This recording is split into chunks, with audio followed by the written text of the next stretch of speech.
Hello everyone and welcome back to the 2023 Servant Class tier lists. This is it. We have finally reached the end, because now we are going to cover the rest of the extra classes, because last week we did part 1 that covered Ruler, Avenger, Moon Cancer, and the new Beast class of Draco Affinity, and this week we are going to cover Alter Ego, Pretender, Foreigner, and Shielder. So yeah, with this, we will be done with all the placements of this year. Now, obviously, some new servants have already been released and whatnot. Not sure if I'll cover them before next year, but again, speaking of which, if you guys really want me to do these again next year as well, then, you know, I'm gonna do the cringy YouTube thing and say, absolutely smash that like button, because it really helps with the motivation, because man, doing these like basically every week when I can, when I'm not like getting a migraine or something, it's a lot of work, you know. You'd be surprised. Like, I'm just gonna sit here and talk for hours and hours, and it kind of, you know, does a number on my throat as well. So even if you disagree with some of the placements, which, let's be real, no one is ever gonna agree 100%, can you still press the like button? That would be great. And again, with that, I would maybe get more motivation to do these again in 2024 as well, if the interest is still high. So yeah, moving forwards to the usual. So as usual, right now, around the top right part of the video, there should be a thing you can click on that will lead you into a video that explains how I do my thought process, my placement criteria, etc. All the, you know, technical stuff. I don't know, it's not really technical, but you know what I mean, right? So click on that, it explains everything, just so I don't have to talk for more minutes here before I start placing. So it's an easy one thing to refer to. So now that everyone is hopefully familiar with how things work, if you're planning on watching this full thing, be it on stream right now or on YouTube later, grab a snack or two, maybe a nice drink, especially if you're watching this on a weekend. Have a nice time. Because, yeah, we're going to be here for a while. This is only 33 servants. It's the smallest of all the lists so far. For reference, last week was 34. But because most of them will be 5 stars, I'm pretty sure we're going to be here for around 5 hours again. So, yeah, strap in. We're in here for the long ride. Now, if you're someone that doesn't want to watch the full thing live right now or on YouTube later, especially on YouTube, no worries, I understand. And before the video goes up, I will be lovingly typing timestamps of all the servants into the description of this video. So feel free to jump around with those if you just want to hear what I think about some specific servants only, instead of just listening to the whole thing. Do use those. Very useful, huh? Now, again, normally this is the part where I would introduce Plushie. And I totally would, but and he even there's a funny thing going on. I don't know what happened. I'm guessing he either fell asleep or forgot to set his alarm, but he's not here. He actually told me last night that he's gonna be here for this, but I don't know. I guess he either fell asleep or hasn't woken up yet. But it's understandable. It's very early for him in the NA time zone, so obviously I can't really be mad. And he's obviously just doing it because he wants to anyway. So, you know, when he wakes up, whenever that is, hopefully sooner than later, I'll just have him hop on, and we'll do a potential recap again, like in the Assassin tier list, where he can just tell me his opinion of all the placed servants so far, and after that we'll just resume the normal activity of the placements. So yeah, hopefully he'll join me soon. Now, finally, we got some shoutouts. Again, shout out to Mr. Copy for making this awesome template for me to use for the tier list itself. All of this stuff will be linked in the description, including this. So again, if you guys want to make your own list, feel free to do so. And then on a later date, we can even use the community rank button, which is basically going to display like average positions of servants that you guys place. So maybe a fun little retrospective to see what my community thinks where servants belong to in comparison to my own placements. So it's gonna be a fun little thing to look back on at some point. Now, shout out to Jord as well for his here you can see this, there we go, for his AoE MP looping spreadsheet. We're gonna be referring to this again as usual, so we can see some good data of all the looping numbers. Shout out to Trevor as well for the single target looping sheet. This is a nice little bonus to refer to. I'm not going to place too much emphasis on this, but it's always nice to see some kind of comparison going on here. with, you know, how servants go against each other. It's not the most, like, clear when it comes to refund and whatnot, which obviously still plays a huge part in, like, single target DPSs, but it's nice to be able to see some potential numbers and whatnot. Yeah, so I'll be referring to this a little bit as well. So there you go, that's how things are gonna go down, and with that, I think we should be good to go here. As usual, we're gonna place servants from the lowest rarity all the way to the highest. We're gonna start with the 1 3-star we have, and then the 4 stars, and finally the 5 stars. And because these extra class lists, they're multi-class, they also have the classes in order. So when we enter 4 stars, for instance, we're gonna cover Shielder first, and then not Pretender, Alter Ego, and then Foreigner, and then finally Pretender. So that's the order of the classes inside the rarities as well. I hope that makes sense. If you look at the screen right now, it's pretty obvious what I mean, so yeah. And yeah, we got 33 new servants, and for the record, 9 of them are actually completely new, so a big percentage of all of these servants didn't even exist last year when I did the Part 2 list then. So they have really been pumping out a lot of extra class servants in the past year or so. It's pretty obvious. I would like to see them maybe do this, kind of return to norm with a lot more normal classes, but oh well, that's another topic for another video. So we're just gonna move on and do the first thing, the only low star servant in the entire list. This time is gonna be Shufu. We are lovingly nice 3-star of, I want to say Foreigner, 3-star Alter Ego, and also a permanent one, which is huge. She is such a valuable asset to have, and everyone will be able to have an MP5 eventually. That's for sure. So really, what is she? She's a support, and I guess to give you the most accurate description, she's basically a budget Castoria, and when you consider the fact that Castoria is still the best servant in the game, almost 3 years after her release, that really does make Shufu sound really good, doesn't it? So just because she's a discount Castoria doesn't mean she's bad. No, no, no, no, no. She is very useful. So stat-wise, her attack is kind of relevant because she's not really a DPS herself, but HP-wise, it's around average among 3 stars. I wish, or honestly, her attack was lower, if anything, because it's sometimes if you're using her in like bosses, it can be a bit difficult to maybe keep her alive. But you know, I digress, I suppose. Regardless, we got a double arts, double quick deck action going on here. I think it's good. The gains for the MP, because they're probably not going to give her a triple arts deck, so you know, this is as close as it gets then. And then the skills. There's a lot to like here, obviously. So first of all, AoE party heal. 2k. Very nice. Then a 1 debuff cleanse.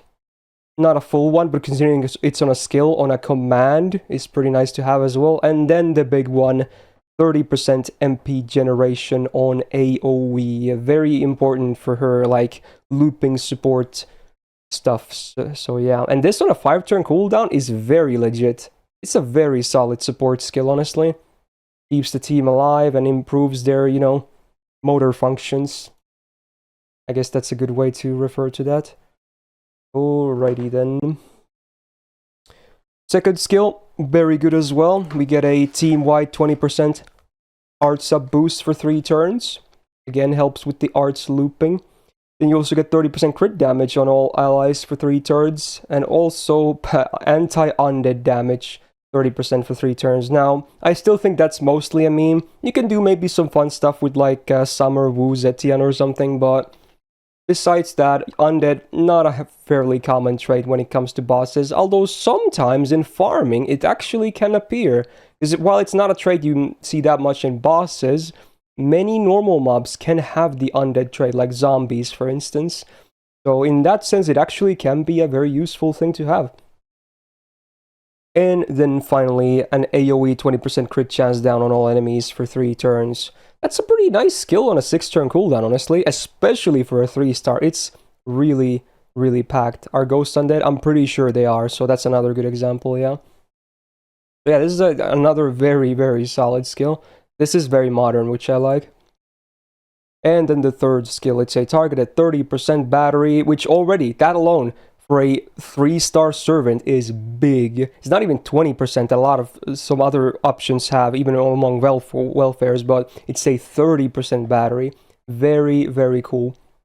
Also comes with 100% buff removal resistance for 1 turn on the target to, you know, keep their buffs safe. For farming is not that relevant for bosses. It can be, especially if you run her with Castoria, because, you know, the 1 counter for Castoria special invo is basically buff removal, but with this you can maybe save someone guaranteed. Now that's where the normal effects end. That works on everyone, those two. Now if you target a good Chan ally, you get 30% MP damage also for 3 turns on them, and also another 20% battery. So good Chan allies, be it Summer Lancer or OG Assassin, get also 50% battery total and 30% MP damage. So on good Chan, it's actually top tier. It's an insanely strong skill, but for anyone else, it's still good, for sure. It's not the insane value, but it's very, very nice to have. That is for sure. And like George is saying, sometimes if your damage is high enough and your looping is fine, you can even replace a Castoria with Shufu, because her cost is actually lower, that of a 3-star, which is very valuable for a party to have. Now passives, we got 8% arts up for herself, and also 8% MP generation increased on damage taken. Very solid. Again, mostly for bosses, not really for farming, but, you know, very nice to have. She's got 9% debuff success rate, which is also nice. You want to be able to land the crit chance down, etc. Very cool. And then if she is herself fighting against good chance, she does 20% less attack. Very fun little cute passive. It doesn't really ever become like a big thing. It's just a cute little lore passive, so I always liked when they added that, honestly. Her anti-pennies against Assassin, which is honestly very legit, because when you remember, again, she is alter ego. Not that I'm saying she herself will do a lot of damage, but when you factor in that she's a permanent 3-star, at some point everyone will have enough coins to be able to unlock all her appends, and in that case, this can be a nice little bonus. Yeah, why not? Yeah, this is funny, because this is literally against Guchan's OG class as well, funny. And then the MP. No surprises, it's a supporting one, and it's a very basic one, but I kind of like it. So, first of all, on MP5 you get a 5k heal, but it's sadly on self only. And then she herself, again on the OC, for 5 turns gets on a base OC 1k healing per turn. This again really makes me wish she had more higher HP and maybe a bit lowered attack again, because she has a lot of healing in her kit. And then the biggest effect in the whole MP is 20 stars per turn for 5 turns. Yeah, you read that correctly. That's a high amount of stars per turn for once, and then it's also for 5 turns, not 3 turns. So that alone makes the MP pretty damn cool. Definitely better than a lot of other supporting MPs in the game. I do wish the OC at least was maybe AoE on the healing, but regardless, it's a nice MP. And she even, I guess some people have even tried some solos with her, because, you know, she has a lot of spammable heals and whatnot, so it's a fun little thing as well. I don't think it's all that legit, but, you know, still a very nice MP for the bosses. Not really relevant for farming too much. So, yeah, that basically covers Shufu. Myself, I think she's a fantastic. I think he's one of the best additions the game has ever seen. Because again, 1, permanent 3-star, huge, right? And 2, she can even replace Castoria in some teams where you actually have the, you know, damage numbers and looping in check to have even a better party lineup for the cost. I don't think anything below EX would make any sense. Just no sense whatsoever.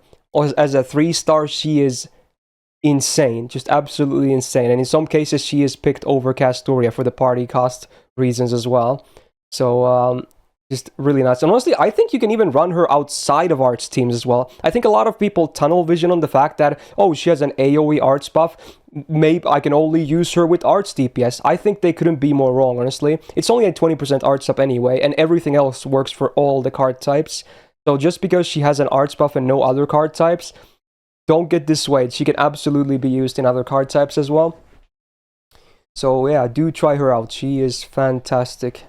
We're sadly not getting her on an A until the next year, but yeah, something to look forward to. Very cool. So that's it for the low stars. Pretty sad when you think about it, but at least the one we had was a very, very nice one. So now we're going to talk about the shielders, and obviously there's only two versions. We're going to cover both OG Mashu and then Ortinax. So, we're going to talk about OG first. The good old reliable, best call, high fight me, I will die on that hill if I need to. 10.3k HP. Actually, no, 12.8k HP as a 4-star, which is the one we'll be going for here. Well, I guess we can even... I guess we can even evaluate her. Yeah, you know what? We should do it on this one, because NA is getting this one soon as well. Yeah, so 14.2k HP. There you go. Because she actually will get to level 90 after Lost Belt 6. So, yeah, that's a lot of HP, honestly. Which is very important, because she is a tank herself. So, that's nice. The attack is pretty low, but honestly, it's not even bad. And still, you know... I guess Ortinax nowadays can do a little bit of DPS, but for OG, it's kind of irrelevant in my opinion. But good amount of HP regardless. He's got a double arts and double buster deck, which I think is fine for both the OG, because of, you know, one of the skills making her gain ridiculous, and for Orthodox, giving her a bit more buster potential, I guess, for DPSing, so I think the deck kind of works for both versions of her. So, the skills then, we got the buffed version of the first skill, party 20% defense up for 3 turns, and then a 2k damage cut for 1 attack on a 5-turn cooldown. Now, when you activate this, the first attack you usually get, unless it's a crit or an MP, is usually like close to 0 damage on damage taken, because of that big damage cut with the defense up. So, it's just a very reliable, basic as hell defensive skill, but it still works. There's nothing wrong with it, it's absolutely fine. Good uptime on the defense as well. Second skill, we got the targeted invul for 1 turn, and also comes with an up to 20% battery on the target. It is a big 7-turn cooldown, but in most cases of her usability, I think you're mostly going to use this 1 time anyway, unless you're going for specifically for a stall comp with, like, you know, supports only, then you're definitely going to use it more than once. But for like more normal teams, normal clears, etc., you usually mainly just use this once, and that's fine. It's not an amazing skill, but it does the job, you know. So, and yeah, sometimes you'll even use it for the battery if it's a really important MP that you need to have and you won't have it otherwise. Third skill, really cool one. It's a taunt for 1 turn on herself. It's a 6-turn cooldown, so tanking-wise, you know, she doesn't have the best uptime on the taunt. But the fun part is that it comes with a 400% MP gain up herself. So I'm sure everyone has had that, felt what it feels like to use Mashu's 2-hit arts card with a 400% MP generation active. So even if it doesn't crit, even if it's not overkill, it's like at least 50% gauge. It's ridiculous. Now, if you crit once, it's an easy 100%, or even if it's not a crit, if it's overkill, it's also an easy 100%. So, yeah, with this, she can actually have a much better uptime on her MP as well. Yeah, especially if you crit with both, it's an easy 200% even. It's a very fun skill. So overall, I don't think her skill set is anything amazing, but, you know, it makes sense. Even to this day, it's still a good basic skill set that just works. Now, we're going to skip through the Orthodox part for now. Now, passives-wise, we got 20% magic res, very cool for a tank especially, because remember, if an enemy has single target skills, they will actually go on the taunted target. AoE obviously applies to everyone, but single target skills like debuffs, defense downs, etc., they will all apply to a taunted unit. So it's nice to have that resistance on tanks. So, 6% quick up as well. Not really huge on her because she only has that 1 quick card. And then I guess a nice bond bonus for, you know, some specific main quests. Her append is actually the best in the entire game. That's the fun part. It's literally the best. Against all extra classes, including the new beast and the old ones, the NPC, she gets an attack buff. Like, this would be huge on, like, anyone, basically. But this is the best third append in the entire game. So, there you go. It's very cool. She's even anti-shielder, which is pretty funny. So yeah, that's for people that really want to max their Mashus at some point. It's a good one. And then the MP for the OG, the buffed version. We got Lord Cabalot, again, the good old reliable. Now I forgot, what MP level is she again? She's not 5, right? I don't know why I can't remember this shit.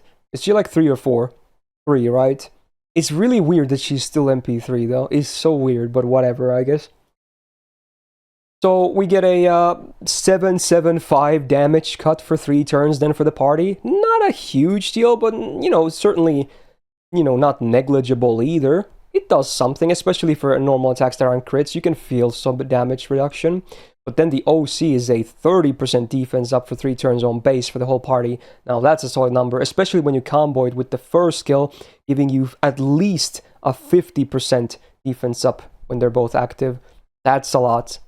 And then with the upgrade, we also get a 30% party attack, except for herself for 3 turns. So 2 other allies on the field get that 30% attack boost, which is pretty nice as a bonus, I suppose. So again, a basic MP, but with having said all the kit, everything, it just, meshes well together, or should I say Mashus well together, pun intended. It makes sense, it's a great kit. And I think still one of the best things is the line right here. She is the only servant to have 0 cost. If she had like a 4-star cost, I think it would be way harder to use Mashu for sure. But this is just an insane thing to this day. Having a 0 cost on something that can be as impactful as this stuff, like, come on, bro. That's just nuts.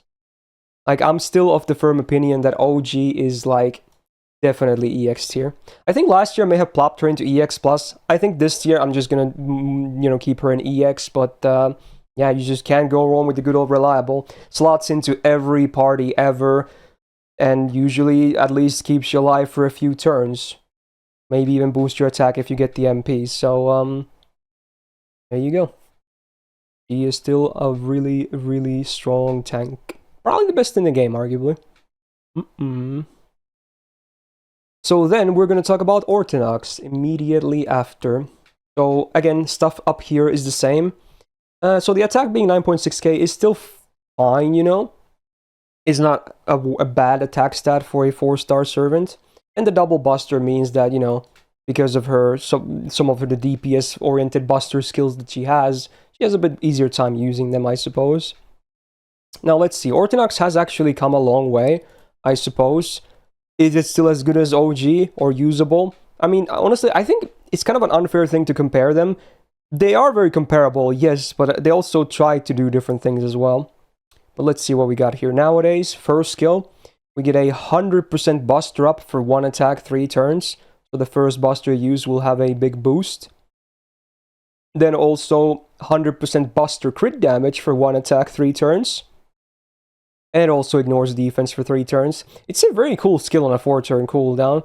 Actually, I think it's obviously a great lore effect, but it also actually is not a bad skill gameplay-wise. Like, I think most people never really try this, but she can actually crit really hard with this. Yeah, sure, she's gonna do neutral damage, but that's 100% buster and buster crit damage up for that 1 buster. So, yeah, if you actually land that buster crit, then it's really good. And with some new buffs, it's even easier to do it nowadays. So, yeah, it used to be quite a problem sometimes to land that crit. Nowadays, it's much easier, because we're going to talk about some of the other skills next. It's an interesting thing. Now, the second skill is still not buffed, but what do we got? Taunt for self, 1 turn. Now, this is on a 5-turn cooldown, basically. God, these songs are loud as dicks, dude. Okay.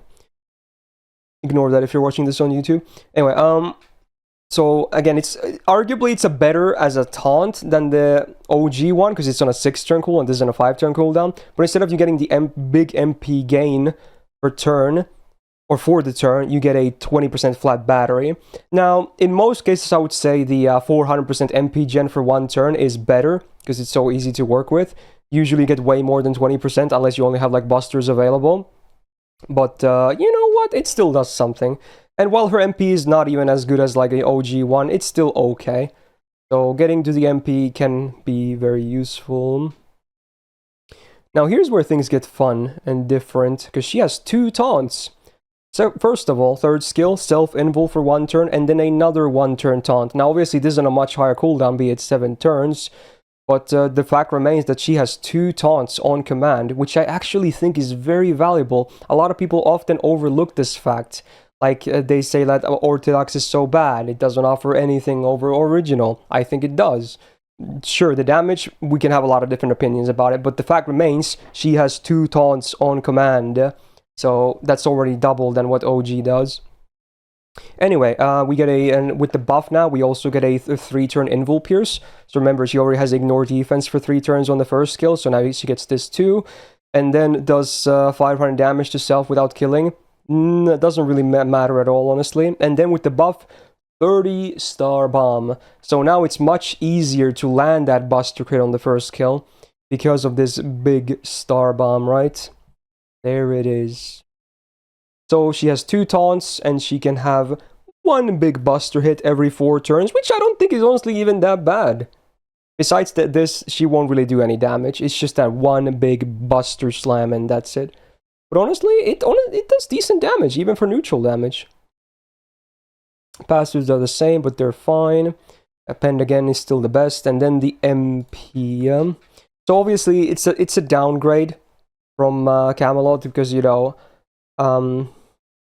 now the damage cut is limited to 3 attacks, 5 turns, is still the same number. We don't get the attack buff, and the OC remains the same. So the OC is still very good.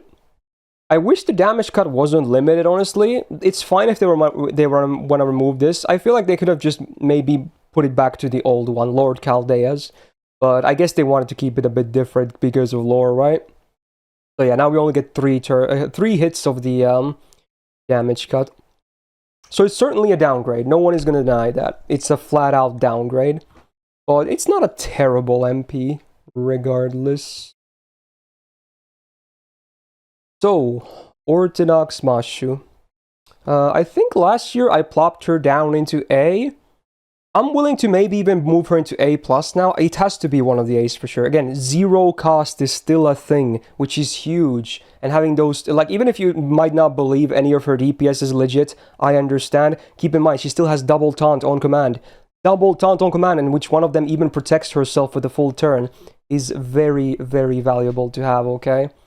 So, yeah. I'm kind of tempted to even put her into A+, honestly. Damn. Maybe because the MP still kind of is a lackluster one. Maybe I'll keep her in A. But yeah, we'll see. Maybe I'll change my mind later during this list. But at least an A for sure. Ortinax is legit. Very legit. Alright, now we're done with the shielders. Yay. The question is, like, will they ever add many more shielders? Who knows? Maybe we'll just get other Mashu variants. You never know. But again, almost 8 years later, we're now done placing all of them as well. Very cool. Plushie will hopefully join. Again, if people joined recently, Plushie was supposed to be here. I think he's just sleeping right now. He either, didn't wake up or just fell asleep again or forgot to set his alarm or something. Because he did tell me last night that he'll be there. So, I don't know. Hopefully he can join me soon enough. So whenever that is. Hopefully he doesn't sleep over the whole list. I don't think he would. I think he would definitely wake up before this list is over. So when he comes back, I'll just have him, tell his opinion of all the servants we placed, and then we'll just move on from that, like with the assassin one. So again, fingers crossed that he actually wakes up soon. I did send him a few DMs already. Anyway, now we're going to talk about the actual 4-star servants. Mashu is a very special case after all. So now the more normal cases. We're gonna talk about the alter egos first, and the first one is, among the first alter egos ever added into the game in the first batch, with CCC. We're gonna talk about Passionlip. I've always had kind of mixed opinions about her, honestly, I'm not gonna lie. So what is she? AoE buster, basically a DPS. She doesn't really farm at all. So that's already, like, maybe not the most ideal scenario, but honestly, at least she's not a terrible DPS by any means. But I've always still kind of had, like, a mixed feeling regarding her. But anyway, let's give her a fair rundown here. I guess she's a pseudo-tank as well, yeah. So, first skill. Oh, I think Plushie just DM'd me. Oh. Hold. Okay, he says he's going to set up his mic now. He overslept. Okay, he's going to join me very soon. Okay, that's great. Didn't take too long. Anyway, let's talk about Passionlip. I'll call him after I've covered the kit here.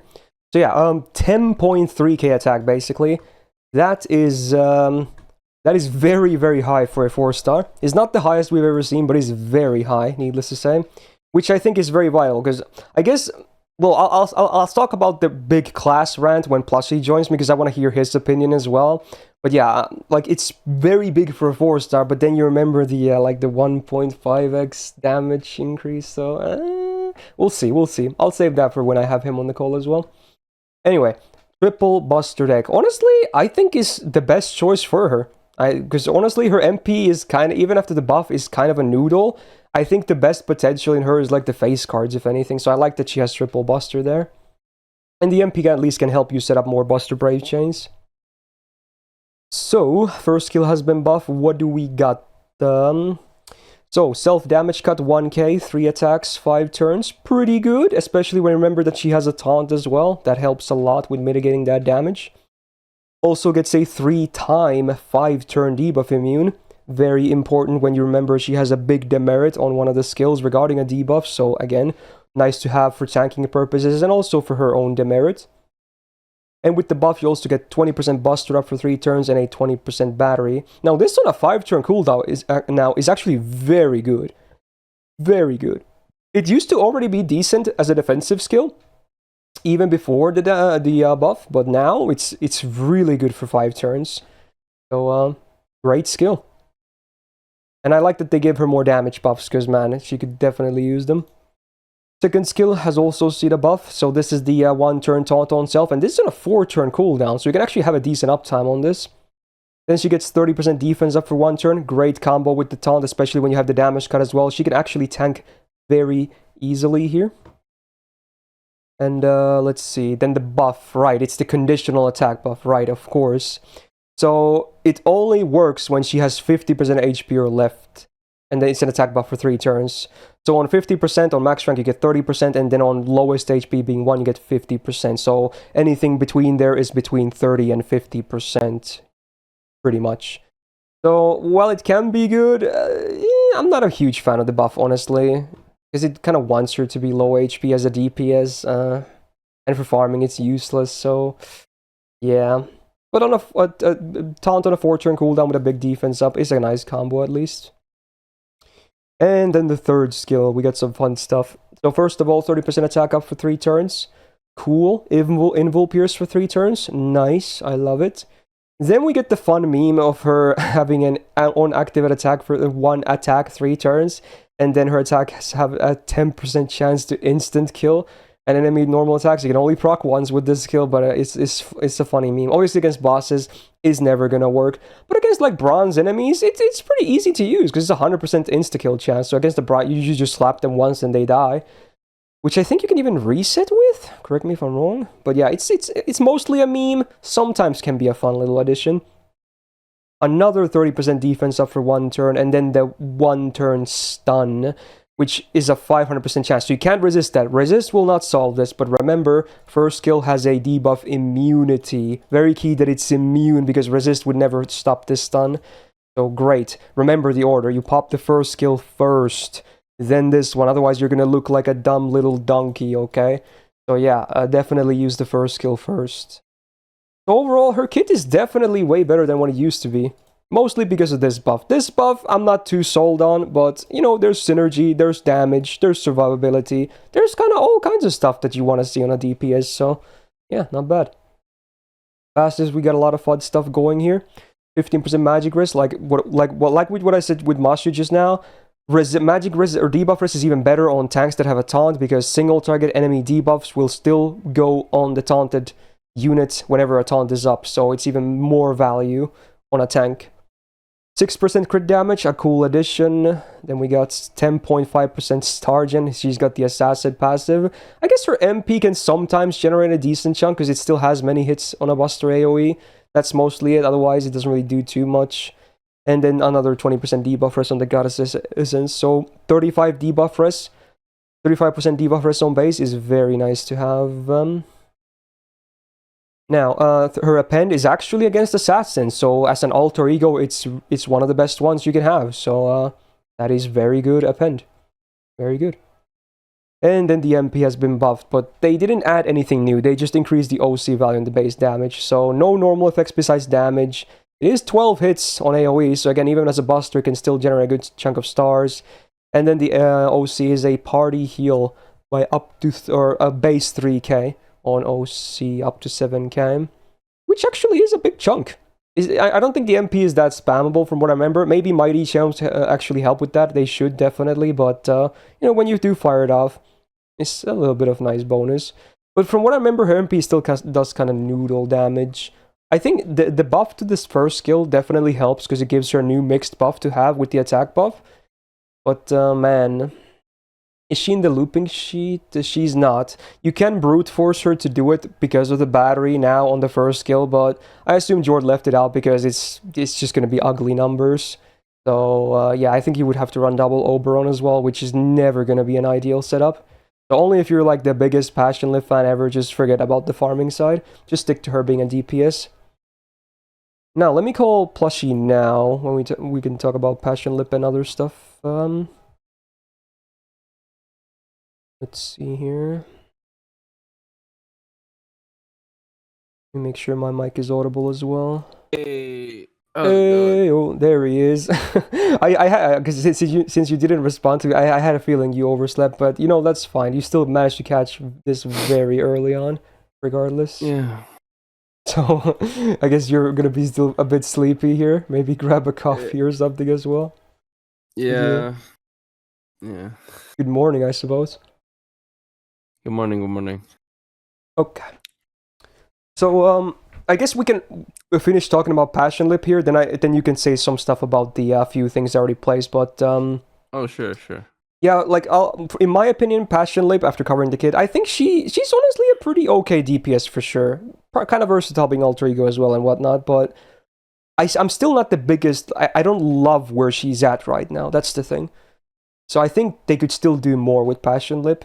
But I don't know, maybe I'm just being a bit too harsh on her. What do you think about Passionlip? She's fine. It's like I don't know how to rank this character. I think she's a fine tank, and I just don't get the taunt part. Like, it's not long lasting. It's kind of, at least it's a 4-turn cooldown, which is still actually better than most taunts in the game, even if it's not a 3-turn one. True, and she definitely has ways to prevent herself from dying from that. And I don't know. I don't really use alter egos that much, unfortunately. So I'd say she's usable. I guess the one nice thing about the taunt is that because the MP also has an OC heal, that with the taunt you get more MP gain as well, and then because you can take damage, you also get the heal from the MP. It's kind of a cool little synergy going on. Yeah, true.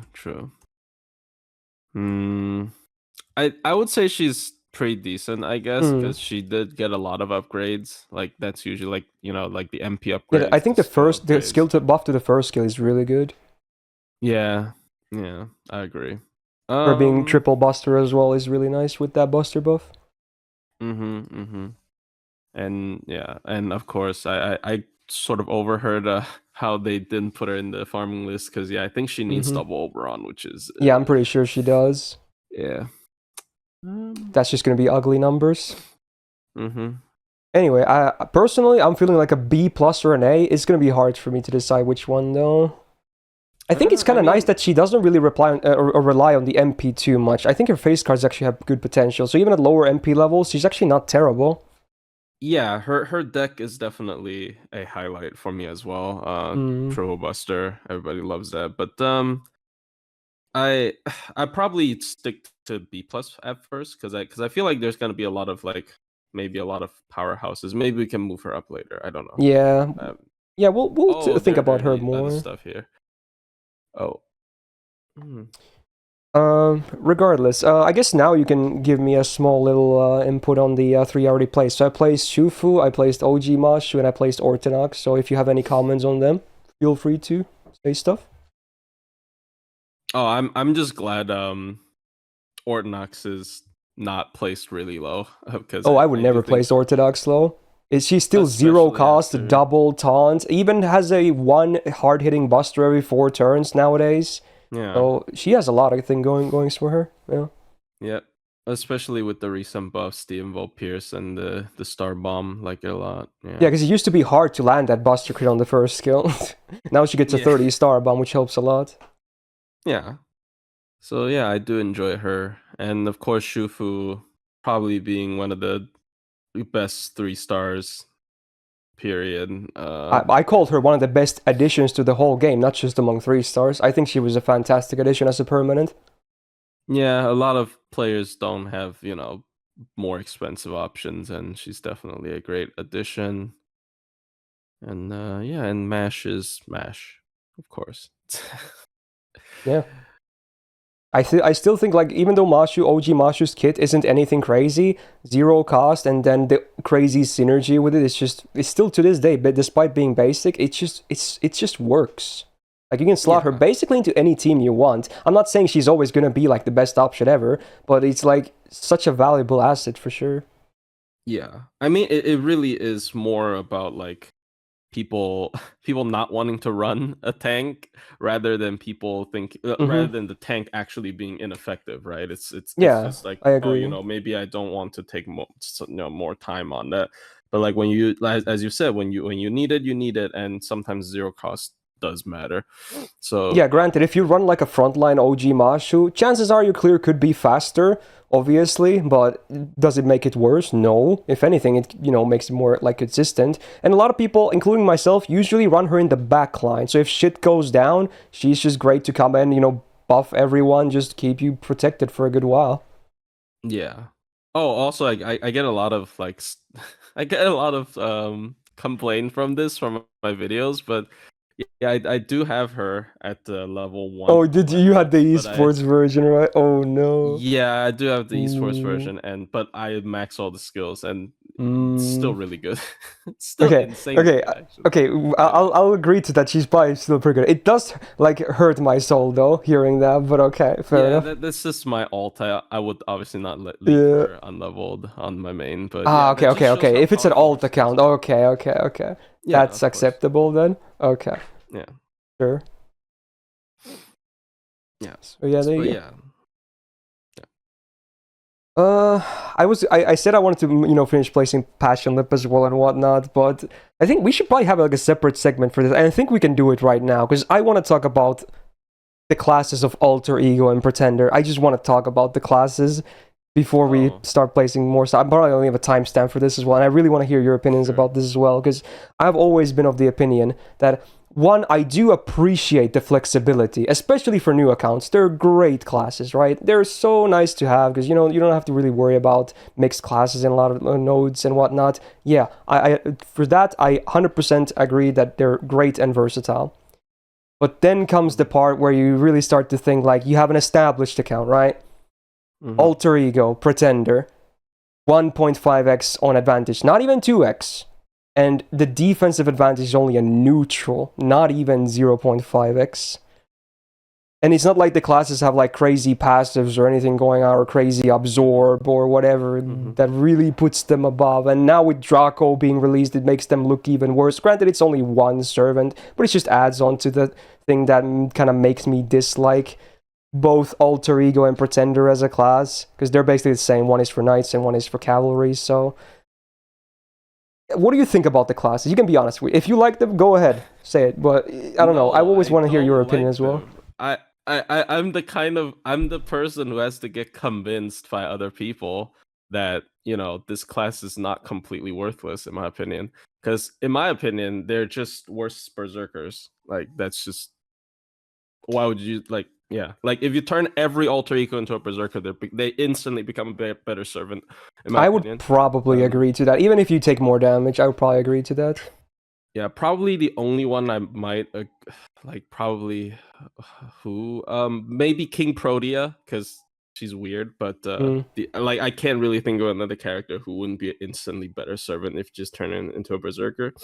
But I have been convinced by people, because compared to neutral damagers, because I also used to think they're just completely straight up worse versions than neutral damagers, such as Avengers and stuff. But I do think there's one thing in recent memory, not memory, I'm sorry, I'm still a bit hazy. But Yeah, like fine. basically with 90 plus plus, I think at least having 1.5 allows them to hit the damage thresholds easier. The most prime example brought up by people when I was like talking to people before I make my hot take videos, I usually do a lot of talking, is Tiamat. And why she is able to hit the damage threshold a lot easier compared to someone like, Melusine if you're using her on non-archer or berserker enemies. So Mm-hmm. yeah, I used to like detest the class of both pretenders and alter egos, but they definitely have their I mean, was still, not really good at all Mm, compared to berserkers. Yeah. true. Another thing, I think, for the record, I do think Alter Ego looks a little more appealing than Pretender, despite them being the same situation, but just flip, because two reasons. Assassin and Caster both have a 0.9x mod. Now, sure, they're still probably going to do more damage as a 2.0 advantage with that, but it helps with their case, and also the fact that it's not like Caster and Assassin are usually super loaded with single target options, especially Casters, so Alter Egos have a bit more stuff going for them, I guess, than Pretenders do against Knight classes. So I think maybe they look a little bit better, at least. I'll give him that much as well. Yeah, that was like a big joke before with like AoE assassins, especially. That like, oh, who's the best AoE assassin? This was a very old joke. So people said, oh, it's Kiara. Well, Yeah. we'll talk about her later. But Yeah. but yeah, like a lot of alter egos, I feel like they feel better because they have better skills. Like they are inherently good servants, not because of their class. They're just good servants regardless. So like, and pretenders are I guess they haven't released enough, and like a lot of them are support, right? So maybe you'll feel it less as well. And yeah, of course, that 0.9 mod, I do agree. It like they're bad offensive classes, assassins and casters. I think they could have given them the 0.5x defensive advantage. I think they could have. Because it's still like they would still lose on attack advantage against, like, let's say Assassin beating Rider like that. Yeah. I think they could have done that instead of neutral. Then I would have actually liked the class. But maybe they'll have to add something more to the like yeah, they can basically balance them like Draco, right? They can just make what they're strong against even stronger, and make what they're weak against even weaker, right? Make them maybe take a little bit more damage. Or maybe like a cool like passive or something. Something with the class. Yeah, but I don't know. Who knows? Someone said maybe with the class buff system incoming, maybe they're gonna give like Pretender and Alter Ego like bigger bonuses or something. I don't know. That could be cool. Maybe. True. We never know. We don't know how that thing is really gonna work. Besides, like probably just better numbers for like card types. Maybe not card types, but like attack up, something like that. Generic that doesn't break the game. But maybe they could up the numbers a little bit more for like Alter Ego and Pretender. I would not complain. I would like to see that. In fact. Yeah, because as of now, like anything with mixed knights or cavalry, basically, if you mix two together, like neither of them feel super good to run, right? It's just especially for farming. I mean, challenge quest maybe you can just take a couple more turns, but for farming, you just absolutely do not want to bring them at all.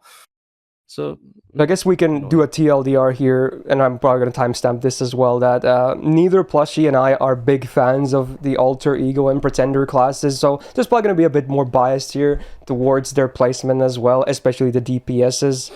So just, it is what it is. I thought we gave some good arguments as well. I mean, people can have like a lot of positive arguments about them. I think still the best thing about them is the versatility, especially for new accounts. So I'm not going to fully discount that fact. I do recognize their value inherently in that fact, but I'm thinking more on the lines of like an established account. They do lose out on that value though. So I guess that's that. So now we can move on with more alter egos on that fact, because we're going to talk about the one of the only welfares in this list, I believe. We're going to place them together, obviously. So we're going to talk about the Mecha Liz units. We kind of have two Liz's in this list as well, even, after combining them, which is the fun part. So, single target buster DPS. basically 10k attack, puts them at definitely above average among the 4 stars, which again I think is a very good thing considering the 1.5x damage mod of the class against the good classes, so it's nice that they at least give them higher attacks usually. Also rocks a triple buster deck. Mighty chains on them are going to be very amazing, but besides that, the gains are definitely going to be bad. First skill, we get 10 stars per turn for 3 turns and 30% defense for 3 turns. So this on a 5-turn cooldown is definitely one of the better innocent monster skills, honestly. It's just that easy, you just pop it, you're going to get good value, and you're just going to be happy with it, right? So it's a basic one, but it works.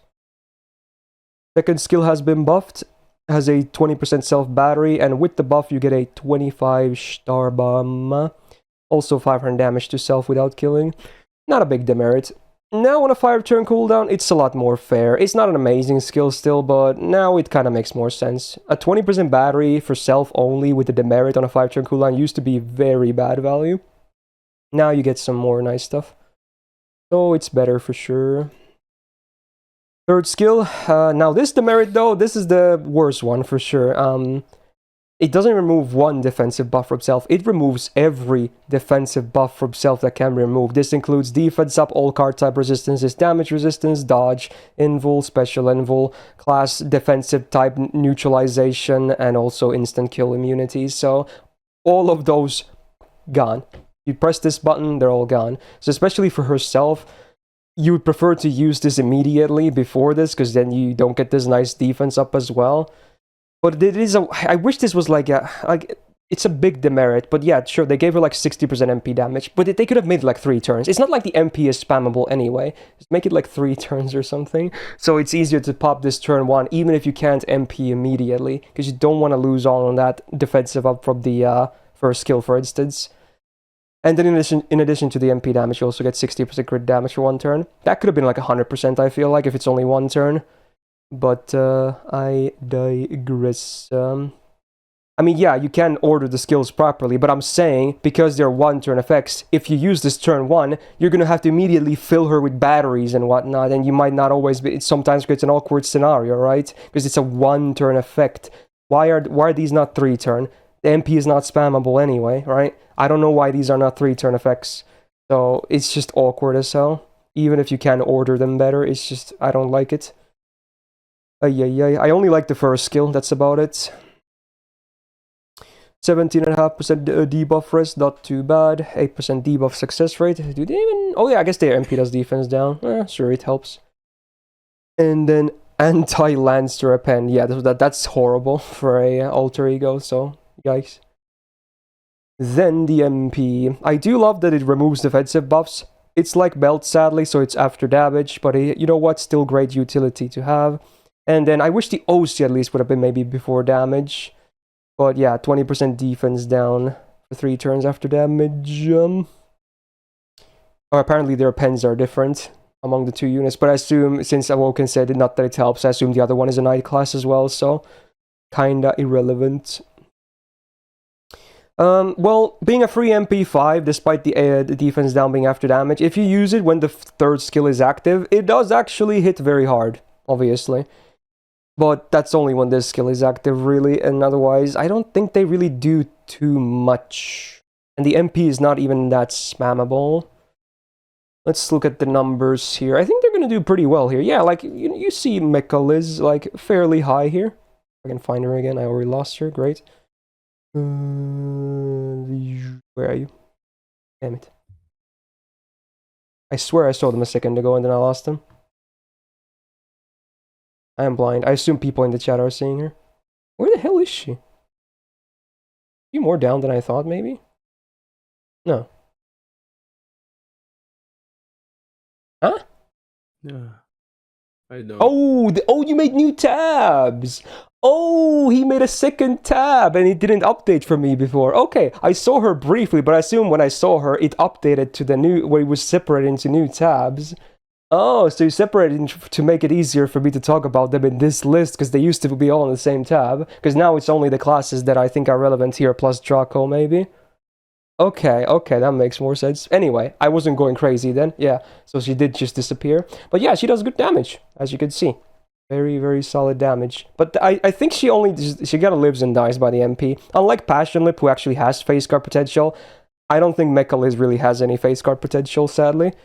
So it's all about the MP and the damage it does. What do you think about the Mecha Liz's? Honestly, I don't see her outside of maybe farming or like easy foreigner counter like that you need for like just one turn. Like as you said, she's probably only good for a single turn. I do like the triple buster deck, but she doesn't really. She has compared to Passionlip, it's kind of bad. Yeah, she has nothing else after she MPs. I do think she seems particularly irrelevant in recent memory, probably because 90++ has mainly been not Calvaries. So I can see like maybe in the future if you need to throw in a single target that does a lot of damage for a single turn, maybe you can see her in play for accounts that doesn't have other single targets that have high MP damage. But yeah, she's pretty lame. Like I don't know. I mean, if they ever put like a foreigner boss on a 90++, then they're gonna be really good. But yeah, of course. But like, yeah, I don't know. Liz welfare is, except for Ryder, maybe Pretender, are pretty lame. In my opinion. Yeah, they're all pretty. I still think because of their versatility in the class and being a free MP5, I think I could probably place them in B tier. How do you feel about that? Depends, because I think if you very heavily consider the MP5 part, I think she can be on Passionlip's tier, but I would still place her below like, Passionlip, even taking into account the MP5. Then I think that's fine as well. Like maybe I would put her with Passionlip, but it's close. I don't know. I do like Passionlip more, to be honest, even at MP1 for DPS purposes. Like, yeah, I'm just saying maybe like usability aspect, like not usability. How do I say this? Like maybe, for example, like sometimes when you just need damage, you would think of that character, and I'm not sure like what situation you might think of. Oh, you immediately think of Passionlip, but yeah, like this character is very just one trick pony, so I can also agree with her being worse. Yeah, just depend on. I do get your point though. Perspective. Yeah, yeah, fair enough. I think I'm gonna leave them like this. But yeah, that's not a bad point. Alright, the last of the 4-star alter egos is next. Gonna be our second new entry of this list, I believe. Someone that didn't exist last year. Close some tabs. Here we go. We're gonna talk about Taisui. Very interesting case. AoE arts. I don't know why I always want to say Pretender when is it just me, or does the icon want to say, when you see the alter ego icon, I want to say Pretender? Because the fucking masks on light and dark side, I always think of Pretender, but yeah, alter ego, okay? I guess the Jester one and the Pretender one is also very accurate, but this one also screams Pretender to me. Okay. Regardless, yes. Another welfare, actually, very cool. Really, good one at that as well. You can also loop, which is nice. 9.2k attack, again, not as high as like, Passionlip, for instance, but considering he's a welfare, pretty good still, and among 4 stars it's okay. Got a double arts, double quick deck, which is fine, because, he does want to spam that MP as much as possible. First skill, we get some nice party buffs, 20% arts and MP generation rate for 3 turns, very nice. You can maybe even, I think Plushie will know more about this, maybe there's even some multi-core potential here, besides solo farming with him, because it's AoE, but yeah, it's pretty cool. And 10 stars per turn for 3 turns. This on a 6th turn, actually pretty good. Better than most welfare skills in the game, for sure. Second skill, we got a targeted guts, 1 time 3 turns, revives on 3k HP, then on 6 turn cooldown is pretty standard. But what else do you get? You get a 1 time 3 turn debuff immune on the target, and also 100% buff removal res for 1 time 3 turns. So this can be like an alternate thing for like what Santa Nightingale does, I guess. I don't like this as much as her in terms of utility, but it can be a substitute for that as well. And for, like DPS purposes, it's nice to have something like this. Kinda keeps you safe for at least one turn, no matter who you target. And then the third skill is an AoE skill steal for 1 turn, 30% MP damage for self for 3 turns, and then 30% battery for self.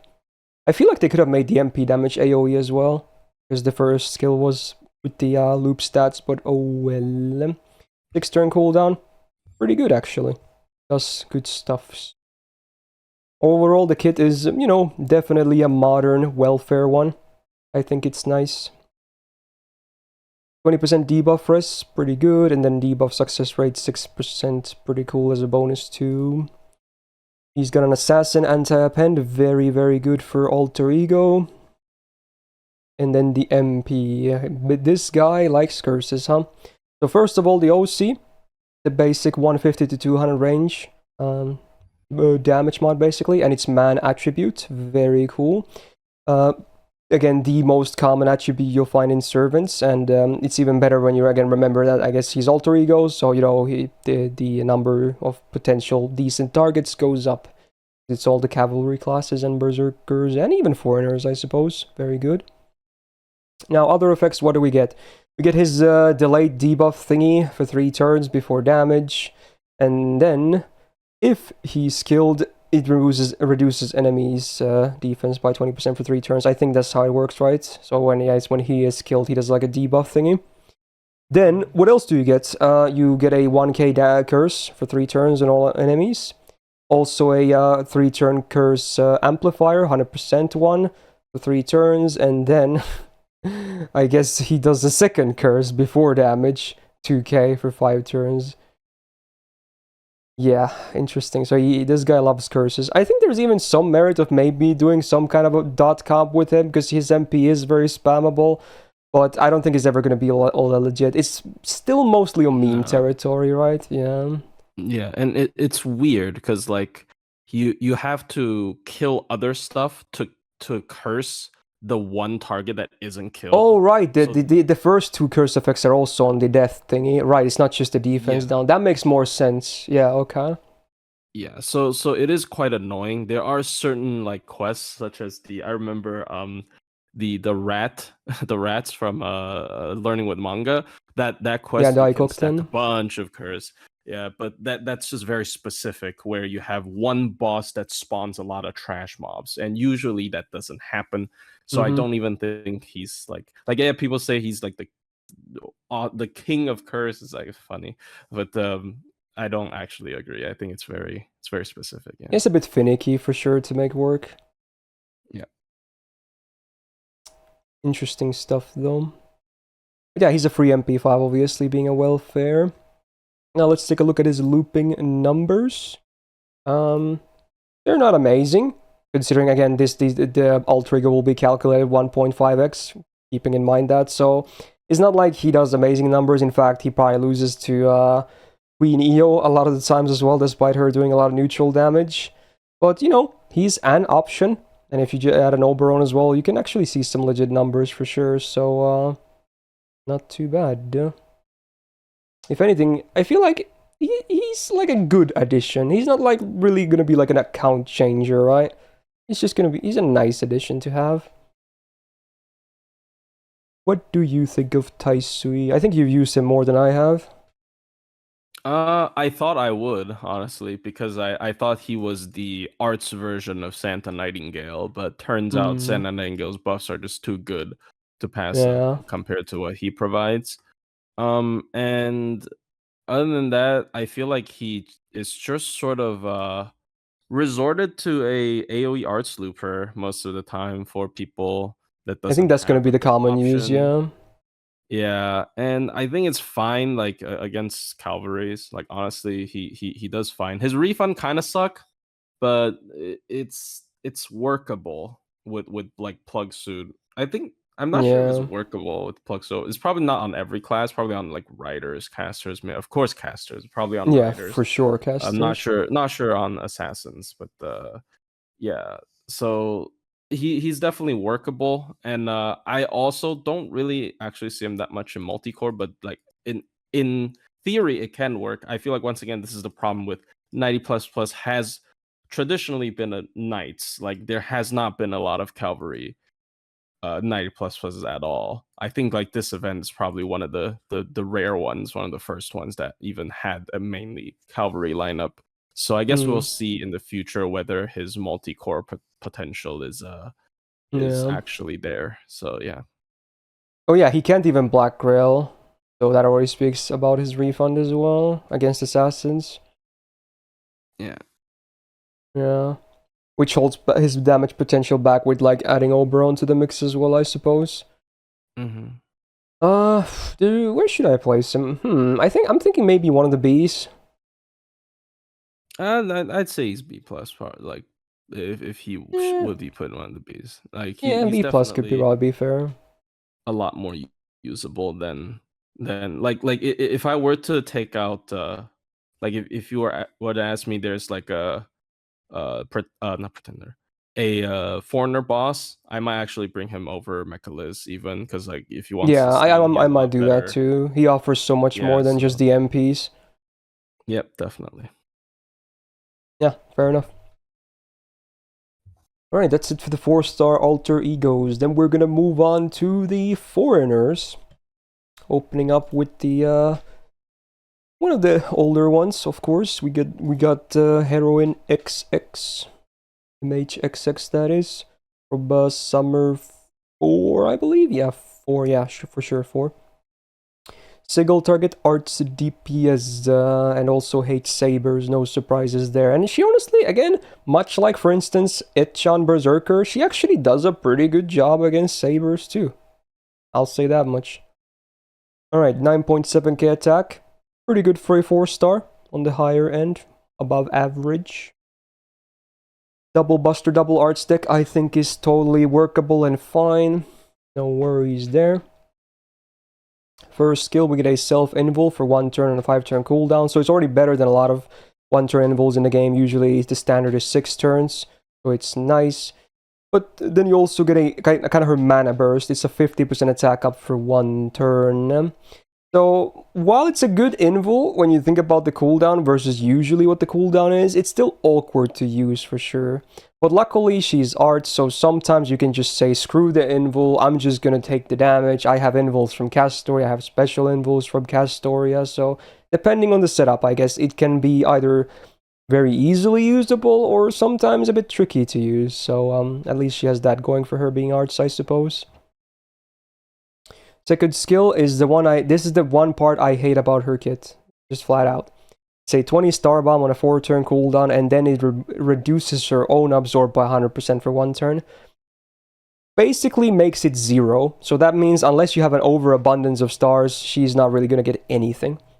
Just I know it's like a lore thing and whatever, because she's supposed to be a shitty detective or whatever, because it's an E-rank skill too, and man, they didn't have to do her this dirty with this skill.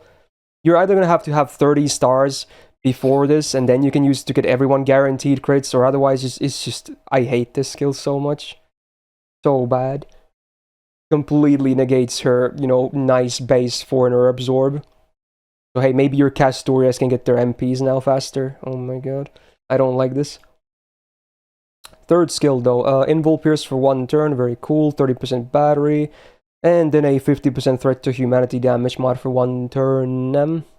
So both the Invul Pierce and the battery on a 5-turn cooldown, that's what you always get, that always works. Pretty good. Now if you do land the threat to humanity for 1 turn, then yeah, it's really good for a 5-turn cooldown, but otherwise it's fine. It's not terrible, it's fine. Overall, her skills could definitely be better. If she was like a modern Summer 4, if she was released in Summer 7, she would probably be the best, one of the best foreigners in the game, but oh well. The skills are not trash, at least. First instance of the foreigner passive we see today, there will be a lot of these. Honestly, the good thing about the foreigner passive is that the rank really doesn't matter too much. I think the scaling is like, is it 2 to 10% debuff res? The stars per turn is like always 2 per turn, even on E rank, which I like, because that's the bigger part.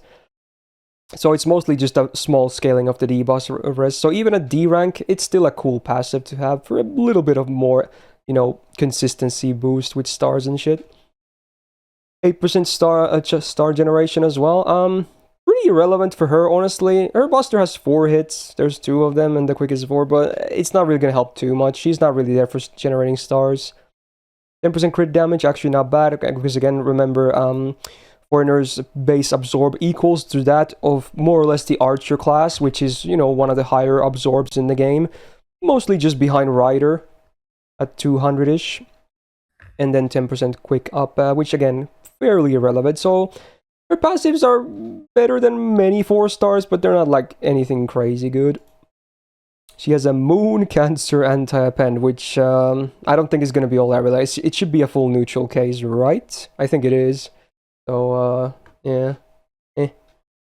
Now, the MP has been buffed, which is interesting. Again, very rare to see Summer Servant buffs. So before damage, you get base OC, 20% attack up for 1 turn. Pretty cool. It's not a huge buff, but considering it's before damage, I do like it. And then the other normal effect is a 200% damage mod against Saber. It's not even a... because usually the flat damage mods or normal effect, they tend to be 150. In fact, I believe... yeah, that's what it was before the buff. They just basically gave her a max OC equivalent of a damage mod. Because usually, remember, usually the range on OC with shit like this is 150 to 200. So, yeah, with this, she can actually do some real legit damage with to Sabers with this MP, because that's a huge damage boost. Otherwise, you're probably just mostly gonna use her against Berserkers with her full class advantage. Now, if we take a look at the single target loop sheet here, I guess this split is not even the split I was looking for, but okay, fair enough. She's actually on top here, but only when you hit both Threat to Humanity and Saber.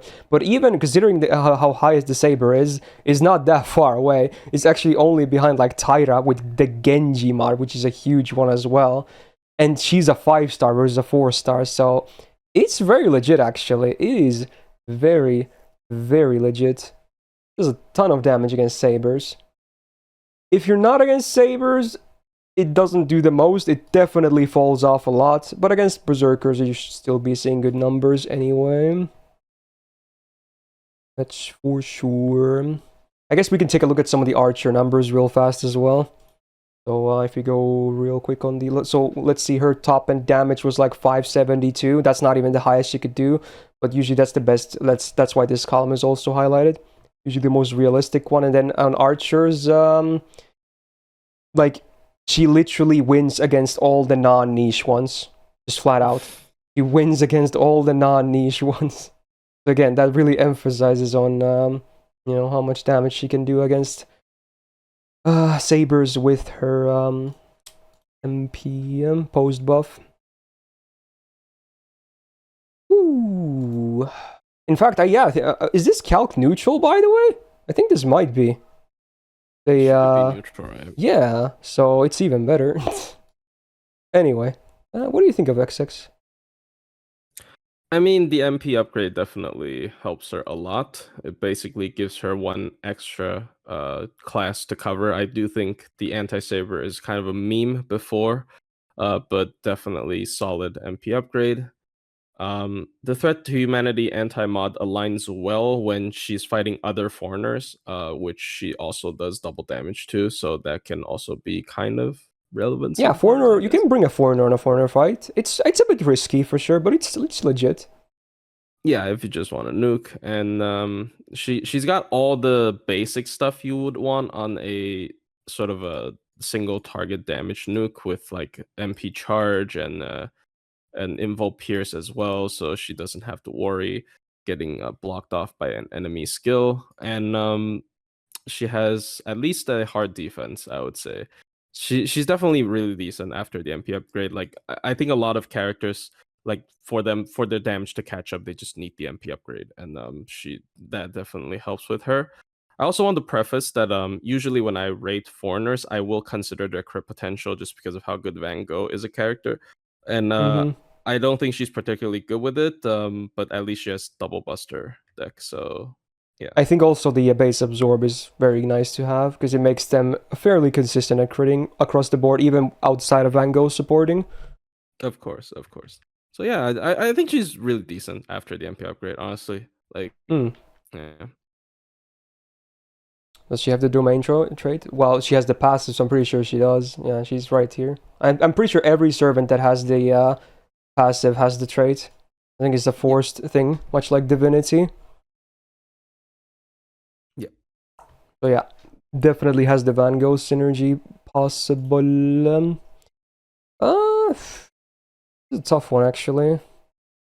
I'm thinking at least an A, honestly. Yeah, I'd probably stick her an A because, like, honestly, her skills still has problems. Like, Yeah, the she's probably skills like they one could buff away from definitely being be A plus. better. Yeah. Like they're good basic effects, but like maybe not really good long lasting I sustainable hate the effects. second skill So, so much. I hate it so yeah. much, dude. Okay, I'll That probably really just feels plop her like a into skill A. Yeah. that'll get buffed. Yeah, that definitely feels like a skill that should get buffed. Okay. Alright, next one, someone we had very recently on an A, actually. I'm gonna talk about the Mixa. Mysterious Idol X Alter. Headshot is back with a guitar. So, AoE quick DPS. Pretty sure she doesn't loop, right? Let me double check. I don't think she's here either. No, she's not. So, sadly, doesn't have the required, numbers for looping. At least not very, worthwhile stuff. But, hey, how is she as a DPS? Let's give her a rundown here. 9k attack. I would say it's around average to below average among 4 stars, so, could definitely do better there, but, still fine. She's got double buster, double quick deck, which I think is perfect, especially on hindsight now that Summer Scotty is a thing. That's nice. First skill, we got quick and red up with 3 times, 3 turns, 30% each, and then a 1-hit evasion for 3 turns. This is on a 5-turn cooldown. I think they could have definitely made both the Buster and Quick just flat out 3 turns. I don't think it would have been a problem, but oh well. It's average-ish at best. I don't think it's a great skill. I do like that the evasion is not like a 1-turn one. Well, obviously, it's still a 1-hit one, but at least now if you activate it and you don't get hit that turn, you still have some more value other turns, because otherwise it would be way more hard to time this skill properly. Second skill, you get a 100% crit damage for 1 turn and a 50% mechanical damage mod for 3 turns. Now, there's not that many servants, at least, that have the mechanical traits. It's pretty rare there, but some bosses still, like, outside of servants, have it. I'm pretty sure. I think all the Greek gods, for instance, do have it. And probably some other stuff, too, that I'm forgetting from the top of my head. Oh, yeah, Sean, you also has it. That's funny. So yeah, I guess that's like her best case scenario, if anything, because, foreigner as well. So we have anti-Juan over here. So this is a 4-turn cooldown, because most of the time you're probably only going to get the 100% crit damage 1 turn. It's, like, again, not amazing. But if you do land the mechanical, it's really good. Like, suddenly it becomes such a really, like, strong skill. So it really depends. And I guess all of the Sakura faces also have mechanical. That's also a thing worth noting. Third skill is a Charisma, 20% attack, 3 turns, and then comes with a bonus 2k heal on use. So while it's not an amazing skill, it's still better than base Charismas, I suppose. So it's a cute little thing on her kit. Overall, the kit, skill-wise, I think she could do better, honestly. For sure. Oh, you have to do a Super Scope starter if you want to loop with her. Ooh, that doesn't sound too appealing, though. Anyway, passes, we got the Foreigner one. Again, D rank, much like XX. It's fine. It's still the same stars. Not that big of a deal when the debuffer is slightly lower. 6% Buster up is nice because she has double Buster and she actually has some crit synergy too. And then another 17.5% Buster, not Buster, debuff res. So total, she has just over 20 permanently, which is actually pretty good. That's not bad at all. Anti-Berserker Appendo, now that is absolutely beautiful. It is the best case scenario for foreigners, and Berserkers also happen to be common enemies, so at least here she absolutely wins. It's just such a great append, so can't get better than that. And then the MP. Before damage, on OC base you get 20% quick up for 1 turn. Pretty good. I like that it's before damage, otherwise it would be kind of awkward, but now it's pretty okay. It's only 4 hitters as a quick MP. Usually they have more, so it's not going to dish out the most stars ever, and I assume that's why her looping is so hampered as well. But you get the 150% anti-evil damage mod on a normal effect. Just a flat number. And again, evil alignment is pretty common, especially on bosses. So, yeah, it's a nice little bonus effect to have. Otherwise, for MP, at the free MP5, if you don't hit the...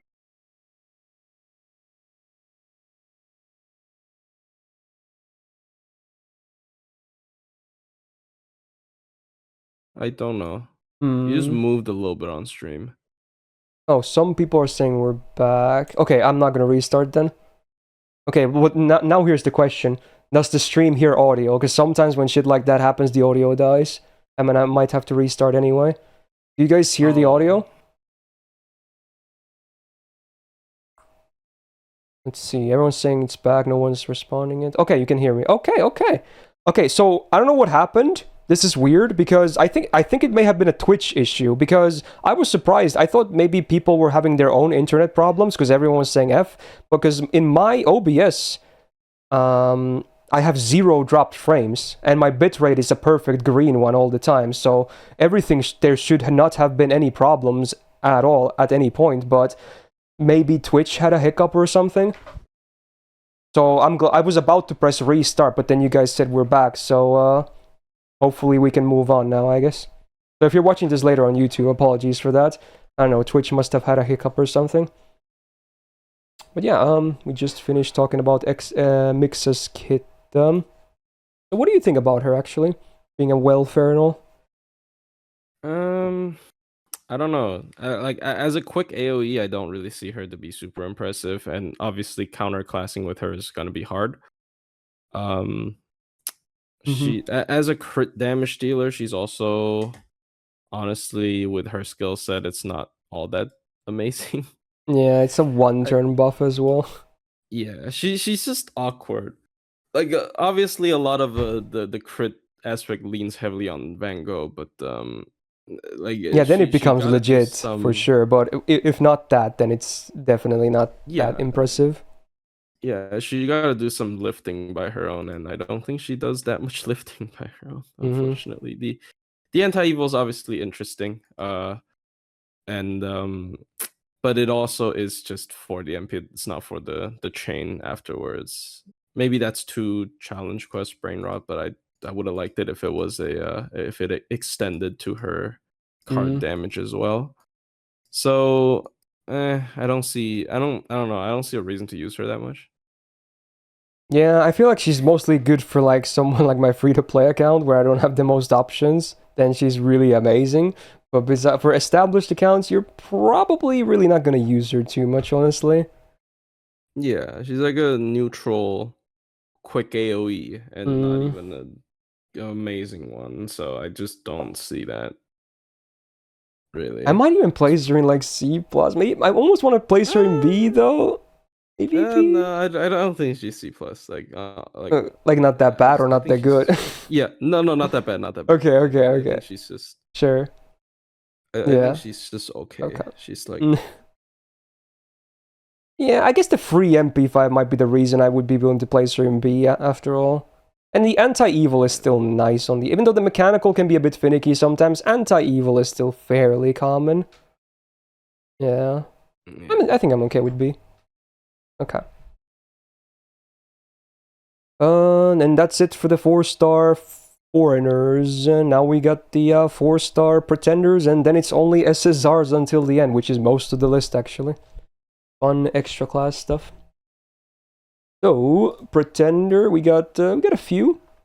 Hephaestion being the first one.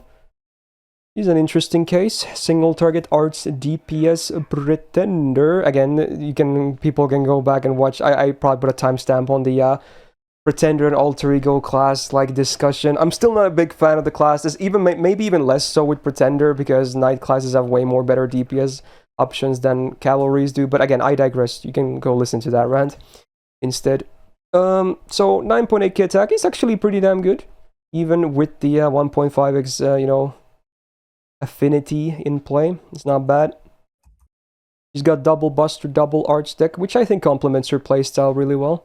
MP spam and, you know, better chains for damage. Her skill, we get a self blue and red up, 30% for 3 turns. Not too bad, it's the good numbers. Then she gets the funny buff, which gives her full class advantage against caster for 3 turns. Now, it's not even just 1.5x damage, it's 2.0x damage. So this is basically transforming her into a rider. And get the same defensive and offensive benefits.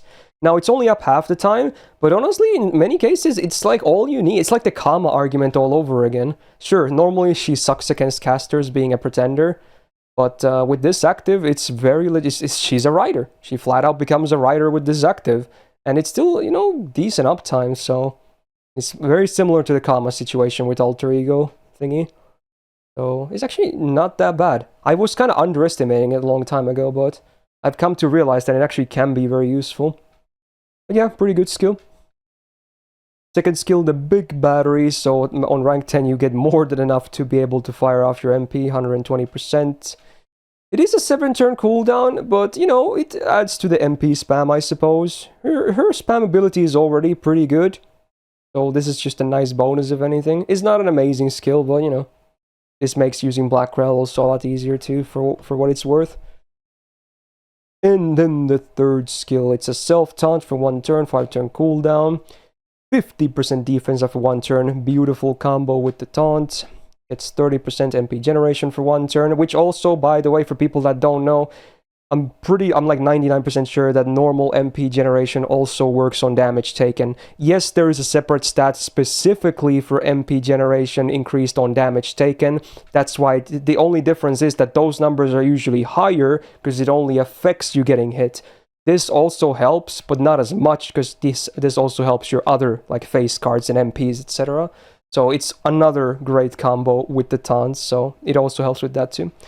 And then a funny demerit that absorbs all the curses to herself, I guess. Maybe she's like a wannabe Van Gogh or something. Definitely a lore thing. Pretty cool, good taunt actually. Again, makes the MP spam even easier. So she can use it a lot. 12% crit damage, very cool as a bonus. 10% crit resistance, nice. And then 10% Stargen. Stargen part maybe not so big, but the crit resistance is always nice to have. 12% permanent arts up, now that is mighty fine. And then permanent 10% MP damage as well. Another great passive, and considering, again, she really wants to spam that MP, it's nice. So, very, very cool. Oh, does the MP gain expire before the enemy's attack? Is that when this buff disappears? Is it not at the end of enemies' actions? Is it at the end of your actions? I'm actually not sure. Probably. Rise in the chat is saying it's after before enemies' actions. Should work like that. Yeah. Oh, it's kind of as the offensive buff, so it would disappear then. Okay.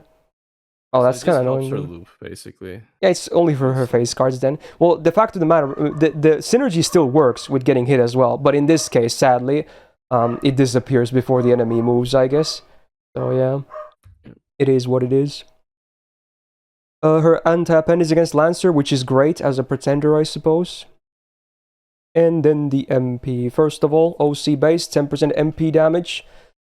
Before damage, not the most, but you know, again, it all adds up. And then the normal effect adds both Buster and Art Stress down 10% for 3 turns flat. It is after damage, but again, considering the MP is spammable, you know, you're gonna feel those debuffs even more the more you keep going. Now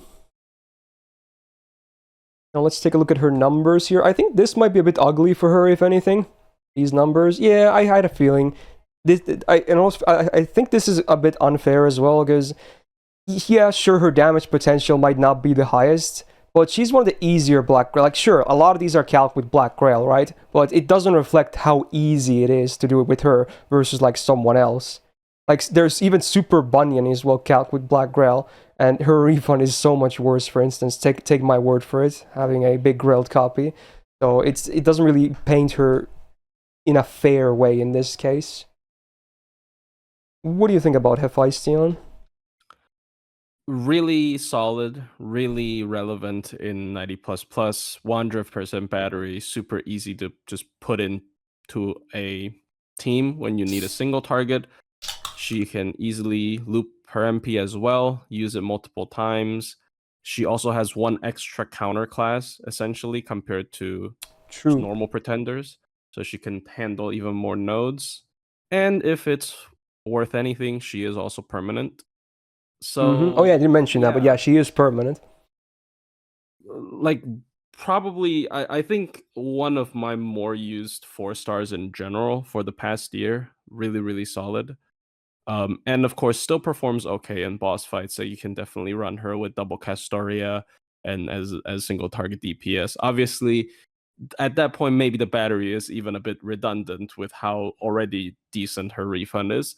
But yeah, really I like her a lot. Like, and I use her a lot. So I think I would think stick to my placement from last year, which would be A+. That's fair. I think she's very legit. So many use cases, like you said, and a lot of, and they're not just like, oh, it's like a fun little use case. They're legit use cases. Mm-hmm. Yeah. Very solid spook right there. Then we're gonna talk about another one. So another new entry from last year's list. We're gonna talk about Eliza. Basically another Liz face when you think about it. AoE Buster Pretender. Now, she's an awkward case. I don't even know what to call. I think I would mostly call her as a DPS. I don't think her farming is all that legit. You'll see the numbers soon, but yeah, she's an interesting case, I suppose. So 9.6k attack, pretty solid for a 4-star. Could be even higher, honestly. Maybe around 10k, but oh well. Double Buster, double Quick Deck is fine. A bit of Summer Scotty synergy as well, although you'd prefer a quick MP for that too, but still usable for sure like that. Is the cam a little delayed? Oh, is it? In my, I'm looking at it right now and it matches my mouth. I hope it didn't desync or whatever when we had that weird disconnect thing. Just let me know if it's like desynced and I can maybe refresh it or something. Anyway. First skill, it's an interesting type of charisma. It's on a 6-turn cooldown, so what do we get? 20% attack up for 3 turns. There it is, the base. And then for lawful allies, you get 20% crit damage for 3 turns. For neutral allies, you get 20% MP damage for 3 turns. For chaotic allies, you get 20% MP generation for 3 turns. And then everyone else besides her gets a Mount Liang trait for 3 turns, which will definitely come into play again. And then she herself gets 500% absorb for 1 turn. So it's an interesting one. I definitely think they could have made the lawful one way more than 20% crit damage. Feels kind of weak compared to the others, because usually I don't think these buffs are equal in the amount of how much numbers you should be seeing.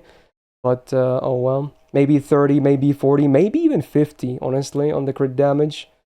It's an interesting skill. It at least does something for all of your allies, which I like. It's not, there's never like anything dead with this skill. Alright, here we go. Second skill. Whoa, my mouse scroll wheel is so broken. Anyway, so all allies that do now have that Mount Liang trait get 20% battery. Very cool. So she basically has a nice AoE battery when you think about it. And then the allies that have that trait also get 2k heal or max HP for 3 turns, which is cool. And then I guess there is a demerit. Those allies also get minus 20% debuff rest for 3 turns, which may or may not be a bad thing. It depends on the encounter, I guess. It's worth noting that she herself does have the Mount Liang trait. So when you use this skill and then this skill, this is basically a AoE 20% battery, which is pretty damn impressive for a welfare at least. So I'll say that much. Alright, third skill, self green and red up 30% 3 turns, and then self crit damage 30% 3 turns, 6 turn cooldown. Pretty okay. I do like this a lot more than the Mixa skill, for instance. A bit more usable. Now her own alignment is chaotic evil, so what that means is that on the first skill she gets the MP generation rate, for better or worse, I suppose. Passives wise, we got 9% crit damage. It's okay. She does have some crit focus, so I don't hate it. It's good. 6% arts up. She only has one arts card, so limited usability. And then also star gen 6%. If anything, that's actually even more useful than the arts up, funnily enough. Usually the opposite.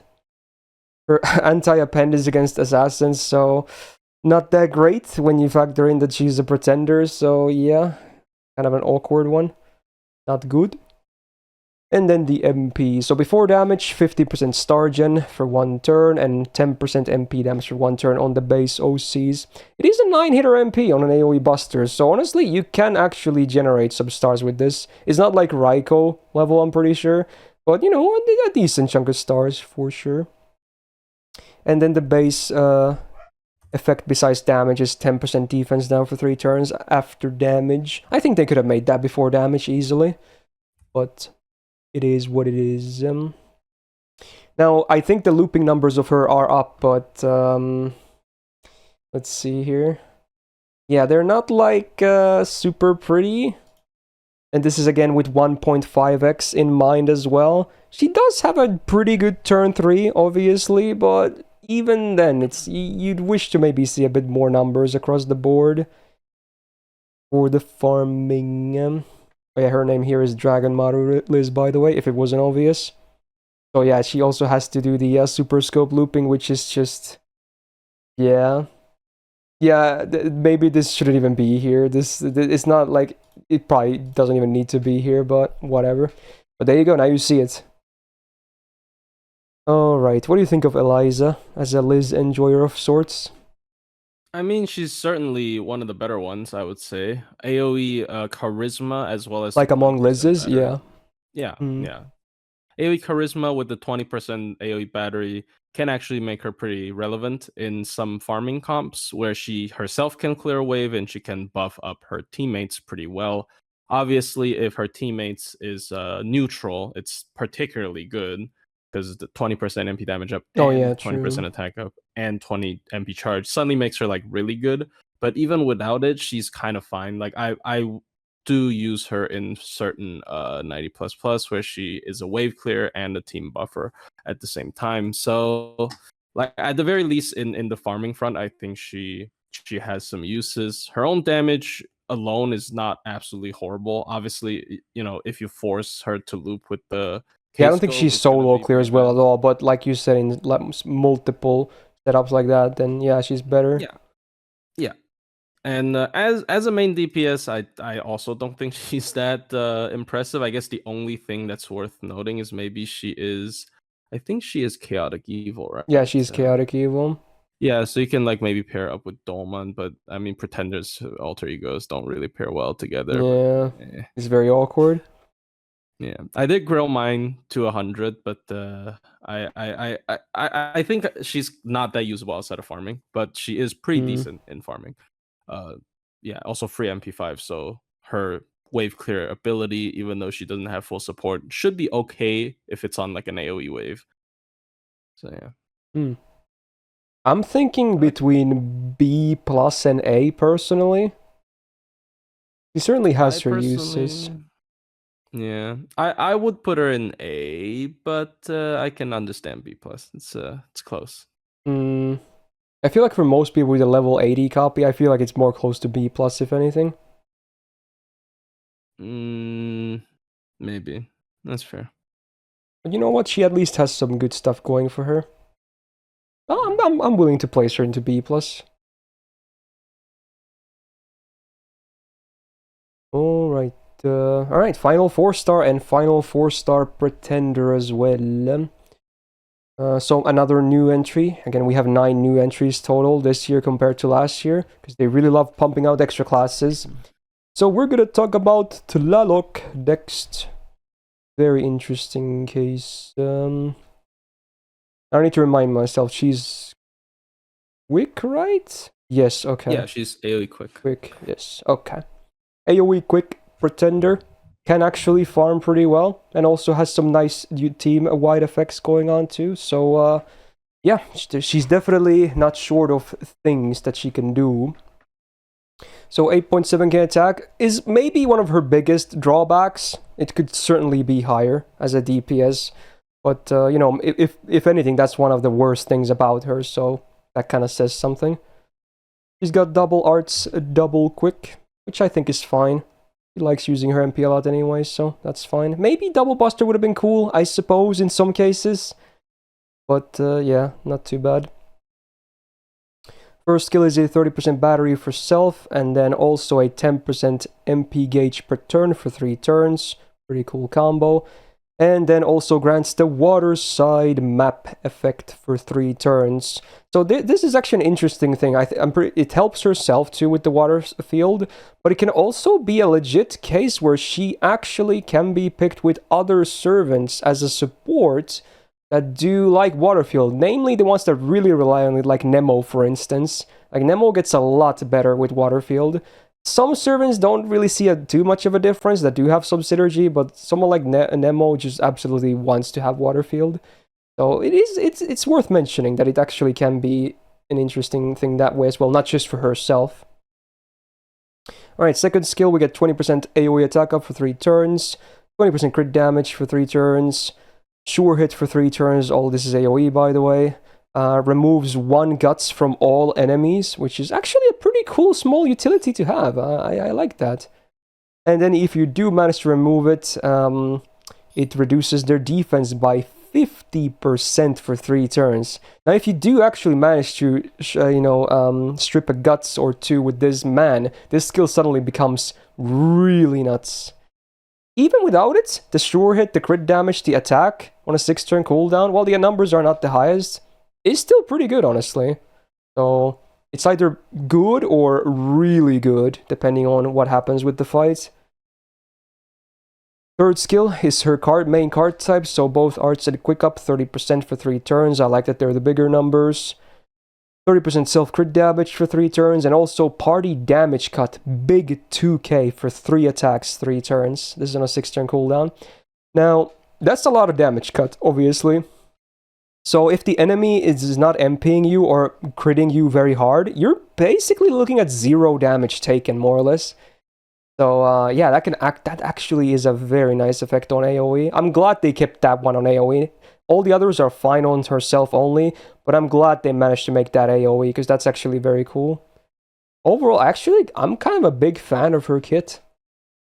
She helps herself, kind of sustains herself fairly well. Obviously, she works really well with supports too, but also, you know, works with the team. So it's a nice kit. Passives-wise, we got 12% permanent arts up. That is just amazing. Even if her MP is not arts, she still has 2 arts cards, so that's nice. She's got, here we come to the synergy, 20% crit damage on water side, which very easy when you... The uptime is good too, isn't it? Well, it's up half the time, so yeah, it's pretty good. And first turn, you're always going to get this, basically, so, yeah. And then, hey, she spreads the love. She gets 12%. Well, now her allies also get 8% of arts up when she is on the field. So that's actually a very unique and cool passive. This is very... is there even any other passives that do this? Maybe not, actually. That give card type bonus. This is like a bond CE that's free, basically. Yeah. This seems like a bond CE, yeah. Yeah, so that's a great little passive. It's actually really nice. Third append is against Avengers, so as far as I know, it should be a full neutral scenario. If you're bringing her as a support, maybe it has some value, but I wouldn't really bring her as a DPS against Avengers. You can definitely do better than that. Then the MP. So first of all, OC. 20% MP damage for 1 turn before damage. Pretty good. Not too bad. Then, important one for her looping. Before damage, she gets 20% MP gen on water side field for 1 turn. I wish it was a bit ramping to maybe spam it even more, but hey, at least you get it on every turn for the first 3 turns of MPing. Very cool. And then another normal effect, which again helps her friends. So her allies get 20% MP damage for 3 turns. I do kind of wish she was included in that, because that's a nice ramp-up effect right there. But you know what? If you run her in like multi-stuff, which I think should be possible, it's actually very nice to have. Now, was she... She's permanent, right? She is permanent. Yeah, Yes. so that's another nice thing about her. Yeah, that's what I remember. She is permanent, actually. Now let's look at her looping numbers. These are actually fairly legit. They look a little bit better, maybe, because again, 1.5x calcs instead of neutral like most of the normal classes. But, you know, she can still do Black Grail looping fine. You can do triple Scotty, you can do Oberon. So it's up to you whether you want the more consistent numbers or the higher spike towards the end. So yeah, I mean, she's both a pretty good farmer and also a pretty good like sub DPS, sub support. She's got a lot of things going for her, huh? What do you think about Tlaloc? Yeah. I like her quite a bit. I think very good utility in her entire skill set. AoE sure hit is kind of a rare buff as well. True. Obviously not nearly as good as Invul Pierce, but usually Invul Pierce will ask you to do something, like Holmes would ask you to MP, or Jane would ask you to use stars, have stars, not use stars. So it's a really good effect. Same with the damage cut, it's a decent support effect. And of course, as you've said, I the biggest like I wouldn't even say gripe, but like unfortunate part is the ramp up is not on herself on the MP, which would have made her like a pretty top tier quick looper. As of now, she's still pretty good with her refund, I would say, because she also has passive charge. There are some weird like funny comps I've seen where you do Scotty and then you ramp up the teammate Scotty's MP damage and maybe Scotty MPs or something. Like Summer Scotty yeah. DPSing. Okay. Yeah, there are some like interesting stuff you can do with her, and overall, obviously, probably not the best if you are using her as like just the main focus DPS, but definitely a really good utility character, both in challenge quests and farming, in my opinion, for like as a good teammate. Again, much like Eliza, I think she's just like a better example of Eliza, basically. She has presence in both farming and bosses as well. Yeah. Really solid servant, in my opinion. I think she should be A+, honestly. That's fair. Yeah. Among 4-stars, she really stands out. Yeah. Skill set is just too stacked. Yeah, it really goes with like most of the LB7 servants being kind of really good. She is certainly not a big exception at all. Alright, that's it. We're done with 3 to 4 stars, I suppose. Because there was nothing lower than 3 in this list, so here we go. It's time to talk about the SSRs. And again, we will cover Alter Ego first, then Foreigner, and then finally Pretender. And Alter Egos are like half of them, if anything, so we're gonna be here for a while. Let's do this. Alrighty then. So we're gonna go back in time. A bit more not so modern stuff anymore, but you know, we'll get there again. We're gonna talk about the Melt first, the OG single target quick Alter Ego DPS. There she is, a fairly popular character too, still to this day. Now her attack is hovering around average among SSRs for DPSing. Is not great, is not terrible, is fine. She's got double buster, double quick, which again in retrospect is actually very nice now that Summer Scotty exists, so she actually, you know, came out better from her existing as well, which is cool, especially when you remember that she actually does have some okay crit potential too. So that's nice. Deck is cool. Her first skill has been buffed, so what do we get? Self-evasion, 2 attacks, 3 turns, 15 stars, and then a 30% battery. On a 5-turn cooldown? Pretty legit, actually. I do love the flexibility of the evade as well, so it's much easier to use this skill. You can absolutely pop this turn 1 or turn 2 or whenever you want. It's pretty flexible. Alright, the buff to the second skill is really that made her crit potential like skyrocket, basically. So you still get the 30% attack up for 3 turns on a 5-turn cooldown, which is fine. Then there's the demerit of the 10% defense down for 3 turns. It's not that bad, honestly. It's only 10%, so it's not really usually gonna make you lose or anything. Can be annoying, but, you know, not the worst demerit ever. But then with the buff, you now get the on-attack activate buff for 3 turns. And what this does is that every normal attack she does gives her a 15% crit damage buff for 3 turns, and is also before damage. And what normal attacking means is that it's all of her normal cards and her extra card as well. Now, granted, the extra can't crit, but it's nice that it can generate one of these 3-turn crit buffs as well. So with this, you can actually have a lot of crit damage under her belt. In team situations, obviously you can't stack it as high as in solo, but still a very respectable amount can be stacked with just this effect alone. That's not even adding some Scotty crit damage into the mix. So yeah, sadly the best case scenario is solo, but she's not a very great soloer in my opinion, but still in teams, very legit. Third skill has also been buffed. They love buffed her, I suppose. It's an AoE MP damage down on all enemies, 50% for 1 turn. If you actually time this properly and you want to make use of that, you can actually nullify some MPs. You need more than that though, but it's a good start for sure for all the damage reduction. Then your party, besides her, gets a minus 50% MP damage for 1 turn, which is a demerit as well. Now, usually she's probably going to be your only DPS, if I had to guess, in most comps, so it's not really a big deal, because most of your other allies tend to be supports, so it's not a bad demerit. And then with the buff, you get 30% MP damage immediately for 2 turns. I think they could have easily made it 3 turns if it's only 30% on a 6-turn cooldown, but I digress. Overall, her kit, certainly... It has, I would say it has aged pretty well with the buffs. It's not like an amazing kit, but it's pretty good. I like it, honestly. I do like it. I do like the synergies going on, especially with the first and the second skills.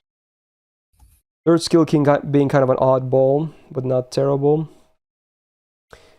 Anyway, passives. 17.5% debuff res, nice. 8% quick up, very nice. 10% crit damage, also very nice, and another 22.5% debuff res. So just from her passives alone, she gets 40% debuff res, which is very much from passives alone. It's borderlining the highest ever, which is like 50% for a few servants. Very high. Her append is against Lancers, which is trash as an alter ego, so ignore this unless you're like doing it for collection purposes, like having the perfect copy. It's terrible. The MP. Ooh, the MP. It's 2 effects, but they're both after damage. They're both good effects, though. That's the awkward thing. Like, they're still good effects, but man, I wish they were before damage. So on the OC, 10% quick up for 3 turns after damage, and then fully removes all the buff from the enemy, not just defensive ones, offensive ones included that can be removed, they're gone. But again, after damage. And as much as they love buffing her, they still haven't touched the MP. So unless you have a really fat copy, the MP just doesn't do a whole lot of damage anyway. If anything, I think her main crit damage potential is within the crits for most people. Now, if you look at the sheet, I assume this is gonna... Yeah, it doesn't look that bad for her, honestly. There is a bit of ramp up with the OC, even if it's after damage, but the numbers aren't, like, amazing or anything. They're kind of like whatever, you know? So, at least she has that crit potential, though. What do you think about Melt? In my opinion, she has kinda... I think she still maybe slightly goes down a little bit every year in my eyes, but never, like, a lot. Yeah, I mean, still really highly, offense-centric skill set. MP, I mean, yeah, it's after damage, but still really, I mean, it's buff removal, right? And it's also a ramp up MP, really high damaging crits, and I don't know. I think she's still really solid. Like, I might dock points because of her class, but like, still one of the best single target damage dealers in terms of skill set and whatnot. Good deck for Summer Scotty as well. If they ever buff the MP, I think she could be like top tier. But I just don't like the MP. The effects are good, but I don't like how they work. I think it's fine because it also has a ramp up. Like if it didn't have the ramp up, I wouldn't like it that much. But yeah, I think it's fine. It's a ramp up that helps her cards. So like, yeah. So I'm thinking of one of the A's for Melt. I think she's still A plus. She might be, yeah. Yeah, she's still A plus. I like the crits though. That's the ones because otherwise the MP that doesn't do the most damage. The crits can definitely help a lot. And with retrospect to Summer Scotty being released and her having a double buster double quick deck is very good synergy with that too. Yeah.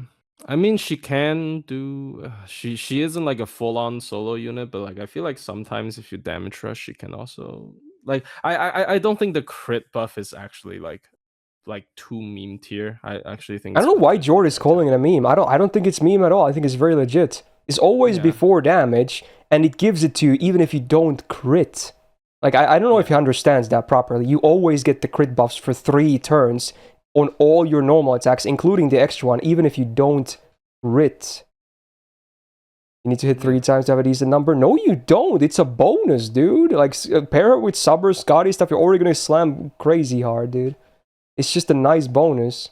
Like, even 2 normal hits is already 30% universal crit damage. Not even like quick crits only. It's universal. It's all crits. How is it a meme? 2 hits alone is 30%. 3 hits is like bordering a very good 3-turn crit skill. Like, what are you talking about? It's good. It's really good. I don't know why Jordan is so negative about it. I think she's very legit. Long as well. Like, it's just both the ongoing on attack effect and the crit she gets from the on attack effect lasts very long as well.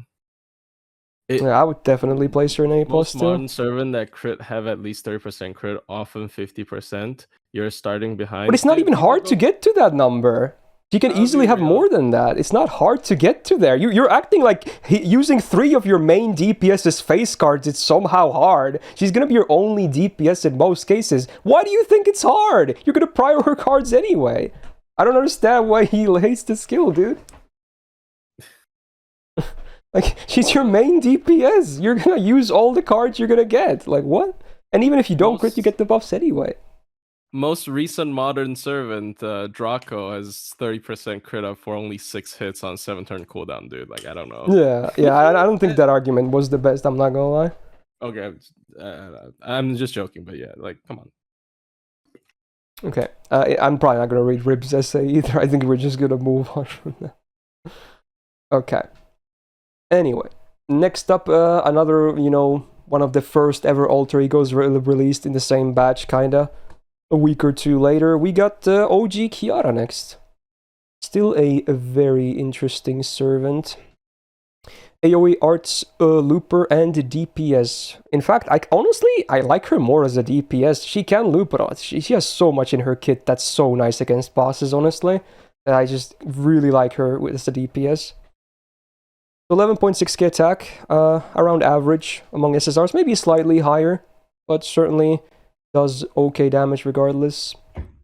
Double Buster, Double Arts, I think is fine. She even has a bit of crit potential too, so I like the Double Buster. Very cool. Now, we have seen a lot of buffs on Kiara as well. So first skill, single target, 100% debuff res down for 1 turn, and then on that target, minus 30% arts res for 1 turn. And a self 50% batter and 6-turn cooldown. I do wish it was AoE, because her own MP is AoE. But you know what? It's still nice to have.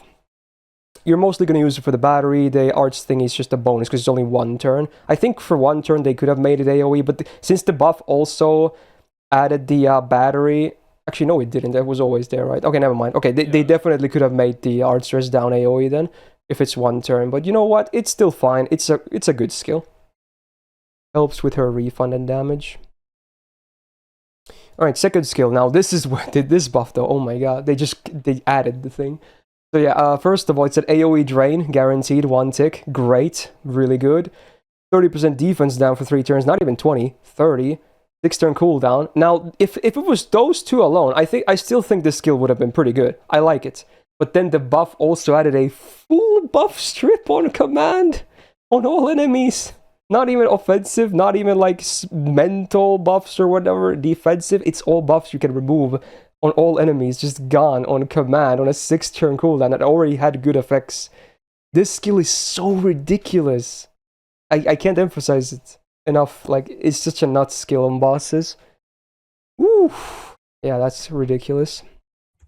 And then the third skill, the one thing they haven't buffed on her, but honestly, I'm expecting this to get buffed at some point too, since they also buffed the Tammy Summer one. This used to be the best of these until they buffed Tama Lancer's one. So maybe they'll buff this still, I don't know, honestly. So what do we get? For 1 turn, it's a bunch of 1-turn effects. Invul, 50% crit damage, 50% MP gain, 50% debuff res, 50% healing. You all get that for herself for 1 turn, and then does 3k damage without killing yourself. Now, you might say, 3k damage? Oh, that's scary, even for an SSR that has a lot of HP. Ooh, that's a big hit, right? Oh, it's nothing. It's absolutely nothing when you see what they did with the MP as well. Like, sure, you get this healing buff. This healing buff is not even needed. It's not even needed. Like, it's a nice bonus, but it's not even needed to even fix this demerit alone. Like, oh my god. The MP buff is so stupid. Anyway, before we get there, 8% crit damage. Pretty cool as a bonus. Then the 2% crit damage, instant kill res, and mental debuff res. Again, it doesn't do much, but it's a nice bonus. Dude, and I think a lot of people usually focus on her anti-ruler passive. Don't get me wrong, it's nice that she has that 1.5x against them. It's an option for sure. Maybe she's not as good as an Avenger for sure, but, you know, it's a nice option. But people don't focus enough on her Logos Eater passive. This is what I really... I praised this a lot when we saw Summer Kiara as well, because she does inherit this passive there too. 16% humanoid defense is ridiculous. 99% of servants in the game are considered humanoid. Like, that's a lot of permanent defense against, like, basically every servant in the game. How is that, like, not a crazy passive? It is. It really is a crazy passive. If anything, that's the one people should be focusing on when they talk about Kiara, not this one. Even though this is obviously more cool and unique. Anyway. Third append is against ruler, so honestly, yeah, you can, because of the passive, it is a legit append. So, max it, why not? And then the MP has been buffed. Oh, the joy. Now, they only increased the numbers. They didn't add anything new. Not that it needed, because it already had both Invul Pierce for 1 turn before damage and also ignores defense. So it's the godly combo of those two utility. The only thing that's going to save the enemy is Guts or Special Invul. Otherwise, you're getting slammed. And then it has a self-heal. It used to be a base 2k, which already, with the 3rd skill active, it already kind of... It basically healed you for 3k, what the skill used to damage you for, right? When you have it maxed. But now, it's a 5... It's 2.5 times higher on base, dude. What? Why is it so much higher? So now you don't even need the healing up. It already heals that much and more. But if you do have it, it's now on base OC a 7.5k heal. Wow. And that's on an MP that's fairly spammable too. Just wow, dude. Wow, wow, wow. And yeah, even Guts might not save the enemy, especially Invoke, because she has a buff strip too. You're right, yeah. Like, let's look at her farming numbers too, sure. Like, these are definitely still, like, they're alright, right? Like, they're not bad. Honestly, they're good. They're good numbers. Is she like a top-tier arch looper? Maybe not, but is she good? Yes. But if anything, I really want to emphasize how much I like her against bosses. I think that's where she really shines, honestly. Like, yeah. What do you think about OG Kiara? I mean... Okay. She's definitely really solid. Like, as boss killer, it's very hard to kill her. She heals back everything whenever she MPs, and as you said, it is quite spammable. Like, my only problem with her is her damage. I think for a character who has an MP upgrade, it's still a bit low. Probably because her first skill is probably one of the bigger problems. But overall, really pretty solid. I don't know. She's also not. She's not a good farmer. Like, I'm just gonna say straight up, I don't think she's a good farmer. But like for challenge quest stuff, she can definitely survive very well. So I guess that kind of combines into like maybe A plus. I don't know. That's just for me. I think after the MP buff, the farming number is still pretty good, actually. Yeah, but like, usually I am expecting more from MP upgraded servants. Okay, she probably doesn't compare to like the best arch loopers out there. But like, if you compare it to Summer Ibuki, like, it's just unfair. But yeah, but like, yeah. It's because her like, one, her refund isn't the greatest, because I'm pretty sure they nerfed her refund because of her skill 3 having an MP gain up skill, and also she doesn't have any self steroids. She has the single target arts down for a turn, so like, it's not. I mean, her damage is still very legit though with the double caster Oberon comp. I mean, granted, this is 1.5x, but still, even with that factored in, actually pretty damn high. Oh yeah, the defense now helps too. Yeah, but it Mhm. also doesn't carry over. So Mhm. I mean, I would definitely pick her as a challenge quest killer. Yeah, even I do acknowledge, in my opinion, her farming numbers are still good, but I very much prefer her in bosses because then you get to use everything that's so nice about her. Yeah, I mean, she's actually the only servant I have currently taken over 100 in NA just because she's the SSR I got multiple times in GSSR. But I guess we'll see. I might need more experience with her to give her a more fair rating. Maybe I mean I'd use her quite a bit, but not in farming at all. So I honestly, this may be a hot take, but I think I'm gonna place OG and steal an EX even after all this time. I mean, I'm willing to take the hot take, dude. I think she's that good. I think personally she's nuts. disagree. Yeah, I based on what you said, I think you would probably disagree, but I just think she's so nuts. She does so much. Just so much. I don't really see much bad about her at all. Maybe I wish the first skill was like AoE, sure, but besides that, I think she's just nutty. The MP buff was stupid. I mean, without the MP buff, she would be like A or A plus. With the MP buff, it's just that was like her biggest weakness, and it's kind of covered now. I guess I don't know. I just think she on the offensive front she's a bit weak, but maybe that's what she's built for, anyways. Yeah. Okay, fair enough. I feel like some of that might be also because of the past, because you used to kind of feel a lot weaker, but nowadays I think most of that has been remedied in terms of the damage. All right. Oh no, we're gonna talk about my waifu. Okay. Let's go. We're gonna talk about the OG Okita altar now. AoE, Buster, Looper, and DPS, I suppose. Yeah, she can do both. I'll be the first one to say that is she amazing at either one of them? Not really, sadly. So as much as she is like a legendary character and a big fan favorite, including myself, of course, I love this girl. I wish she was a bit better though. But hey, we'll give her a fair rundown anyway. Now, at least up here, everything is perfect. Like, if we never go up, this is easy. This is the EX material right here. 12.4k attack is really, really high for an SSR. Perfect double buster. Quick deck has aged really well nowadays. She has the nice Okita numbers. So every Okita in the game, including the altars, have just very good gains as well. Both for MP and star generation. So this part right here, easiest EX of my life. But I guess we have to cover the whole kit. So it is what it is. We're up here, just an amazing numbers. Right, the buff to the first skill. I don't like this one. Alright, Quicken Buster up 30% for 3 turns at a 6-turn cooldown, so it's fine. And then the buff added a Sky attribute damage mod for 3 turns. 30%. Like, Sky already is like hard to find, I'm not gonna lie. Like, sure, it's not just servants only, it can be on some enemy, like normal enemies too, I'm pretty sure, but did it really have to be Sky? I wish it was something else, but oh well, because that's the only thing the buff did. At least reduce the cooldown to like 5 or something, then it would have been nice. Then I would have been happy with this buff, but that's it. Oh well. Could have been a better. It's not the worst buff ever, but could have been better. Now, the second buff is arguably even worse. The one good thing about this buff is that it's at least good for farming, but outside of farming, it's a bad buff. So she gets a 30% battery, 500% absorb for 1 turn, and then a 3 turn, 20% attack up for 6 turns.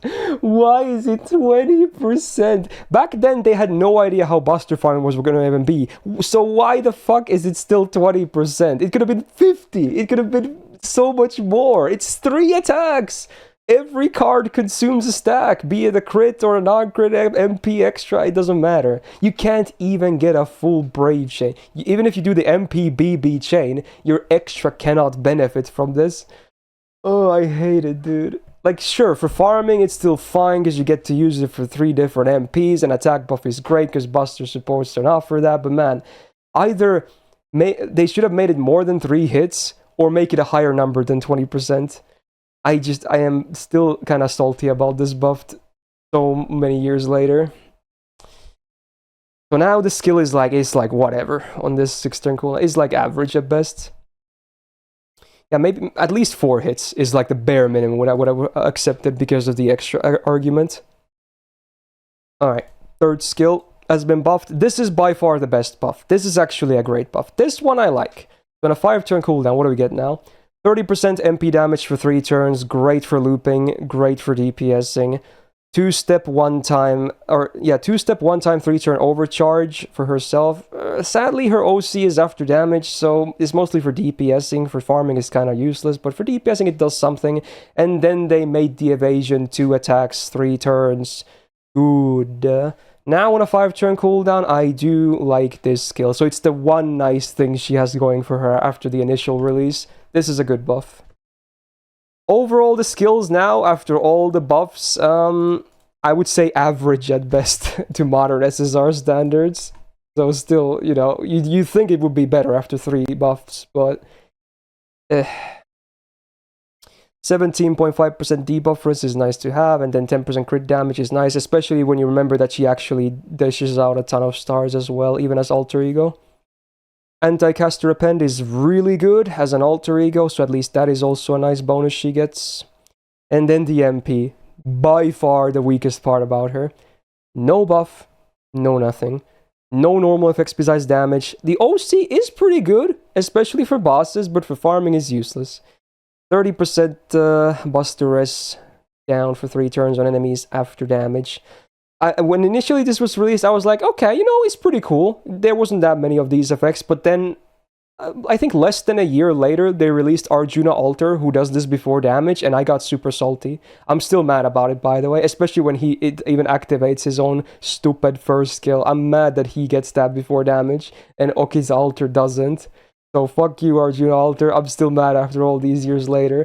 You made me hate this MP even more, okay? Suck on these nuts. But honestly, I will say this. Despite, you know, all the... I was... Because, you know, I'm very passionate about her. I was really trying to pick up all the negatives in here. She's not a terrible servant by any means. For both DPS and in farming, you can absolutely do it.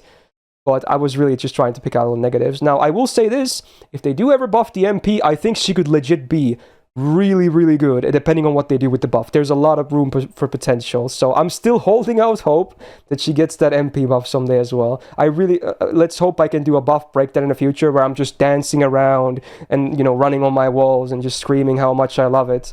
So, hopefully at some point. Now let's take a look at her looping numbers. Again, she has to use a 50%er, so obviously she can't go from 0 like most Buster Loopers, but... You know, the numbers, they're not pretty. They're there. They're not pretty. He spikes okay on turn 3, but that's about it. Now, will I be farming with my fat copy? Absolutely. But would I say everyone else should be farming with her that don't have a fat copy like I do? Probably not. I think he can do way better than this. So, just because I will be farming with her, I think most people should not. Unless you're like me who loves her, then go for it. What do you think about Okita Alter? I mean, I don't own her actually. I don't use her that much. I think, like, to me, she's just a Buster AoE that doesn't have a huge battery and just have okay damage. So I personally wouldn't rank her too high, but like obviously she has really good hit counts, so I'm not sure on that front how she performs. Dude, I'll tell you this much: her cards are really good for both star and MP gain. They're really good. I guess that's just every Okita, right? Yeah, it's the Okita effect. That's the one thing that's universal between them. Their cards are really good. I'd probably put an A. I think I was thinking A as well after all these buffs, honestly. Like, maybe for farming, she's like... farming is like a B, maybe. A B after all these buffs. But for DPSing, she's still legit. Yeah. You can absolutely make her work with those nice cards and whatnot. And with the ramp up on the MP... the 30% Buster Res down actually will become significant. But again, for farming, it's kind of not really a big deal. Okay. Here's hoping she really gets that MP buff someday, though. Please, please. then I'll be happy. Maybe. Well, at least if they only up the numbers, I'm gonna be kind of mad because even that doesn't really solve the big issue. But you know, just do something cool. Do something cool with the buff as well, please. And again, she is very popular, so here's hoping. Come on, lasagna, make me happy this year. Gouda 8. That's the year. Let's do it. Come on, this year. Let's go. All right, next we're gonna talk about. We're gonna jump ahead a little bit, and it's gonna be Sitonai. Very interesting servant. Very basic case, honestly, but in her defense, she happens to be arts, so you know what? She's still good. That's the fun part about her. Oh, yes. So single target arts DPS. OG Ilya, when you think about it, kinda. Not in release order, but you know, lore order, I guess. 11.6k attack stands around average among SSRs. Nothing too great there. Or too bad. Double Buster, double Art Stack is fine. Even has a bit of crit potential, but mostly it's all about the MP spam for sure. Alright, let's look at the skills. First of all, Invul for 1 turn on herself, 6 turn cooldown, so it's the standard. But then she also gets a 500 damage cut, or not she herself, the party gets a 500 damage cut for 3 attacks. 3 turns. It's a cool little bonus. It won't really cut down too much on the damage, but you know, it's just a nice bonus to have. It's an okay defensive skill. I don't love it. I don't hate it. It's alright. Second skill is a self 30% not attack, but arts up for 3 turns, and then also a self debuff immune 1 time 3 turns. Also, oh my god, this song is loud as dicks, dude. I'm sorry, I try not to comment too much on the songs, but man, these SoundCloud links are really like messing with my brain. It's a good song, but man, that is loud as hell. Alright. Again, if you're on YouTube, ignore that because you can't hear any of that anyway. This on a 5-turn cooldown is actually pretty good. If this was 6 turn, I would be like, it's like whatever, but 5-turn cooldown, I kind of like it. It's good. Basic, but good. And then the third skill. I hate this skill. Because whenever I use her, I miss both the buffs, dude. I'm so mad. I swear, I always get a double miss. You'd think that with double 80% chance, most of the time you get 2 of them. Like, you get both of them, right? Or at least one of them. For whatever stupid-ass reason, when I use this skill, it's always a double miss. And I want to rip out my hair when that happens. So what do we get? My bias aside. 30% battery is the one thing you always get. Great. But then on an 80% chance of max rank, you can get 20% attack up for 3 turns. Cool. Or 10 stars per turn for 3 turns. Like, if you land everything on a 6-turn cooldown, it's pretty good. I like the skill on that. Then it's good. If it's only one of them, it's okay. And if it's just the battery, it's really underwhelming. So, I don't know, for whatever reason, when I use her, I always get a double whiff. And I'm not obviously going to really put that too much against her in the placement, but I wanted to get my frustration out there. Because, you know, this is my platform and I can vent. Alright, past this, we got some good stuff going here. 15% debuff is always nice. 10% permanent arts, really, really good on her. 8% debuff success rate is nice with the MP coming into play. And then the Goddess's Core with another 22.5% debuff rest. So that's what, 37.5% debuff rest. Really good. So passes wise, while they're basic, they're good. Her append is against Sabers, so that's pretty trash. And then the MP. So, against dragon enemies, you always drain a tick from them, which is cool. Dragon is a fairly common trait to even on bosses, so I don't hate it. And then the OC effects, we got 20% defense and crit chance down for 3 turns after damage. I kind of wish the defense down was before damage, but oh well. Considering the MP is fairly spammable, it's nice that you have those debuffs. And if you're fighting dragon, it's even more nice, because then you're really going to cripple the enemy's MP potential. Pretty okay MP still. Now, I assume on the, yeah, she's definitely going to be the lower side here. But again, I feel like that's a bit unfair, because I think she has a bit easier time spamming her MP than, let's say, Mecha Liz. Or, like, even Super Bunyan, she spams better. So, yeah. Maybe not the most fairest representation of Sitonai.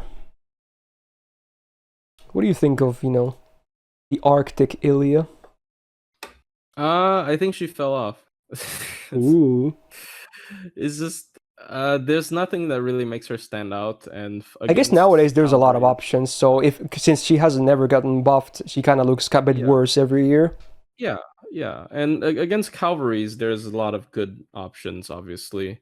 Like in the berserkers or even neutral damage options, I feel like would just probably be better than her. And I think she's still fine if you're fighting foreigners. Like obviously, full counter class is always strong. Like I can still see her being pretty good against like strong foreigner boss fights. But other than that, I don't see anything that is particularly impressive in her, especially with her skill 3 being chanced as And she well. doesn't really Like even if bring anything that really like is unique. Maybe the dragon drain is the one thing that she really has nah, going for her. yeah, but But it's not besides like it that, could she have been doesn't a really bring anything universal crazy. drain. Like the Like I AoE think damage cut for 500, it's nice, but it doesn't really ever really solve a fight or anything. yeah, it definitely could have been a universal drain. Her skill 3 didn't have to be chanced. Like if people talk about like, oh, Space Ishtar's skill 3 is so annoying, like this is the same thing, and it's like I don't understand. It's kind of weak in my opinion. At least needs Hmm. upgraded MP. The one good thing about her is though that MP is fairly spammable. It doesn't do the most damage out there, but at least it's fairly spammable with the good setup. Yeah, but that goes for a lot of our single targets, right? Yeah, So true. I don't know about If that, anything, like like how she compares. Hephaestion feels like a more modern version of her. That probably what she Oh, should have been definitely. like as well, even among alter ego. Yeah, I mean, I take Hephaestion over her for casters as well. So it's just Oh fine. yeah, I guess yeah, true. Honestly, this might look a So, bit drastic compared to last year, but I'm thinking like a B plus. oh, definitely. I think I she think I has had her an A almost no plus place. last year. Maybe I should have been a bit more savage, but yeah. I think she has like no place right now in the meta most of the time, Could use more damage or unfortunately. something unique that you makes you want to pick her more or whatever. Yeah, like dragon, sure, anti-dragon, right? Like it's fair. I don't know. I don't even think that makes her broken. So Yeah, it's just nice utility. That maybe if she had a damage mod as well or something. yeah. You know what? You can still absolutely make her work. So Yeah. not a terrible servant by any means. Yep. Next up, we're gonna talk about the Gogh. Kingprotea. One of the Sakura 5 once again. The big girl herself. Interesting costume as well this year. Makes her a bit more relevant in terms of, happenings. AoE, Buster, DPS, and I guess Farmer too. Although, from what I remember, the farming numbers Yeah. are not very legit at all. But so we might just consider her on boss scenarios only. How's her Yeah. solo, by the way? Is that legit? Oh, legit. I mean, Okay, she's literally yeah, only I afraid of thought maybe it would be. Yeah, buff strip. I haven't Yeah. done it myself though. Yeah, it's especially after the buff, she gets like 40,000 HP. You just Mm-hmm. cannot kill her. And she Okay, doesn't so take let's damage from just MP. call her a Sorry. DPS and a soloer then. Yeah.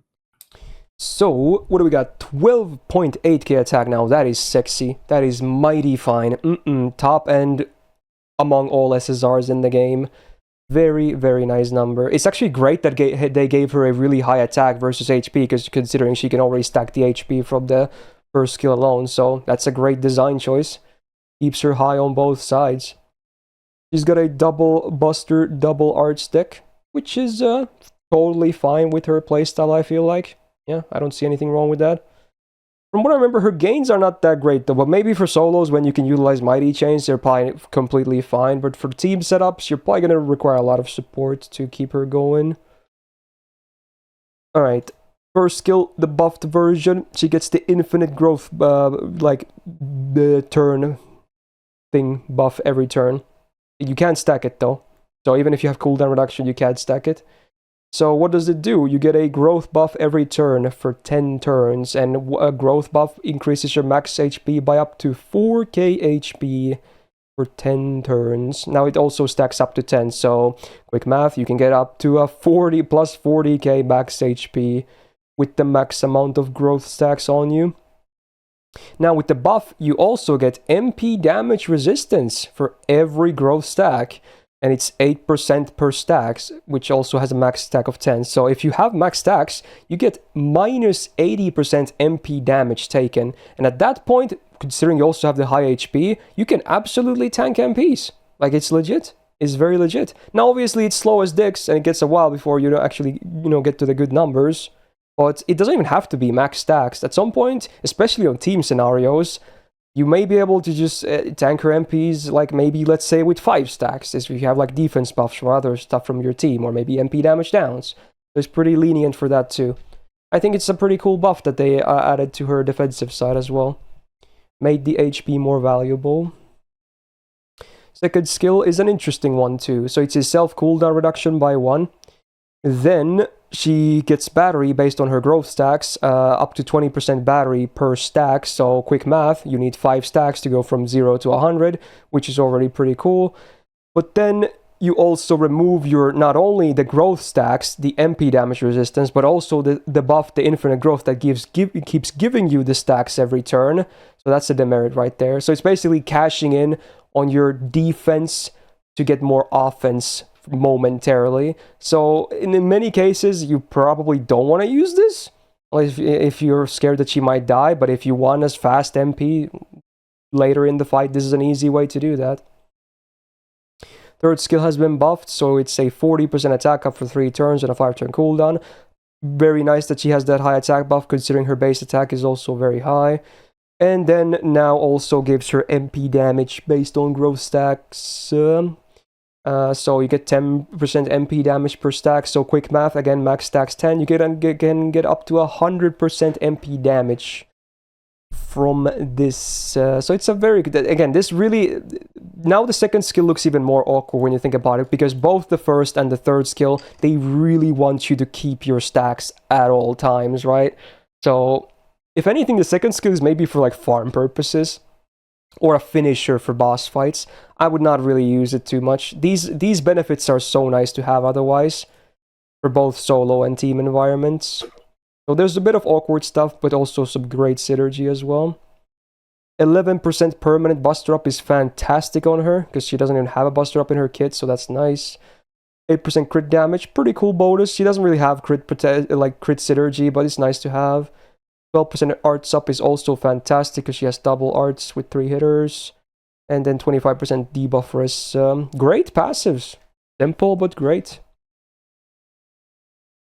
She has anti-ruler on her anti-append, which I would not really mess with too much, honestly. Oh yeah, I guess the MP has buster up, true. I forgot about that. But yeah, this anti-append is not that great. So yeah, again, much to do with the growth stacks. If you have a single one, you get 20% buster up for 1 turn before damage. So sadly, this one doesn't scale with the growth stacks. Even if you have 10 stacks, I believe you still get the 20%. But hey, again, it's more reason to keep your stacks, if anything, to get more damage here as well. And then you get another 20% buster up before damage for 1 turn, always, no matter what, on the OC base. So if you have a growth stack, 100% OC base, 40% buster up for 1 turn before damage. Boom. Nice, cool addition to your damage.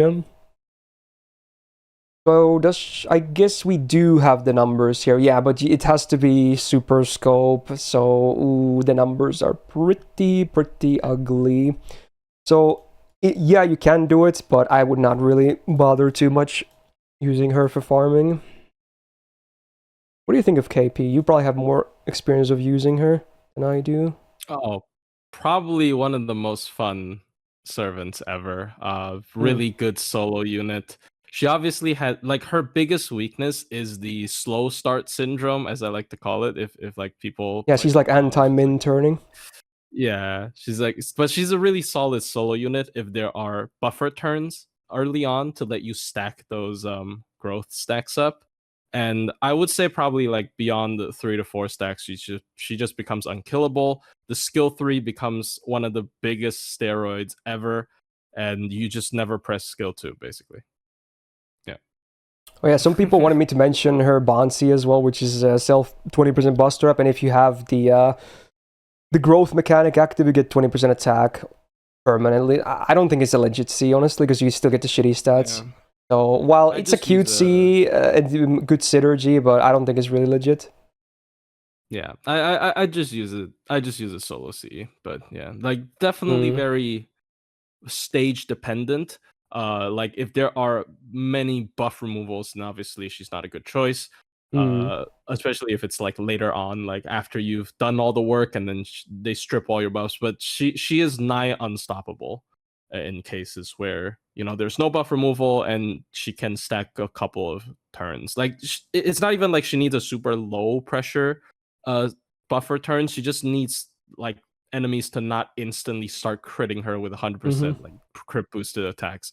So I like her a lot. Obviously completely not viable in farming in my opinion, but yeah, I personally I would put her in A plus probably just because of A how good she plus, is in oh, solos. damn. Yeah. Hmm. Yeah, because like you can't kill her. Is it 40%? Not 40%. 40,000 HP with 80% MP damage res. It's just kind of unkillable. I guess the real reason why it works is how max HP works, because not only does it increase your max HP, it also gives you the HP as well immediately. Yeah, it's a heal. So if it didn't do that and she had no healing, she would be terrible. Yeah, but it is basically a heal per turn. It gives you the HP. It's basically healing. That's a buff. Yeah. I'm feeling A, honestly, personally. But you might be onto something for sure. Because, okay, this is the way, like, there's two ways to look at it, right? So obviously she has restrictions. There are things that she absolutely cannot do, which once again, in my opinion, is farming. I think it's rarely worth it. But if you only look at her in what she is good at, then she is really good at it then. So I would really think it's A plus, but that's just me. Yeah. I think personally I'm gonna leave her in A, but I do think you bring up good points, and I would not be mad if someone put her in A plus. That's understandable. All right, well, I tried. Yeah. All right. Next up, we're gonna talk about one of my favorites once again. I like a lot of alter egos. I have so many of these guys grailed.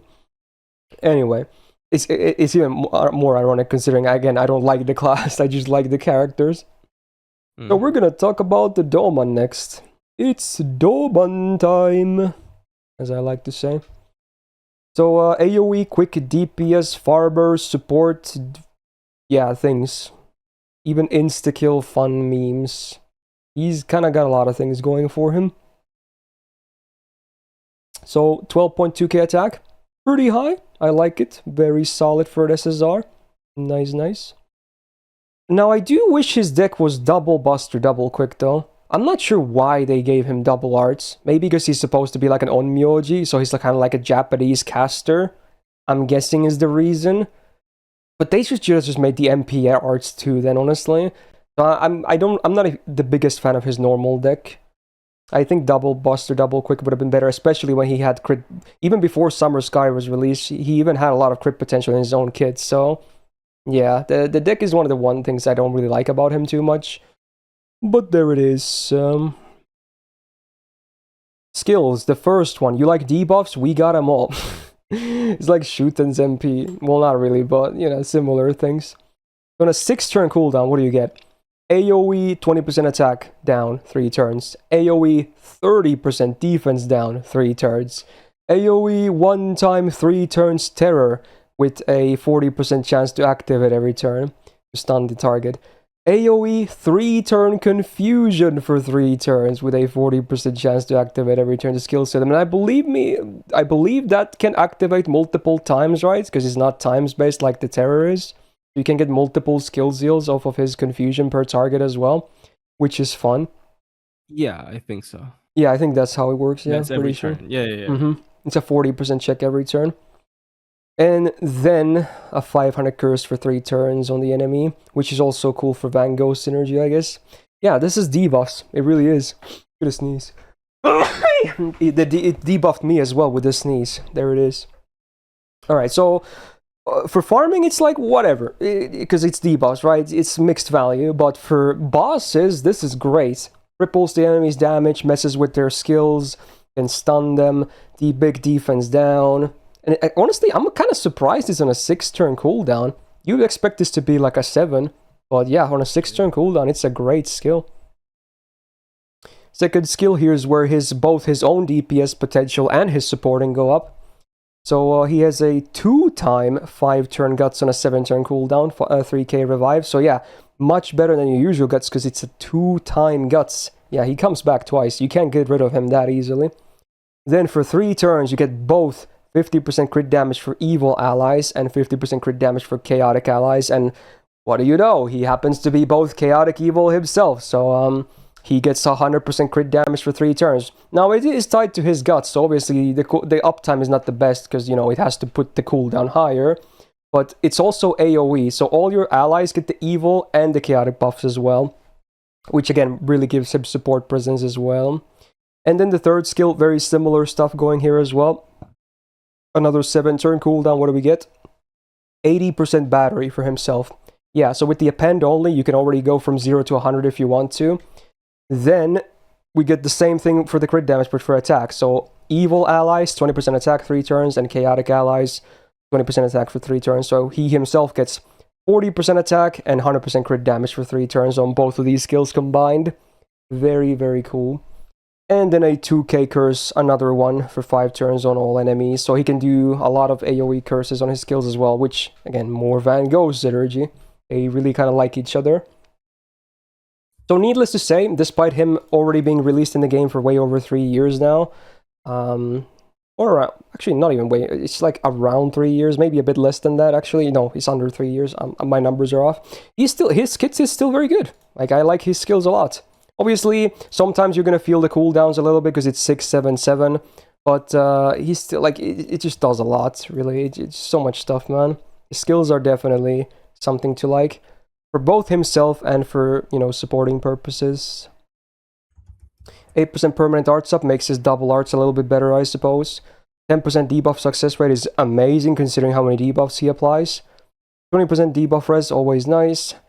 Then his unique divinity gives him 20% more instant kill success rate, which is very cool because he actually has the highest like base AO on AoE, I believe, in the entire game, which actually enables him to do some fun things with farming when you can actually utilize instant kill, because he could also fully charge himself basically. And then the final passive, his unique one, he gets a more MP generation on damage taken by 20% because, you know, he loves that shit. Not surprising. His passive is, or his append is against alter egos, which maybe not the most relevant, it's still neutral, but if you bring him as a support, then you know what, sure, have some bonus damage, I guess. And then the MP, arguably the weakest part about him, if anything. So it's just curses and insta-kill. So 1k curse for 5 turns on all enemies. And then also a 100% base amplify rate curse. Oh my god, okay. Okay, I love the song, but I really can't focus if it's just gonna stay on that thing. Oh my god, Jesus Christ, dude. Okay, again, sorry if you... Dude, you guys are really on the mood with song. Can we just have some normal songs? I don't want to comment on them all the time, dude. You guys really need to relax here. YouTube has no idea what's going on. Anyway. Okay. So yeah, the curse amp, 5 turns as well. And base 120% chance to insta-kill all enemies. That combined with the passive means that, yeah, he has like the highest, at least highest easily accessible instant kill rate of all AoE servants in the game. So he can even instant kill some gold, not servants, but enemies. You'd be surprised. It's fairly consistent depending on the enemy. Obviously the damage on the MP itself isn't super high, nor does it do anything too crazy, but, you know, it's there. I do think he is on the sheet, yeah, because he's kind of easy to work with because of it. His refund is actually pretty bad, but because he has an 80% battery, that helps a lot, so he can run a 50% C as well. Is it all that legit? Well, not really. Like, he's not even like top 10 quick loopers in the game, not even close. But, you know, you can do some farming with him if you want to. If anything, I think for farming, is mostly like for, you know, multi-core, where he maybe insta-kills a wave and also buffs your other guys. Stuff like that. If anything, that's like his best farming scenario, or the most used one. But anyway, I'll let you talk about Douman now as well. I mean, he has been the reason why I rate servants with chaotic evil just probably instantly higher than servants that are not. Really relevant in, as you said, farming with multiple DPSs, with sometimes even crit comps that can consistently generate stars.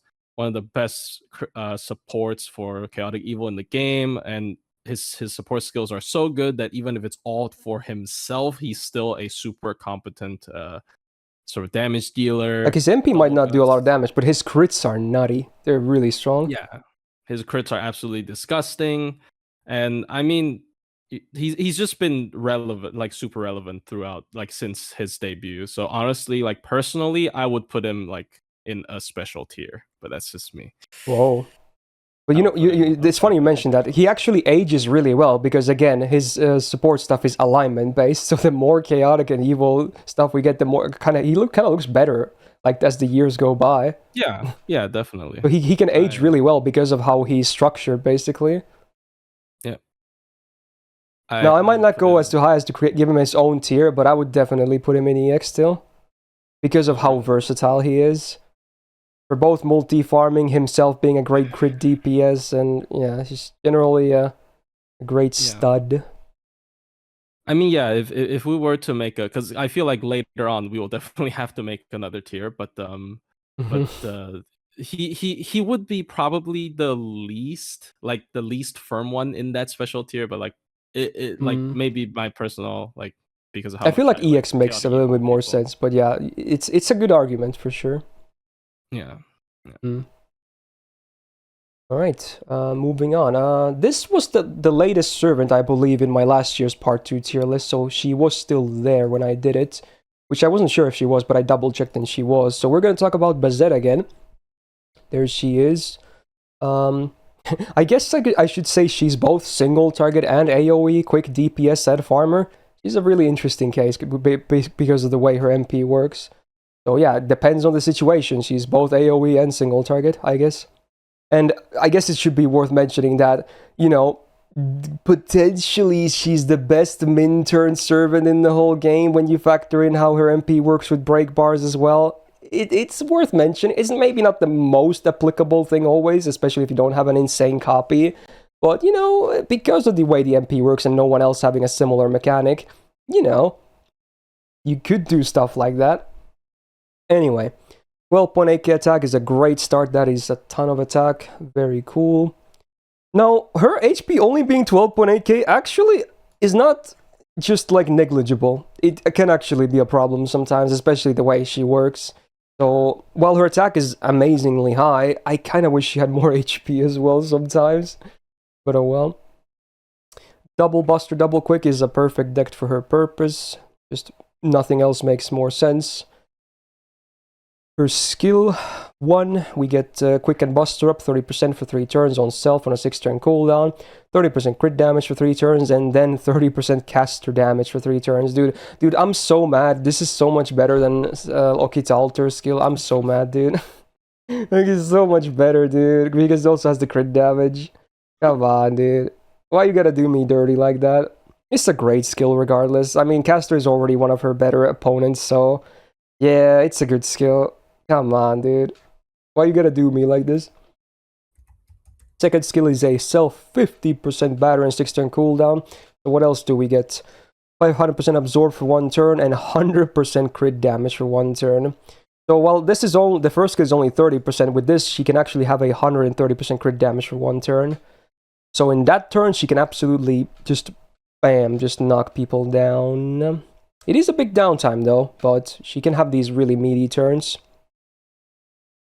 Third skill, self-evasion, 1 turn, 5-turn cooldown, so again better than most because usually it's 6 turns. Debuff immune for 1 turn, cool bonus, and also a 20-star bomb. Very nice. This is also very nice with the MP in particular.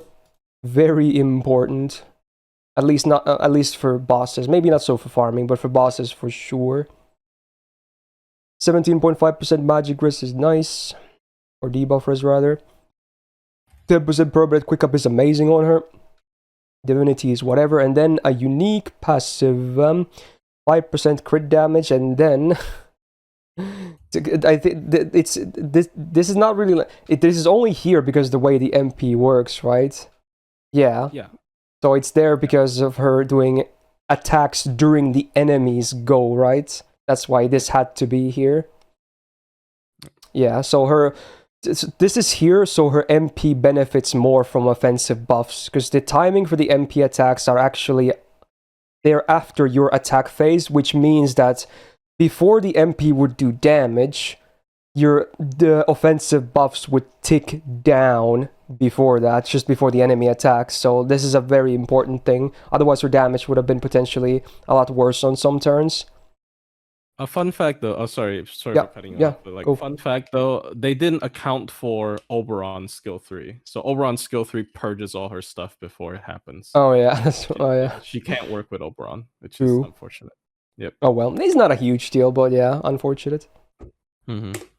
All right, Anti-Avenger on the append is it's definitely a lore thing, obviously, but I wouldn't say it's very legit gameplay wise. And then the MP, the fun MP. Let's cover the OC first because it's so simple. So it's 10% attack up for 1 turn on self before damage, or yeah, before activation, I guess, because the damage is done so specially. So it's okay. It's pretty basic, but it does the job. Then the MP, all the other effects. You get a taunt for 1 turn on self, great, and then the Fragarak special buff for 1 turn, which makes you counter when you get hit, basically. Which is it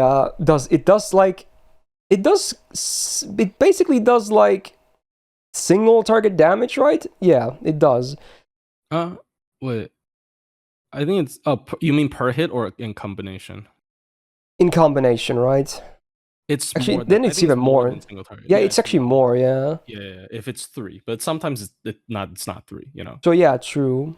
Okay. So they had to make the value a bit weird because of the way it works. But yeah, anyway, moving on. Then again, once the enemy attacks you, she's just gonna immediately counter them. She just cuts in on the order and then just does damage like that. And the way it works with break bars is that this cannot break a gauge. These counterattacks will always leave the enemy at 1 HP. But the funny thing is that really makes her, more than viable for min turning.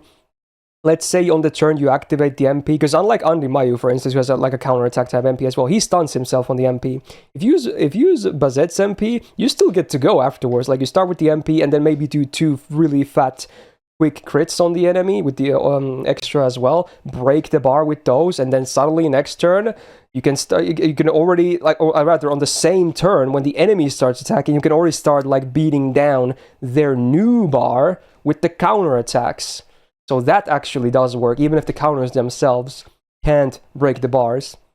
And then the counters also reduce the enemy's quick resistance by 10% for 3 turns, which is nice considering it just makes it do more damage, like on subsequent counters and, your other quick cards as well. And you also get 10 stars based on every counter, right? So yeah, cool little follow-up turn potential as well. It's a very, very, very special MP. But honestly, you can even use it for farming. But I believe for farming, if you want to make it consistent, especially if there's enemies that have skills, you have to bring in...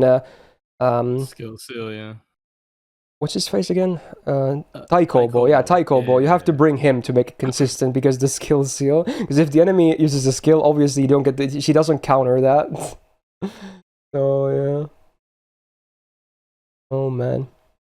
Does she have a thing here? No, she is not listed in a farming setup. Hard, yeah, it's a bit sketchy, and it obviously while Taikobo obviously does buffer damage as well. It's not to the same extent that like Scotty would, right? So. Not to mention it's slow as hell because you have to watch all those animations between enemies. Not that it really matters for clearing, but it's worth mentioning, I guess.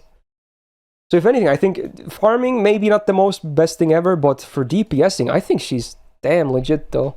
She's a very special case. What do you think about Bazett? Because she's really special. Okay, this might be a hot take. I think she's so overrated. Oh, okay. Because she's an inconsistent DPS, right? Like it's very reliant on whether enemies hit her or debuff her. There are also certain debuffs that can, render her useless with like a stun or a charm. And yes, she is the quote-unquote min-turn queen, but what actually happened... Yeah, it's only on the best... I wouldn't say it's like a consistent case. It's like the best potential ever. Yeah, because she just created her own... Like, what ended up happening? Because what I expected was, her to be the main DPS for the min-turn. No, what ended up happening to the min-turn community, I guess I can call that, is that she just created a new category where you min-turn with a normal DPS, but you have a 120 Bazett in the back, so she cuts the turn by 1. So it's so dumb. I don't... Yeah, I mean, because the way the MP works, it kind of, brute forced it to be like that. Yeah, so she just created a new category that doesn't change anything, except for, if I really want to technically have the minimal turns, I have to 120 MP5 my Bazett. Otherwise, I'm just not in that category. So I don't know. It's more... It's not like she makes the min turn easier. It's more like, if you know speedruns, she created like a glitched category. I think this is a good analogy, actually.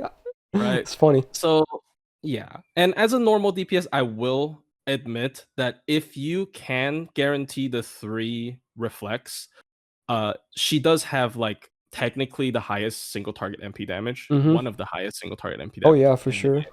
Yeah, and especially with the ramp up on the quick rest downs. Yeah, definitely. So there are certain ways to use her, and her face card is not shabby, especially when she's fighting casters. Like her face cards can definitely take out a bar on its own. But I just think, instead of being so over reliant on what the enemy does, because enemies can still self buff, and then suddenly you lose a reflect, and you probably would rather bring just a damaging MP because it's easier. Like maybe it's more consistent for sure. Yeah, definitely a lot more consistent. So I personally think she's a bit overrated, especially because I don't have her high MP copy. I have an MP1 copy, and I just never use her, unfortunately. Yeah. Now, I will also, I didn't really talk about this much, but I think one of her biggest problems, though, besides the consistency, is that her survivability. Because many bosses, it's really hard, and remember, she's a quick unit, so even the supports don't really help her too much, and she has that 1 turn of aid, which will usually give her a free MP turn, easy peasy, but because her gains can actually be really good, let's say you MP and the next turn you MP again, you might die in some cases, you might just die, right? Because again, you might just have to bring like Kasdoria as well, just because she might die otherwise too easily, and then you lose out a bit on value on like Scotty buff, for instance, because you don't have that. So that's why I think her having only 12k HP, I wish it was higher than that. Yeah. So I don't know. She's too complicated for me. I think she should be in one of the A tiers. I'm struggling to decide which one, though. I don't think she's A+. Just because of how... No. The thing is, her potential is insane, but I feel like because it's not always going to be a consistent thing, that definitely should be taken into account, right?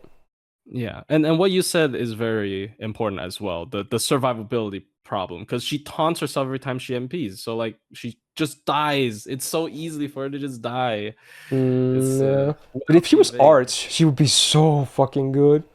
Oh my god, probably she'd be so freaking good. Yeah, multiple OC layers. Like now you have to still bring Kasdoria, but you lose out on the effectiveness just to keep her alive. Yeah, that would be really cool, actually. I might agree on the A, honestly. A part of me wants to put her in A+, because her potential is so good, but I feel like because of the consistency, and because sometimes it can be hard to keep her alive, I think I'm gonna plop her into A, honestly. And there's also MP1 criteria as well. Yeah. But props to Lesengle, or was it Lesengle at that point? I don't know. Props to the devs, I think at this point, it was around that time, yeah, when they did the transition. Yeah, I love to see servants like this. Dude, I agree. This is an awesome design, though. And when it works amazing. It's not like a finicky one where it's always like super hard to make work. Like, it's a great kit, though. Like, if we were doing design alone, she would be EX+. I love this shit. Like, it's so cool. Like, that one I would do easy highest tier. Yep. So at least she's designed well. Even if, I mean, there really probably wasn't a way to really make her ever, like, perfectly consistent or like easy to keep alive, maybe Arts or something, but yeah, I feel like this works too. Okay. Alright, last row to go. 14 servants left. We're gonna talk about another one of my favorites. And again, I have to be a bit brutal here, but so be it. Because I have used her a lot. We're gonna talk about Super Bunyan, another new entry that did not exist when I did the lists last year. Wait, did the stream die again? Are you kidding me? Okay, it must be a Twitch issue. Was it a small on my screen? Okay. It's not that on my screen, yeah. Okay, good. I don't know what's going on with Twitch today, but apparently something is happening. Anyway, gonna talk about Super Bunyan. I have used her a lot, because I have a big copy on JP, no pun intended. Single target Buster DPS. She doesn't really do farming at all, honestly. So she's mostly there for DPS, and I'll have to say, she's not the most consistent nor the greatest DPS. Her skills in particular are pretty lackluster. Anyway, she's got a triple Buster DPS deck. So her face cards can have some okay crits and whatnot, but nothing like crazy good. And her attack is only 11.5k. I think they could have easily made her over 12k attack, based on how the rest of her kit looks, but oh well. Yeah, she has 3 MPs because she has, a couple of the other Rio servants on her MP and Ascension 3. That's why she has those. Anyway. First skill, 30% attack after 3 turns, and also Party Buster, 20% 6-turn cooldown. Like, this is okay still, like, it's fine, but it could do more as well, I'm not gonna lie. Like, this is gonna be the story of most of her skills. They just don't do the most things, honestly. Like, it's okay. Second skill, we get a self 30% battery with a Party 1 stage 1 turn overcharge on a 6-turn cooldown. Like, this feels like a welfare skill, dude. I don't know, man. At least make it like 1 time 3 turns to maybe more flexible on the overcharge, but it's only one turn. You have to use the MPs immediately if you want the value, and it's only her battery as well. Like, this is not a modern SSR skill. It's just not. This is a welfare skill, and even Eliza has better stuff. And then the third skill. I do like that it's an AoE MP seal with no chance base. That's cool. I like that. And then 30% crit chance down for 3 turns. I like that too. And then Party gets 500% Buster Absorb for 3 turns, 6-turn cooldown. Like, this is definitely her best skill.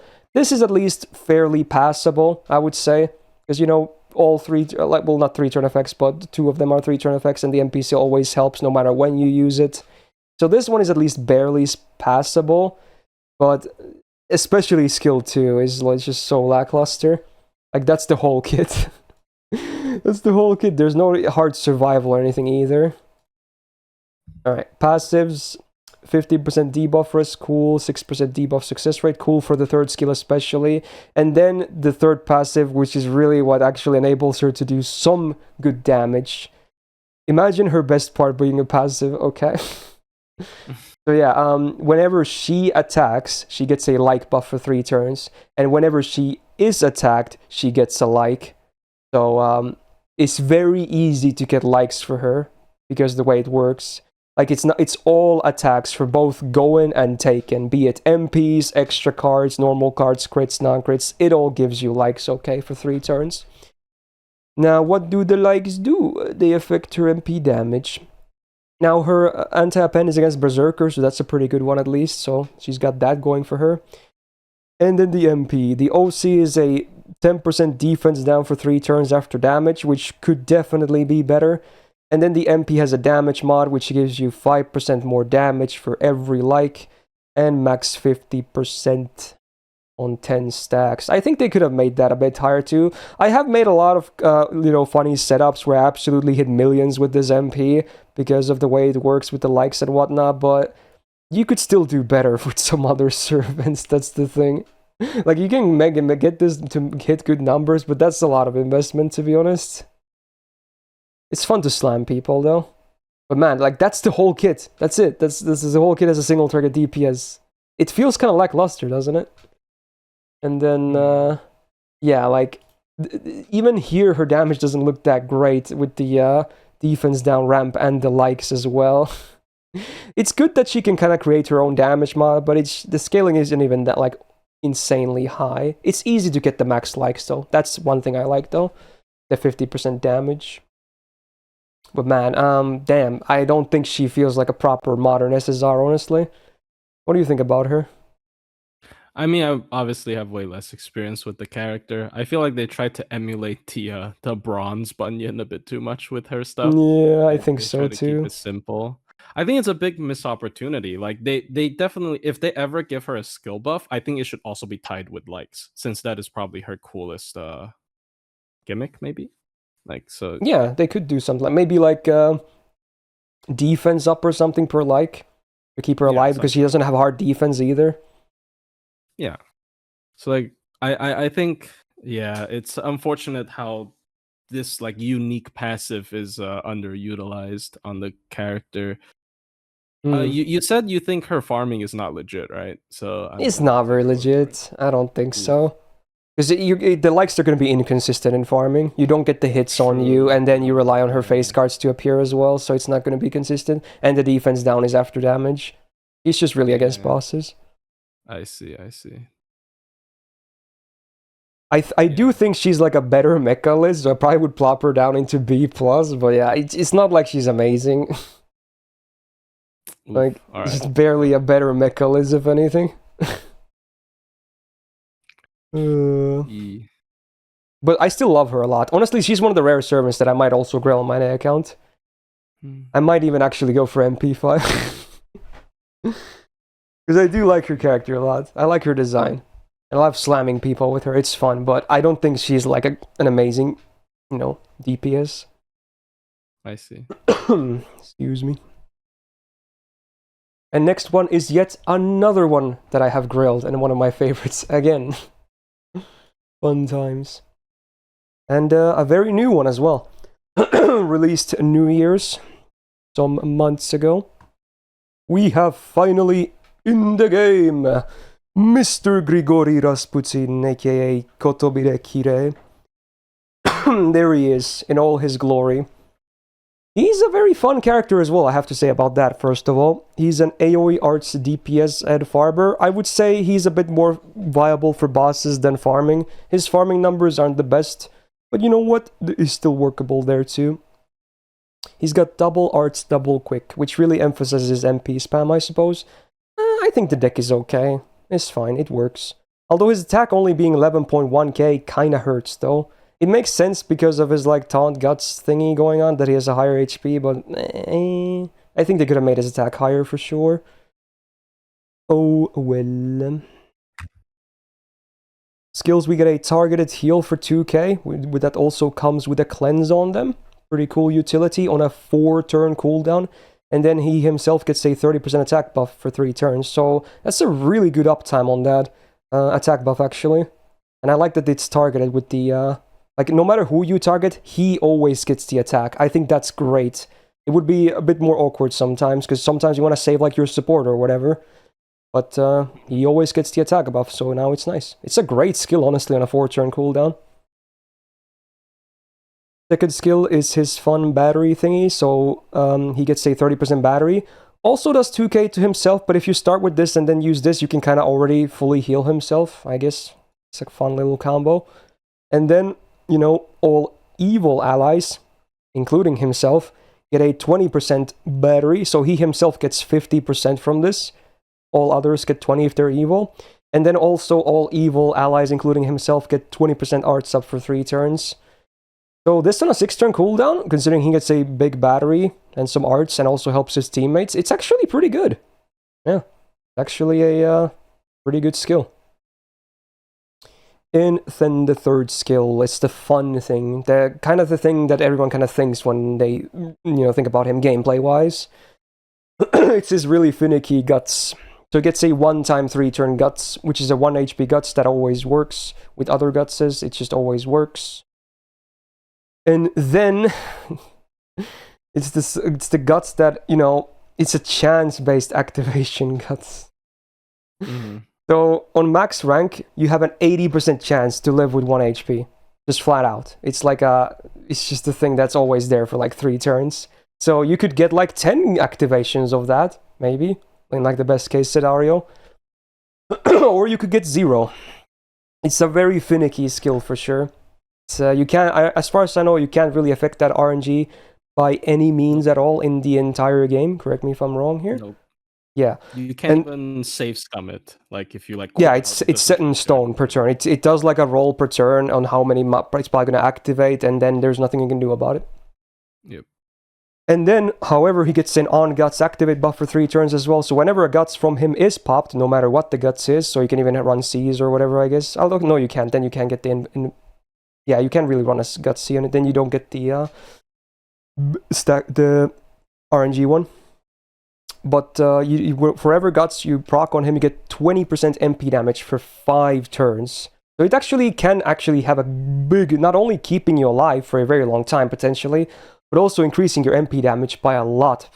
So there's the potential. It's like, this reminds me of Bazett in a way. Like, they're different, but there's also another big potential thing. I think Bazett, for the record, might be a fairly bit more consistent in how she works versus this skill in particular. But yeah, you can have a lot of MP damage from this. And it's a 3-turn taunt. So yeah, though you use this and then you let Jesus take the wheel, is what happens. Because sometimes he dies immediately on the first turn you use it on, if the worst case scenario happens. And sometimes he just tanks 3 full turns, and even then some. He stays alive afterwards. So yeah, it's all RNG basically. But I think from in most cases you actually get decent value out of it at least. But in some cases you just get nothing. So, well, not nothing, yeah. But like, because you still get at least this guts, the you know. So yeah, it depends. Anyway, passives, we got 8% permanent arts, great for him. Also 8% crit damage and Stargen. The Stargen itself is not the best thing, but the crit damage is cool. 30% mental debuff res is also a nice bonus, and then poison immunity can be cool on some bosses. Anti-appendage against casters, which is great for an alter ego, that's nice. And then the MP. First of all, the OC. 20% arts up for self for 1 turn before damage, so it doesn't really ramp up sadly, but it's a nice OC regardless. He has a anti-evil power mod on normal effect, so a flat 150% anti-evil damage. Again, fairly common when it comes to alignments on servants and whatnot. And then he does a burn and a curse and a burn amp and a curse amp. 100% on both amps for 3 turns and 1k for the 3-turn damage on the dots. And it even has a chance to 60% chance to insta-kill good enemies. The dots, maybe not the biggest thing, maybe for some synergy with other servants, but for himself they don't really do too much. The insta-kill is also not the most legit thing ever. The arts up is nice, and the power mod is cool too. So it's a pretty good MP overall, I would say. I do like it. Now his looping, it's alright, you know, it's alright. But it's not like, you know, the best of the arts loopers, though. Like, it's still like average to good, I would say. But not top tier or anything like that. So yeah, with the triple support, you can run the Black Krill setup, which helps a lot. What do you think of him? He's really fun. I mean, of course, I think he has like baseline power level for like you showed with how he loops pretty fine, even without considering his skill 3 gimmick. But I think you really have to sort of, it really depends on how you treat his skill 3. Like, I think the way you have to play him in a challenge quest is you have to be you have to be very you have to stay positive, and you have to assume that is guaranteed. But yeah, and when that happens, it's really good. Especially, I think probably it's because of recency cues, but that effect definitely warmed up to me, because there's a lot of forced deaths that even happens. Oh yeah, true. With, like, both Angra and stuff. It's great against insta-kill when it works, yeah. Yeah, it's really great against insta-kill. So he's really fun, and of course, it just not just help him with the damage, it also helps with his survival. Because the opposite way. It not just helps with his survival, but it also helps with his damage because every stack is a lot of MP damage up, right? So I like him quite a bit, but obviously I feel like because of the RNG factor, I would have to dock some points from him. This is a tough one because there will be some cases where he just dies very fast. That will happen. Yep. So I don't know. I don't know if it's an A or I almost want to place him next to Bazett though. They both have their inconsistencies for sure, but they both can be good when they work. Yeah, probably. That's probably. I could see both of them maybe an A+ as well, but I feel like this is fine. Yeah, I think he has his problems. It's just the RNG. That's kind of unfortunate, but 80%. That's all there is. Oh, it's time for the last alter ego, I guess. And I think the latest servant in this entire list. Yeah, I think so. Yeah, on this half. Okay. We are gonna talk about the Tiamat. Tiamat Larva. There she is. Wow. Oh my god, this music is so loud. Okay, thanks, Daryl. Alright. AoE, Buster, DPS, definitely a farmer as well, for sure. 11.4k attack. Honestly, it's not the highest attack ever, but considering how many damaging buffs she has in her kit at the ramp up as well, it doesn't really feel like it's low. And it's not low to begin with anyway. It just feels like it's way higher than that. Double Buster, double Arts deck. Suits her pretty well, I would say. I like it. First skill, we get some... there's a lot of fun stuff about her kit, honestly. So this is her 50% battery and a 6-turn cooldown. That also comes with a 100% crit chance down on all enemies for 1 turn. So no crits if you land this, unless they have a ton of crit chance up as well. Is pretty cool. And then not just a healing reduction on all enemies for 1 turn, it's a healing block. So no matter how much healing up they might have or whatever, all heals will be 0 for 1 turn. So it's an interesting thing. Now both of them are on 1 turn effects, granted, but sometimes they're gonna be a bit... maybe the healing will be a bit more niche, but the crit chance down on bosses can be very cool. Second skill, self-attack up 30% for 3 turns. There it is. Also self-buster up 30% 3 turns. Cool combo. Does a 2k curse on all enemies for 3 turns, and then a 60% chance to stun all enemies for 1 turn. This on a 6-turn cooldown is very good. I'm not the biggest fan of the RNG, obviously, of the stun, but just the mixed attack buffs are already kind of good. Like, this is so much better than, like, Bunyan. Yeah, against bosses, if you land those stuns, it can be really good. Sometimes in bad scenarios, it can be bad, though. Well, with, let's say, enemies are all, like, assassins with 3-bar MPs, and suddenly 2 of them get stunned when they have their MPs full and 1 goes through, then you might have to split your defensive stuff in a more awkward way, so in some cases it can be a bit awkward. Now third skill is where it really gets fun. It's a party 1500 heal with a party 10% battery and a party 20% MP damage for 1 turn, but it's a 2-turn cooldown. That's where the fun really is.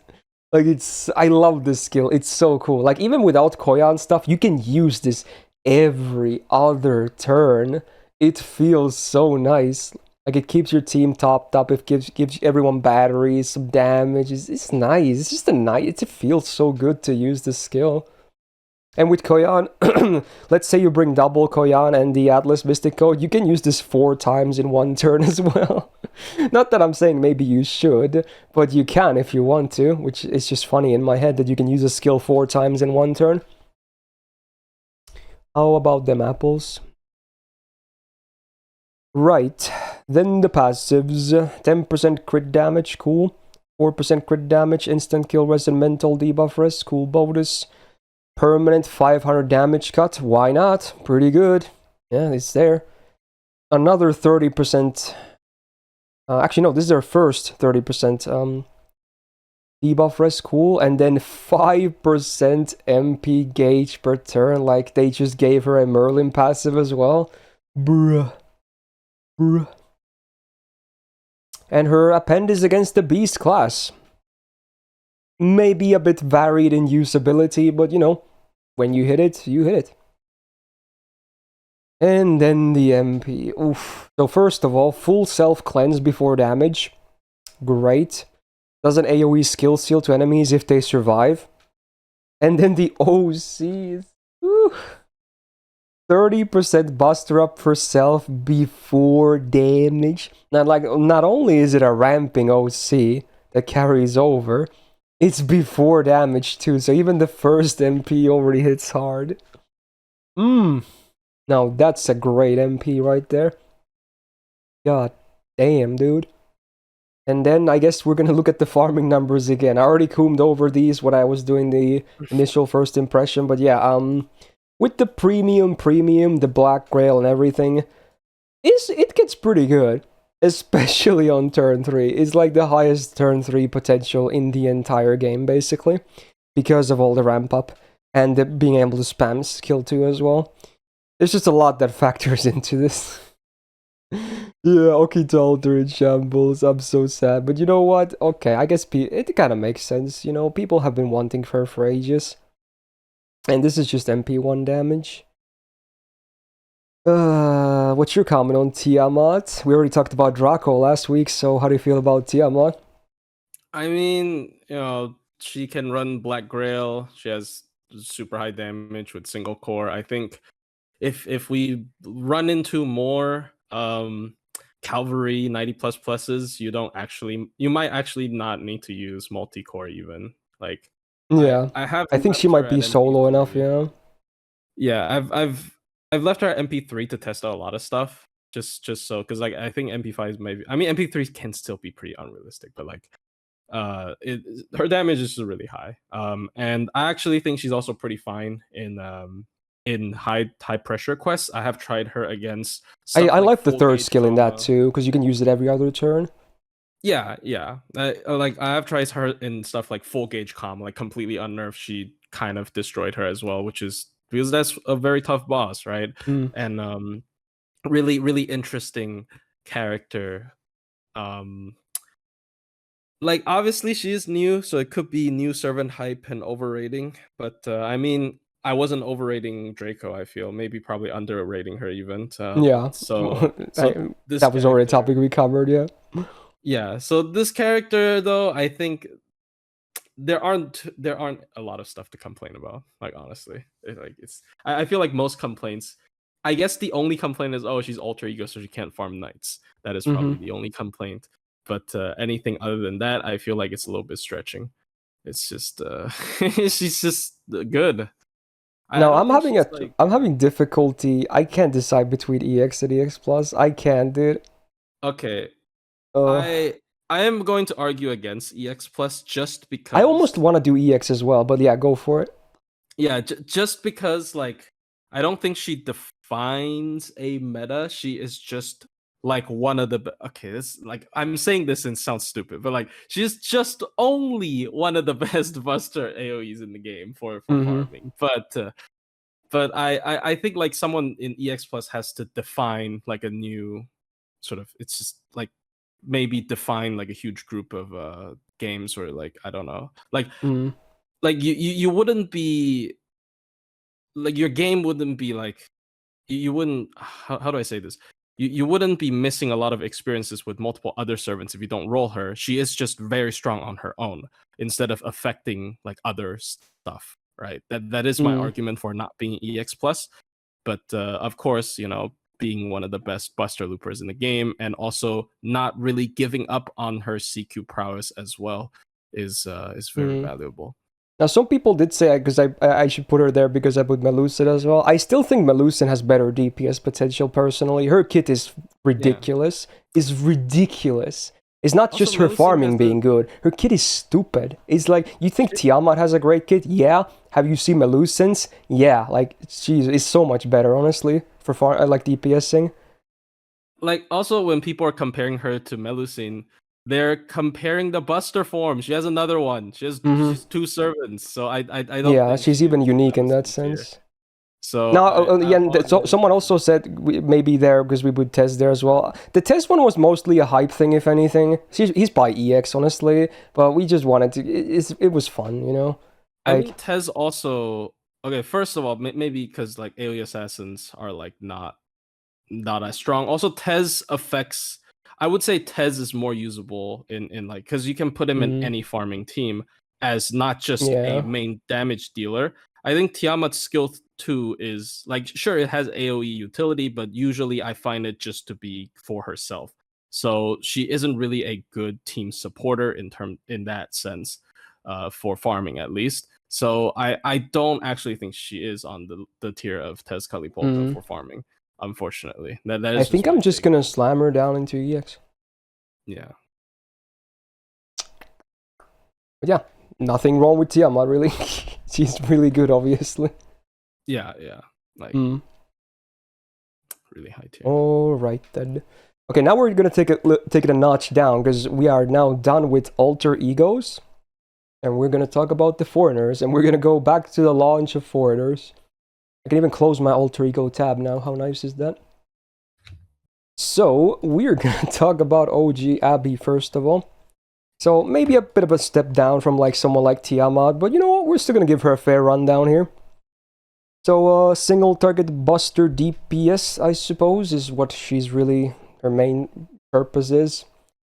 First of all, 12.1k attack is very high, commendable, good number. But then the triple arts, like you see triple arts, you see 6 hits, you're like, what? She's probably spamming her MP every turn.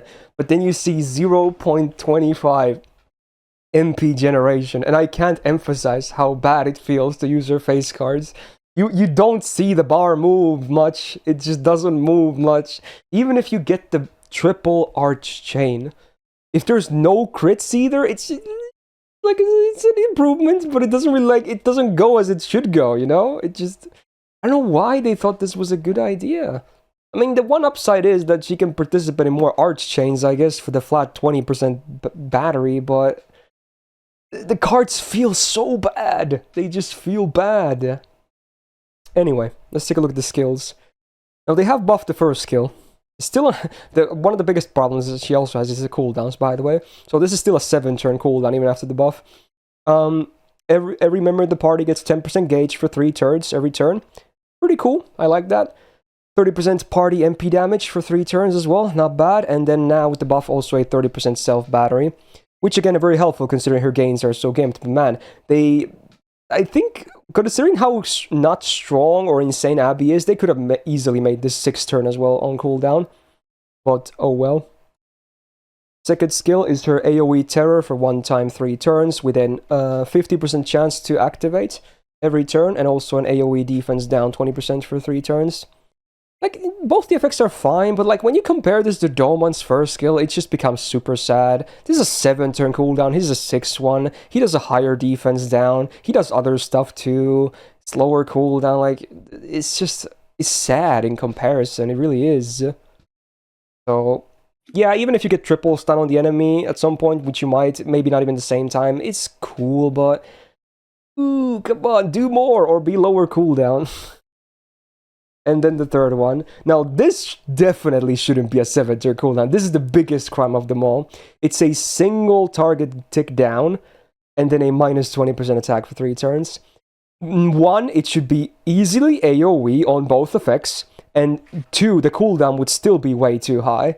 This should be like a 5-turn cooldown, or at 6 at most, and it should all be AoE effects. This is not good. This is by far her worst skill. It's not even close. So overall, look at those 7-turn cooldowns. You think you would get more out of this stuff, but you don't.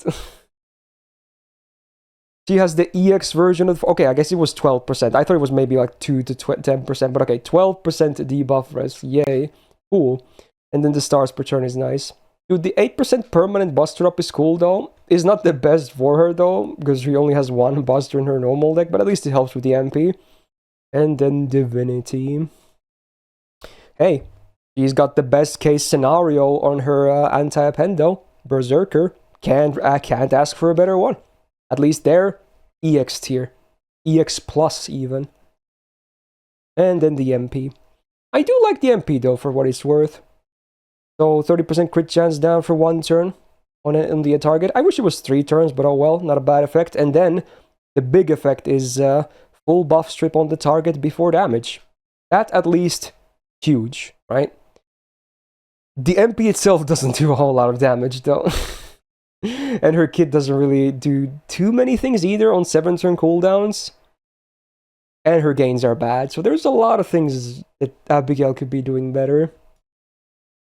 Now this might, I'm guessing this is gonna look pretty brutal too. Yeah, ooh, even with the black grills, like, there's no ramp-up potential whatsoever. Ooh, those are some, not so great damage, even with the black grail taken into account. Ay. Do you have nice things to say about Abby? I like the buff removal. Other than that, I would use the AoE version over her if I'm fighting with wow. At least her cards are better. I'll give her that much. Underrated. But still. But this one is not good. I'm sorry. Now, where are we gonna place OG Abigail? I like B. I feel like she could be still C tier. I think D might be too harsh. D is too harsh. Yeah, because the MPS still has good effects, for sure. Yeah, I mean, I say that, but I don't know. I mean, I have no reference of comparison because nobody's in C. So I think it's maybe a bit harsh, but... I think C is pretty fair. She is probably the worst foreigner in the game.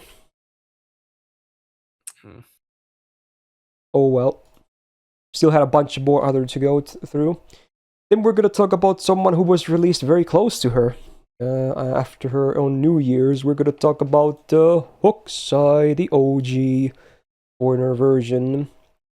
AoE arts DPS, and well, I guess she could farm, but I really wouldn't. I think she's mostly just against bosses, really. Let's be real. So, much like Abby, 12.1k attack, very nice to have, so that's cool. No problems there. She's got a double buster, double arts deck, but despite not having triple arts, her gains are still much better than Abigail's. That's for sure. So the deck is fine. She even has some crit potential too with some of the buffs, so I don't really hate the busters either. First skill, we get a evasion for 1 turn on a 5 turn cooldown, which is already better than average for that stuff, and also a 30% battery. Now sometimes it can be awkward to use this, obviously, but luckily she's an arch servant, so with Castor Existence it's a bit easier to use stuff like this, because, you know, you have invulns and special invulns coming in anyway. So overall, it's an alright skill. I kind of like it, because of the cooldown mostly. Second skill, we get her DPS skill, or one of the two rather. 30% arts up for 3 turns, cool. 100% buff removal resist for 1 turn, nice, and also 100% debuff rest for 1 turn. So for 1 turn, you can't touch that ass. She's keeping her shit and also not getting any debuffs on her. Pretty cool. 5 turn cooldown, I think I like too. And that 30% arts for 3 turns. Still pretty okay. I wish, obviously they're only 1 turn effects, but so sometimes the timing can be a bit awkward. Not too bad otherwise. Third skill has been buffed.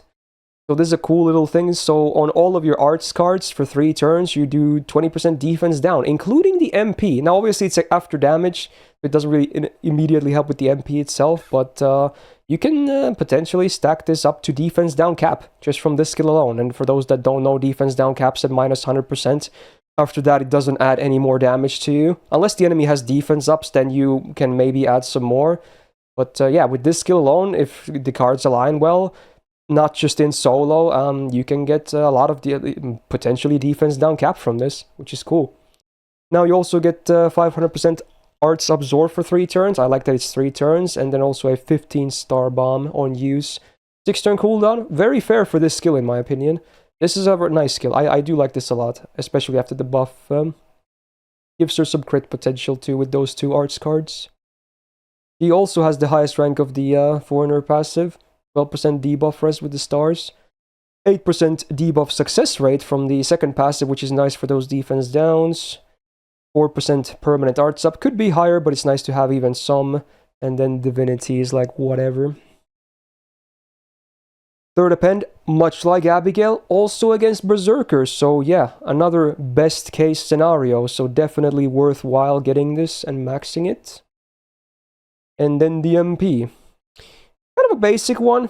There's no normal effects besides damage, and the OC is still okay. It's a man attribute damage mod, the base 150 to 200 range. Pretty good. Now, if you're not, honestly, I'm just gonna be pretty blunt. If you're not fighting against man attribute, the MP does like very poop damage. It doesn't do much at all, especially on neutral. It's just kind of laughably low.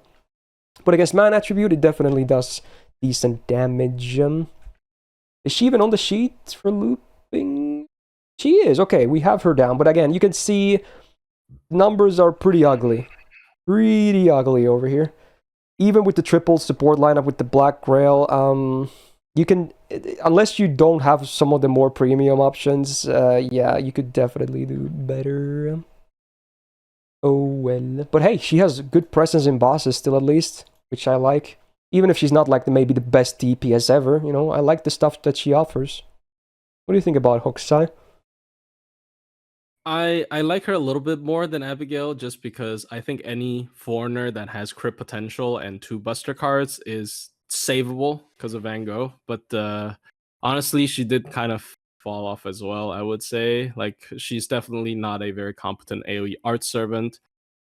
Bad refund, bad MP damage when it's not anti-manned, and kind of basic skill set except for skill 3, honestly. So I don't think of her as too impressive, to be honest.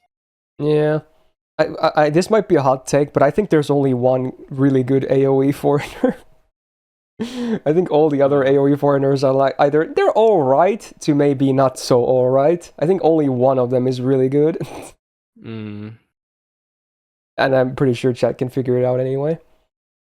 I think Hokusai is going to come down in my tier list as well here. Definitely. I would probably look into B plus maybe. I'd put it in B, honestly. Okay, B plus. Okay. I like B plus. Because again, man is pretty common, and she can stack defense down a lot, and she has the crit potential too. Yeah. And she's kind of easy to keep alive too, honestly. Yeah. I mean, Foreigner as a class on itself, I don't like that much, but because of Van Gogh. I do like the class pretty well because of, you know, Berserkers being common. They have good absorb, and the passive is also pretty okay. I think it's still on the better side of classes for sure. I guess. Unlike Alter Ego and Pretender, but okay. Yeah. If they didn't have the Berserker thing, they would be so much worse. Obviously, they would be like Moon Cancer tier, which is not good, obviously. Alright. Next up, I guess the next SSR Foreigner was literally a year from Hokusai. A New Year's one again. Well, actually, no, there was a year between, because it's Saber, Foreigner, Saber. So yeah, 2 years went by. Damn. We're gonna talk about Hao, aka Young Guifei. Now we go to single target arts DPS instead of AoE. We got 12.3k attack, so again, much like her peers from before, she does really well on the attack side. In fact, that's probably the highest from what I remember so far. Good attack. Double arts, double quick. Maybe for Van Gogh's liturgy, but this is a buster more. But you know what? It's still for the MP spam purpose. I do like it. It helps there for sure. So, you know, you give and take. Now, first skill has been buffed, which is really good because it used to be awkward because it only worked against males. But now, what do you get? 6-turn cooldown, 1 turn of invul for herself. Cool. 1 turn of taunt, great combo. And again, now the taunt works against all enemies, not just males. Great. He gets 10% gauge every turn for 3 turns, and also a 25 star bomb on use. This is a great 6-turn cooldown, especially when we see the third skill in addition to this. So it basically gives you a free turn, while also amps her damage, pretty much, in combination with the third skill. So yeah, I like this skill. Second skill is an AoE drain by 1, and then depending on how much drain you did, you get 20% gauge on her per tick.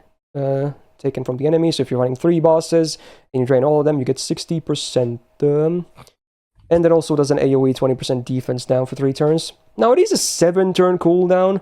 I think this maybe could have been a 6th one, but, you know, fair. I still like this way more than Abigail's 3rd skill. It's not even close, though. So, because she gets the battery as well from this. 3rd skill, the fun, unique one. She gets the Living Flame buff for 3 attacks, 3 turns.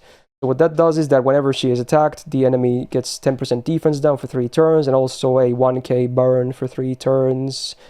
So it's only good for 3 attacks, then it disappears. It's not fully 3 turns. That would be kind of crazy if it was for that defense down. But it's mostly important there, not necessarily for the defense down, but to apply the burn for her MP. And then she also gets 20% defense for 3 turns. This on a 6-turn cooldown, I would say is fair. Overall, the kit definitely makes sense. It's not the craziest SSR kit to this day, but, you know, it does make sense. Another EX Foreigner passive, fun, 12% debuffer is very cool, and 2 stars per turn, and that's about it. Divinity, not doing anything. She's got an anti-ruler append, which I would say don't bother unless you're her biggest fan. The MP then, so it does like, I like that the burn that the MP applies is also an MP scaling effect. So for whatever reason they wanted to make that a scaling effect instead of a flat normal effect. So you can get, on MP1 you get 3k burn for 3 turns on the enemy. But most importantly, the OC is a burn damage mod. So against burned enemies you get the nice 150 to 200 range. Now sadly the MP obviously applies the burn after damage, so it would be kind of much better if it did before, but you know, you also have this helping, I suppose, the taunt that apply the taunt plus the 3rd skill to get more burns out there. But with command codes, at least if you want to go off turn 1, because even with the skill 1 and 3 you can't do it turn 1, because obviously enemy has to go first. But with command codes, you can potentially go off turn 1 as well, which helps her damage a lot. Like, even with the burn from the MP and the burn from the 3rd skill, it's still probably recommendable to just max her out with burn CCs, because you really want the enemy always to be burning, because you don't want to miss out on this damage mod. It's so easy to enable if you just run full burn CCs, so just go for it. You want the enemies to burn all the time. So with that in mind, let's see her numbers. I think without burns, she's probably not going to be too high. And actually, she does fine. Yeah, with the defense down as well, helping. But with burns... Where is she? That was probably already with burns. Oh, I guess it would be, because it's, you know, it's one that you Universal. Always apply. Yeah, you know what makes sense, yeah. Because it's not really a special case. So that's why she's a bit higher. Okay, that makes sense. So yeah, while it's not like insanely crazy high, it's still good. And her MP is pretty spammable anyway. Much more so than Abigail's, is not even close. And because she's art, she has good support options too. What do you think about her? Might be another hot take. I don't see that much merit. Like, she's just fine.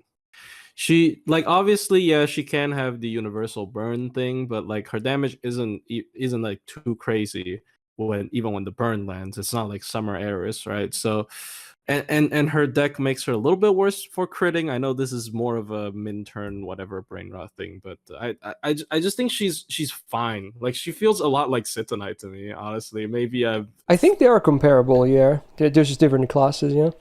Maybe a little bit better. I think she works a bit better though than Sitonai, because she applies her own damage mod, and I like her kit way more. Yeah, but honestly, I don't think she's that crazy. Like, most of the times when I see her, she's either very specifically fighting like anti-class stuff, or like people are gonna bring up how she broke the 1 million HP bar ORT or something, because yeah, that was a thing on YouTube, but 10 million, sorry. But I don't know. I don't see her as a like particularly impressive. I think she's just a fine single target arts. Like, that's it. That's how I would probably place her in A still. I think she's just solid and she works. She's just very straightforward and easy to work with as well. Yeah, that's fair. I think A is really fair. Like, you can never go wrong with her if you pick her against Berserkers. She's just always going to be fine. For outside of Berserkers, definitely limited usability. Even with the burns up, you might want to pick someone else. Yeah. Alright, next up we got the boy. The small satellite kun. it's Voyager. So we got AoE, quick DPS, and I guess farmer, but again, I definitely wouldn't farm with him. Just stick her as, or not her, him, as like a DPS role instead, or maybe team utility, star generator, because I don't think his damage is also insanely high either or anything. He does a lot of things, but I don't think he necessarily does anything really well, is the problem maybe. Now, the start already doesn't help. Compared to all of his peers so far that are overall like 12k attack, he's 10.4k. That is a considerable drop down. A big difference when you think about it. Compared to young Guifei, it's almost 2,000 less. You definitely feel that. Now, he's got a double arts, double quick deck. I think he absolutely should have been double buster, double quick, especially with the crit stuff he has in his kit, even on launch. So it is what it is. I don't think the deck, honestly, is the best. He doesn't even have arts buff, I don't think so. Yeah, I think double buster would have been cooler to see. First skill is a 50% battery and 6-turn cooldown. Then he gets a debuff immune for 3 turns and 10 stars. So it's a good skill. I like this. Voyager of the Stars is a great skill. What could I say? I guess his version doesn't come with Invul Pierce, but rather debuff immune. But yeah, I still think it's great. Half the time you can't really debuff him, and that's something to like. That's great utility to have. So this skill, at least, you know, is good. It's good. Second skill is this 1-turn evasion on a 6-turn cooldown, so pretty standard stuff. But what else do you get? 20% quick up for 3 turns, and then 20% quick rest down for 1 enemy for 3 turns. Now, this can be awkward sometimes. Unlike, you know, Hokusai's case, where she can be a bit more liberal with her dodge also being a lower cooldown, but also the fact that she is arts, meaning that her defensive potential is better. Voyager is quick, and you might just need to save this to keep himself alive in bosses. That's the one annoying part, and this is his main card type buff as well, and also the debuff version of it. So, I'm not a huge fan of this skill. This is a very awkward case for sure. We just need a good quick support that just brings a lot of defense, and then you could be a bit more liberal with this, maybe. I guess you could still bring a Castoria with him, but again, that's just being a bit inefficient too. Yeah. Third skill has been buffed. It's a targeted little thing, so what does the target get? 600% absorb for 1 turn, 30% quick up for 3 turns, 30% crit damage for 3 turns, and then 20% crit resistance for 3 turns. This on a 6-turn cooldown, I think is a great skill. This is good. I wish the Absorb was 3 turns, though. That's the one gripe I have. On a 6-turn cooldown, I really wish the Absorb was 3 turns as well. It would actually kind of legit make him a very interesting crit support. Now the DPS themselves must either have good base Absorb or other Absorb in their kits. Otherwise, it's going to be a bit more inconsistent. But oh yeah, the crit buffs are party-wide. I didn't mention that, but yeah, the quick up and the absorb are targeted. The other 2 are party-wide, so that's cool. I do very much love the AoE crit res up. That's very good. Even 20% can actually make the enemy whiff. You'd be surprised. It's a good skill. I just wish the absorb was 3 turns as well.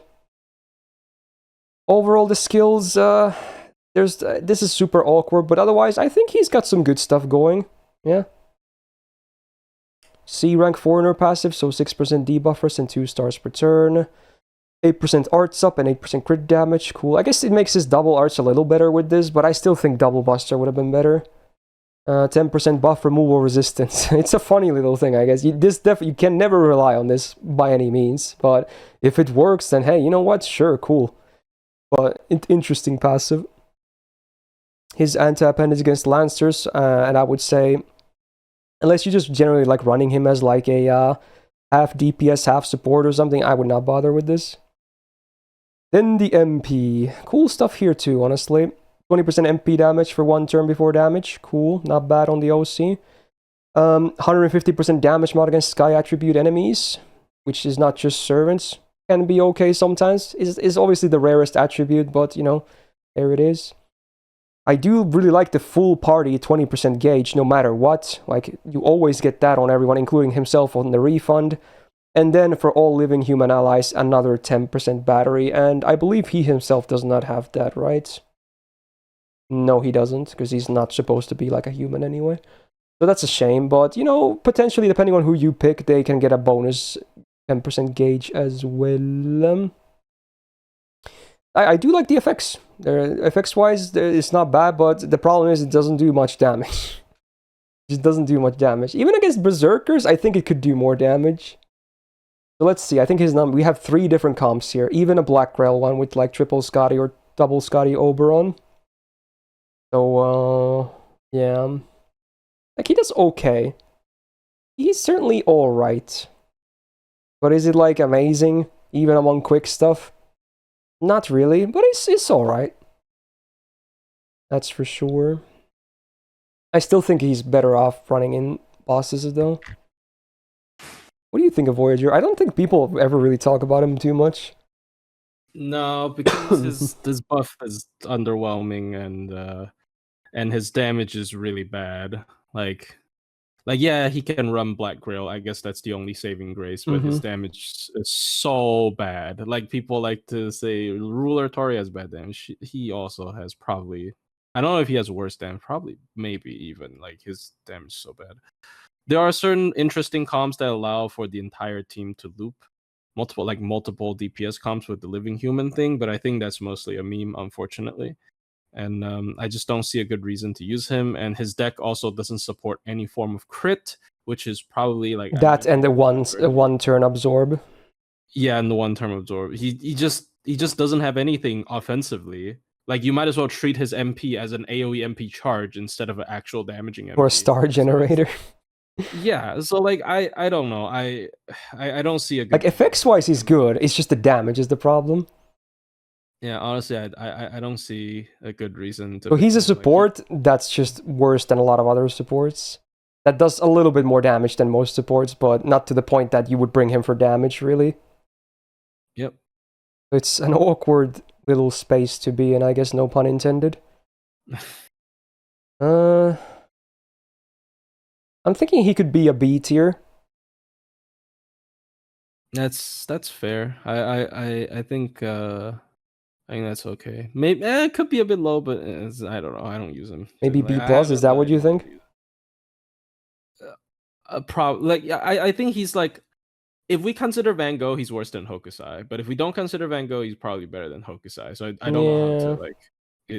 Okay, I can maybe put him in B plus then. Honestly, I could maybe do that. I think that one of the main problems also is the usability. Like, why would you bring him over someone else sometimes? Yeah. Maybe just for that, even if the synergy is there, I don't know. Damn, that's a tough call. I mean, I'm not like super against B either. Honestly, I mean, it's not a big difference, honestly. Yeah. I might go with B based on the usability. Like, yeah, he can do stuff, but like, when is a really good opportunity to bring him over someone else? And I think the more foreigners get released, the more it also kind of affects him as well. Especially since the modern ones seem to be really good. Berserker counter is no longer something that is nearly as exclusive as when... Like, yeah, it's great to have the full advantage, obviously, but is it always needed? Not really, because normal classes still do 2.0x on damage. Exactly. It's just the defense that's 1.5x. Yeah, you can just kill them. It's super easy. Yeah, just do damage. Right? Yeah. Oh well. All right. Okay, then we're gonna talk about the second Abigail. Oh no. Summer Abigail. Okay, before I even scroll down, I'm gonna fix the Ascension. There we go, that's better. I don't want to look at the first one. Okay. So what do we got? AoE, Buster, DPS. I don't farm with her, just don't do it for me. Don't farm with her for me, please. But she does better. Okay, I'm gonna stop. Okay. Anyway, 11.7k attack. So sadly, she did lose a bit of attack compared to her, OG counterpart. But it's still just above average for like an SSR in the game, so it's not terrible. She actually does have the double Buster, double quick deck. So maybe if you really want to, you can have some fun crit memes with her. But I wish her MP was quick in that sense as well for better value. But oh well. But you know what's funny? Her deck has only one arts card, but she still has way better gains than OG does, despite having triple arts. So it's not all about the card types themselves. Oh, the skills. Oh, the skills. They're so gimmicky. So it's a single target 2-turn sleep. And that also comes... I do like the buff strip, that's great. And then it's a 1 attack, 2-turn, 50% defense down when the sleep is active. So for 1 attack, hopefully an MP, like a single target MP that hits really hard. Then you get the max value. But man, it's like, it's so awkward to use because you have to immediately use the MP. Otherwise, any attack will consume the defense down and remove the sleep. You can't even use it as like a delay thing, honestly, because it just breaks. Yep. It should have been AoE. Should have been AoE for sure. She's AoE too, so why not? Alright, second skill. Terror is back. Is this the same skill? Okay, maybe the activation chance is like 5% higher. Was it 50% on normal? I forgot. Maybe it's the same, I forgot. But yeah, still not the greatest thing. When you compare it to Douman, it's just sad. It's not a terrible skill, but it's very not modern great. Yeah, just eh. Third skill, we get a 50% batter and 6-turn cooldown. So hey, that's cool. Helps with the gains as well.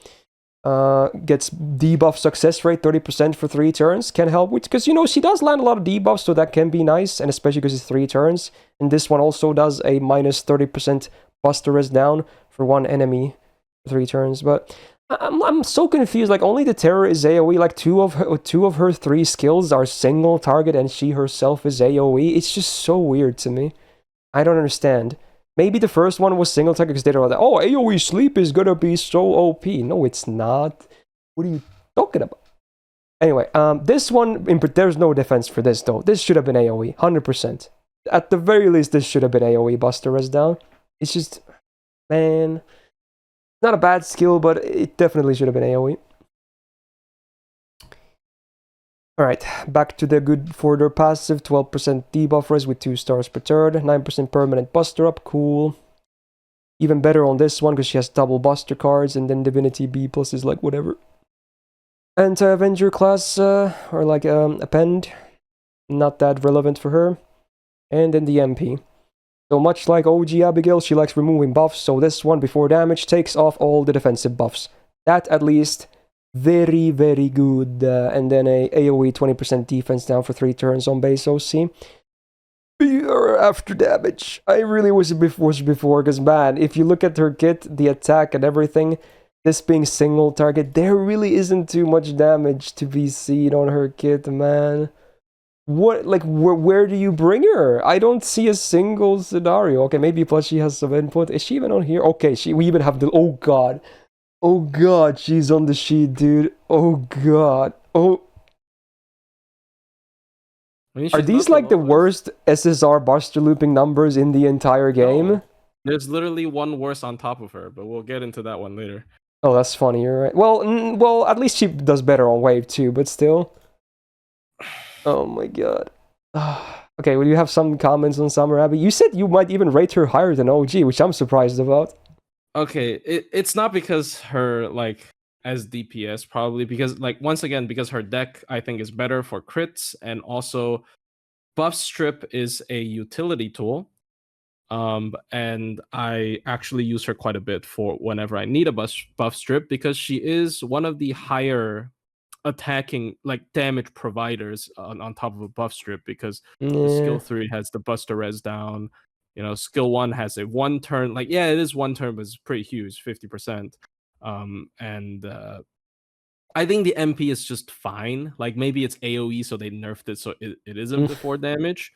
But honestly, I don't think she's horrible. Like, because I think her skill sets are at least fine. I understand why people think she's bad, because her as a main DPS, as a buster AoE in particular, is pretty bad. But I think there are other niche cases where... Yeah, I think you're right with there might be some setups where you can maybe take use of some of those skills, and maybe even the MP FX-wise, not damage-wise for sure, but... Yeah. I mean, okay, and her damage is not completely dog water, as we've seen, unfortunately. Is it not, really? Even lower than her. Really? It's pretty dog water to me. Literally lower than her. Yeah. Okay, no, well, actually, it's not, actually. You know what's funny? Because the comment says it's actually less damage because this is only for the one debuff target. Remember, this is on the defense down, the buster is down. It would be way less for the other two targets on the wave. I mean, yeah, this is adding... Yeah, so it's actually worse than Koyami is. It's literally the worst in the entire game, I think. I mean, I do use her as a utility tool over it. Yeah, I would never bring her for damage. I would just bring her for like a setup in utility. Her damage it literally is dog water. There's no saving it. Yeah. So, I mean, I think I might just place them in the same tier. I don't think I can place Summer above normal, honestly. Even if there is that, like, you know, case for like bringing her for sub setup utility that maybe OG doesn't have, but OG still is good against Berserkers. Is she like the best option? Not by a mile, but at least she's good against Berserkers. I would bring a normal class over Summer Abigail against Berserkers at least. I mean, I would bring a normal class over normal Abigail against. I mean, yeah, but I think she's still better against Berserkers than Summer is. I guess I really think her utility is worth something, but maybe I'm biased. I don't know. I think I'm going to leave them there because there's arguments to maybe putting her higher, maybe putting her lower. I'm just going to leave them in the same tier. Okay, that's fair. All right, it's time to talk about one of the one of the more talked about extra class servants in the game. We got Bango next. So what is she? Soloer, DPS, face card farming, crit support. He does a lot of things. Probably even forgot some things, but yeah, Van Gogh. She's good. Okay, my mind is blank. Okay, let's just start with the review here. So you might think, after seeing 11.2k attack, that you might think her damage might be a bit on the lower side, right? Well, sometimes the base attack might not give the full story, because, you know, sometimes you just have so many buffs that it doesn't even matter if the attack is on, you know, like under average for an SSR, right? Okay, I do like that her HP is flat 15k. It's just nice to look at, for the record. Alright, triple quick deck is very nice on her. Even, you know, her quicks can have some good gains for both stars and MP gains. So, you know what, it's fine. It works. Maybe double buster would have been cool as well on Scotty hindsight, but you know what? Even without a buster build-up, you can still get some good crits going, for sure, because of all the numbers in the kit. Her skill is a self 1-time 5-turn guts on a 5-turn cooldown, so better uptime than most gutses, be it 5 turns and 5-turn uptime, 7-turn cooldown. Well, I guess, yeah, you probably won't run Scotty too much with her anyway. I guess that's true. Then she gets 3 curses that do 100 damage every turn for 10 turns on herself. And then, based on her amount of curse stacks on her, she gets 10% battery per curse stack. So this skill alone would give her 30% battery, but we can make it better. So keep that in mind. On a 6-turn cooldown, I can already say, it's a great skill. It's good. Second skill, what do we got? Not just 100% chance to lower defense on LM enemies, 150% chance. So it's like an MP type deal with the defense down for 20% 3 turns. So it's very easy to land that, even against servants that have innate resistance. Then they also get their quick rush shredded by 20% for 3 turns. You get a party 1-hit evasion for 3 turns, full AoE. Party gets a 300 healing every turn for 5 turns. Not the biggest thing, but you know, it's kind of nice with some of the curses on her in particular, I guess. And then the full party gets a 100 damage curse every turn for 10 turns. Like 1 curse on all your allies. So if you now, you know, actually, no, you have to use the 3rd skill first. I was about to get ahead of myself. Anyway, so that's 6 curses total, right? In the full party. So we'll continue from there. Anyway, we have a targeted skill. Increases the target attack by 30% for 3 turns. Also 600% absorb for 3 turns. This is the reason why she's actually a very, very, very viable crit support as well. Not just because of what she herself is capable of, but this being targeted is nice. And then she herself gets the unactivated buff, attack activate buff for 3 turns. So when you attack with quick cards, she cleanses one of her curses, and if she actually does cleanse one, she gets 10% attack for 3 turns. And then also when you activate this skill, no matter who you target, she gets all the curses from all enemies and all party members to herself. So again, keep in mind, it's all enemies as well. Stuff like Douman comes to mind as well. So let's see, with just her own kit alone, she can get 60% gauge immediately from the first skill, right? That's kind of cool. And obviously, with other teammates and maybe even enemies, you can even add to that on other rotations or turn 1 as well. You never know. So needless to say, the skill set, it makes sense, is great. And honestly, the curses do so little damage as well, and because of her passive too, it's not really a problem that's going to be again, they might as well call it a merit. Calling it a merit is just there because it has to be called a merit. It's a merit for sure, for both increasing her damage and gauge, etc. So it's definitely a merit. So yeah, the skill set is still to this day very good for both her own DPS and her supporting. She's got the foreigner passive rank A, 10% debuff res, cool. Arguably, sometimes you kind of want her to have 0 debuff res, I suppose. 2 stars per turn, nice, it's the usual. 6% buster up, doesn't really do too much for her with that 1 buster card. 7.5% debuff success rate is nice, because she debuffs a lot. And then the unique passive that she can never die to curse. No matter if she has like a 5k curse on her, curses cannot kill her. So that's also a very good thing, because you know what, that makes her guts even better. Because that's something that would easily proc her guts otherwise.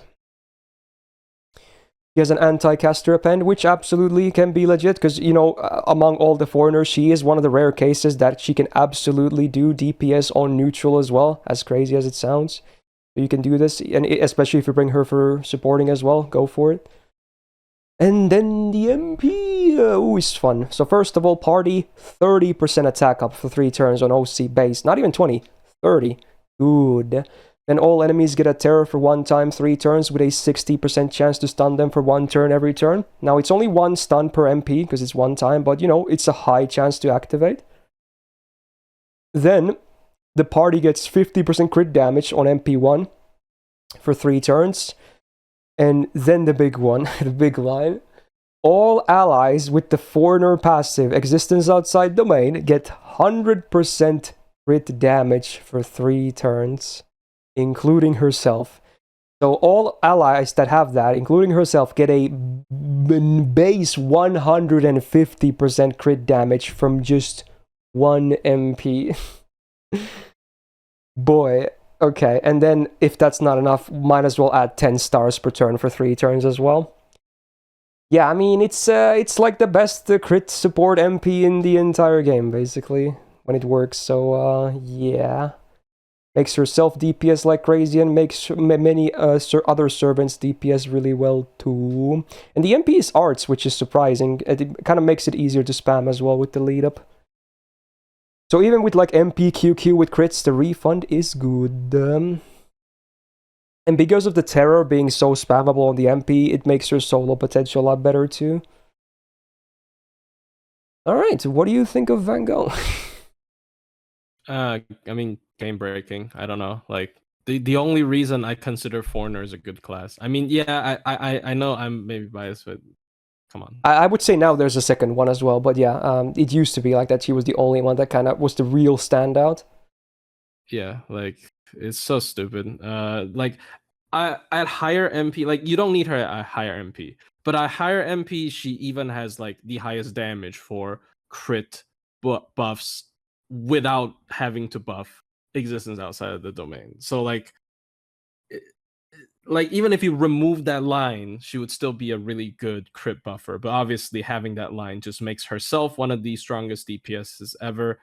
Like it feels like Super Orion, but like and like her terror, her crits are better. That's the crazy thing. It's better. She power crits Super Orion's crits. And the spammable terror is also actually pretty broken. Like in solo scenarios, you can there is potential to just lock down the enemy forever because of how easily spammable her MP is. If you do double Van Gogh, they can also like trade curse stack. So one of them have 90 MP battery, the other has 150 or something, like basically over 100. So yeah, I don't know. Like there's nothing that she does bad. This is just anything she does is over the top, which is... I don't know why Trivers says Super Run crits so much harder because Buster. I don't think that's true. You have way bigger numbers here. I mean, maybe means one. If you're fighting against man, maybe with Koyan light buffs, yeah, then maybe, sure. But besides that, I think you can get her Van Gogh's damage way better if you give them both, like, you know, as the biggest PP supports for damage. I think she would still do more, which is stupid. Is as well, like she doesn't, you know, she doesn't run out of the crit things, right? She doesn't really run out. She can. And yeah, because Super Ryan is mostly like he's got those one big turns here and there. Van Gogh is like, you know, you just get to cards and they all hurt all the time. Yeah, so it is a bit different. But basically, this character defines crits, and especially servants with existence outside of domain. It just makes all of them suddenly really good servants, just out of nowhere. So yeah, he's saying like, you know, the crit cap is 500%. Yeah, true, but you're still saying like Merlin and Koyan, but you know, there's still like 50% buster ups and whatnot. You can get 50% quick ups for Van Gogh too, you know, right? I don't think that still makes it better. I mean, maybe, like, obviously I didn't do the calculation. I can see maybe like Buster Brave Chain bonuses really affecting that. But like the problem isn't even about like maybe like whether he does more in one turn or not. She has it consistently up. And also, she's not even like, it's not herself. She's a support, right? Mm-hmm. She's like, it's everyone on the team, especially if you're, you know, existing outside of the domain. It's really ridiculous. Like, this character is just completely ridiculous. Like, even dipping into farming with like crit compositions, like we discussed before with like Summer BB, sometimes it works, but just because of how much crit damage she gives. And she also has star per turn. She has everything that a crit support would want for their team. Mm-hmm. And all of them are on a MP that is spammable, and it's also very instantly accessible because of her battery. Like, even if you just like it's also a cool case where she's a support. Like, a lot of supports have spammable MPs, right? But it's not to the same extent. Like, you don't feel bad when you use Van Gogh's cards to get more of her MP. Like, let's say you want to use Castoria's cards to get her MP. She barely does like any damage, right? But Van Gogh is like, you don't feel bad at all. You actually want to do that because she herself does crazy damage. So it's like, it's the best of both worlds. Yeah, so I honestly, I think she is just over the top. She deserves her own tier. I still think I should place her there. I did it last year as well. I still think she should be there. Definitely. It's just a really special case. Yeah, that's a very firm above everyone else, in my opinion. Yeah. And again, she kind of ages well too as they release more foreigners. And in fact, they released one this year as well. Oh yeah. But that one doesn't. Yeah. For the yeah, he's just that solid. Right. Okay, a little bit of step down next. Okay, a little bit of a step down. Okay, people are already molding about, oh, you put Merlin EX plus, but you put Van Gogh. Yeah, I did. Yeah, I freaking did. What about it? You want to talk about it? Yeah. All right, we're gonna talk about Jacques next. Another one that I really like. There's so many servants in this list alone that, you know, I'm a big fan of. Sadly, a lot of them not the best. But you know what? It's okay. So yeah, Jacques is an AoE quick DPS / farmer, but nah, I don't farm with her either, honestly. She's in a lot of ways, she's very similar to Voyager. I guess they're the two most comparable things, if anything. But still a bit different. Now, first of all, 10.8k attack is not amazing. Actually, on the definitely on the lower side of SSRs. It is what it is. Double Buster, double quick is cool though, with Summer Scotty in hindsight. So at least she got a little bit better because of that, but it's not like she has a ton of crit potential otherwise anyway. It's just the deck being nice, if anything. Right. First skill. She does a lot for the party as well, which I do like. So 20% attack up, 3 turns. 30% crit damage for the party, 3 turns. 20% battery for the full party. And then all party members get evil except for herself for 3 turns, but she already has it anyway. This on a 6-turn cooldown is, honestly, this is a great skill. Just a flat out great skill. it's good. Second of all, we got self-invul for 1 turn on a 6-turn cooldown, pretty base, and then 30% battery for self, and then all evil allies get 1 hit of invul for 1 turn. So she can save allies from 1 AoE MP, I suppose, with this. When you know, they also share the cooldown, so it's kind of easy to time them as well. But besides that, you might need more, depending on the situation. But it's nice that she can do that, at least. Now this is the buff that happened like a week ago. Oh no. Okay, so 10 stars per turn for 3 turns. Cool. 20% quick up for 3 turns, great. She gets 50% damage mod against curse for 3 turns. Very cool, especially with command codes. And then the buff, she herself does curses for 500 damage every turn for 3 turns with normal attacks before damage. Now, obviously it's nice to have, but it doesn't apply to the MP because it's only normal attacks. I have so mixed feelings about it. Again, people can go watch that buff breakdown. It's a very new video. Man, oh man, I think they could have done better. It makes her face gunning better for sure and whatnot, but like you could have already kind of achieved this with command codes already. So it kind of just what does it do? Just free up command code slots. That's it. Yeah, basically. Like yeah, great buff, yay. Okay, whatever. So we got 2 stars per turn, and then 10% debuff for us. Cool. 10% arts up. In her case, it doesn't really do too much, I suppose.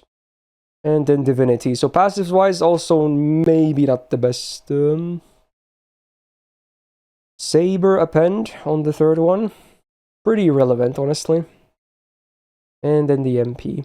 The OC at least is the one really good thing about the MP. 20% MP damage before damage for 3 turns on OC base. That's a really strong OC. So at least that's cool. And then on normal effect, she applies a 1k curse on all enemies for 5 turns, with also a 5-turn 100% curse amp. But again, it's all after damage, so unless you use a command-coded face card, or a face card after this buff, before the MP, you're just not going to get the MP to do the damage. Now, yeah, it's viable, of course, but then it's also less refund, and sometimes you don't have face cards of her. I do wish this was just flat out, like, her quick cards that do this. Yeah, it's less curses applied, but at least then the MP would apply it before damage as well. Yeah. And there's some arguing going on in chat, huh? Oh my god. I can't, if chat is this, I can't wait to see the YouTube comments. Usually they go a bit harder, but you know what? Fair enough.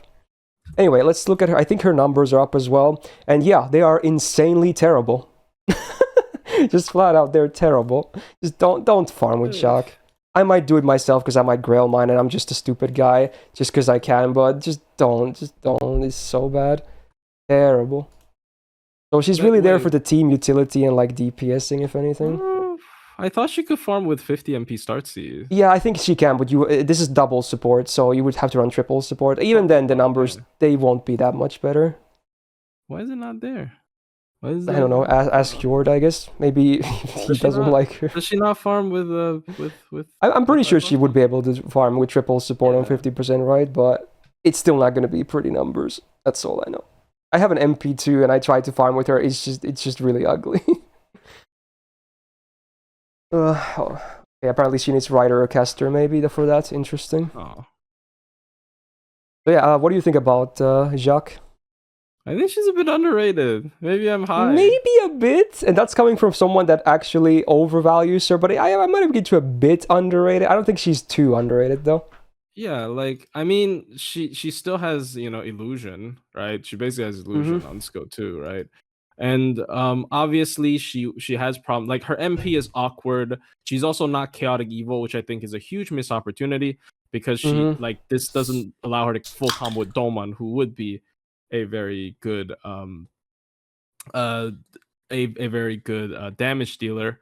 And I don't know. I like her deck. I like her skill 3.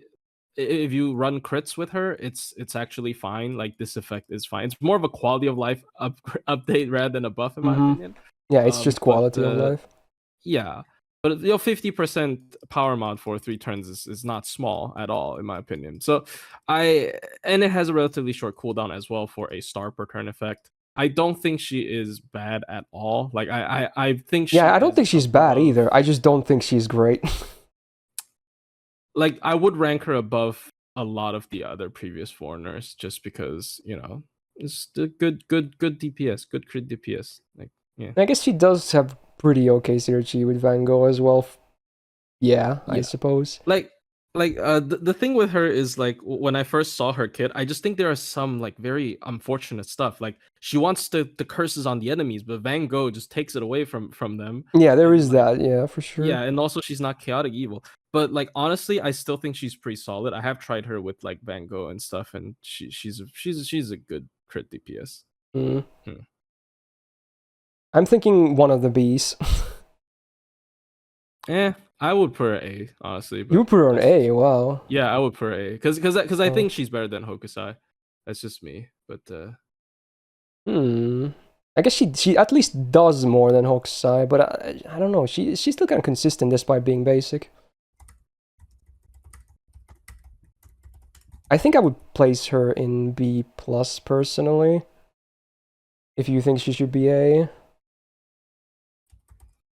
Yeah, at least her here. The thing is, like, she's very comparable to Voyager as well, but she's at least her damage potential is better because she does have a damage mod that's she can apply herself. That's the one thing that kind of sets them apart when you think about it. I knew Yuri was gonna mold when I placed her above Voyager. This is the same conversation that happened a year ago. It's the same thing, but I can't help it. But dude, it's Yuri. It's not my bias because I have a Grail Jacques, sure. Well, actually, no, I don't. I'm about to, but Plushie is more like Plushie said she should be even A, honestly. So it's not just me. Okay, you gotta realize that. I think it's more you being biased towards Voyager. Okay. Which one? Yuri just absolutely thinks Voyager at least should be on the same tier, if not better, always. We had the same conversation a year ago as well. Like my 2 cents is that if you want me to briefly compare them, the two is, 1, the deck, and 2, like 50% free P mod is just it's Voyager, big. It's bigger than Voyager's entire kit put together for offense, dude. Like, I'm sorry, it's just I want to like Voyager, but he's more of an MP looping centric servant, unfortunately. I mean, I guess that shouldn't be an unfortunate point, but like, if he got an MP upgrade, I can see him being good. Yeah. There you go. Dude, I'm so close to the A, but I just don't like that the MP doesn't get the curse before damage, even with the buffed 3rd skill. That kind of doesn't sit well with me. So I think I'm gonna go with B+. Maybe next year I'll change my mind. Okay. You know what? Definitely a fine DPS. Just probably not worth farming with. Alright, 2 more foreigners to go. Next up is literally your favorite, as far as I understand. Oh no! Oh no! All right, I'll give you a good spotlight, but let's get a good rundown on her kit here. So Koyan of Dark, there she is. AOE Buster DPS, probably not a farmer really, but maybe some multi-core. I'm sure Plushie will have some examples as well. But yeah, we'll just leave it there for now. 11.2k attack. Much compared to some of the earlier foreigner SSRs. Again, it could be higher, but it's not the lowest, like compared to like Jacques or Voyager. It's still better than that. So it's like a middle ground there. Double Buster, double Art Stick. Personally, I don't know how Plushie feels, but I think it looks pretty good on her, honestly. I don't see anything wrong with the deck. No, her deck is fine. Yeah, okay, good. You agree? Okay. Yeah. First skill, we get an AoE 30% Buster for the full party. And then a 30% battery. That's very cool. This is the one thing I still like about her. There's not many servants that have a 30% AoE battery. It is very rare still to this day. So that's a cool thing at least. And then all Hominidae, I don't know how to pronounce that by the way, servants get minus 100% star absorb for 1 turn, which is basically like human servants, right? That are not like animal. It's the opposite of animal traits, right? Basically. That's what it is, right? I assume you would know. It's like non-animal. That's what it is, right? That's usually where they place that trait into. Yeah, it's very weird. It's basically the opposite of animal characteristic trait, right? Yeah, but like sometimes they overlap. I think. Okay. No, maybe they there are. Maybe I don't know actually. Neither. Yeah. I think there are servants that are neither because they're like fairies, right? Fairies are. Oh right, true. Day, but they're not. Yeah. Well, yeah. Anyway, it's the bottom line is definitely gonna help her at least, no matter what. So that's kind of cool. On a 6-turn cooldown, I think it's honestly a very good skill. A big buster up and a big battery. Even if the Star Absorb might not always be the most useful thing depending on your lineup, at least the other two, good stuff. Second skill is a targeted skill. Gives the target 2 steps of overcharge for 1 time 3 turns. A bit of flexibility there. Also gives them an on-activate attack buff for 3 turns, so when they attack with their busters, they get 5 stars, although it's only normal buster hits, so it's not MPs included. And then, also, on AoE effects, we have 30% attack for 3 turns for all animal characteristic trait servants, and same with 30% defense, and pretty sure they both include herself, right? Yes, they do. Now, it is a 7-turn cooldown. For herself, it's great value, obviously. There's a lot of good stuff to like. You might honestly, even in most cases, use the target for herself too, honestly. But, yeah, depending on your lineup, you might get really good value out of this. 7-turn cooldown, I think it's still good. I like the first skill a little bit more, because it's a bit more universal as well, but, yeah, it's okay. Third skill, it's the fun dots, right.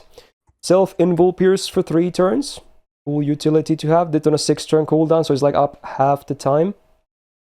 Then we get 50% crit damage for 3 turns on herself, also pretty cool. Again, remember, the first skill can help with the absorb, and the foreigner class also has a archer-like, base absorb, so it's still fine on base.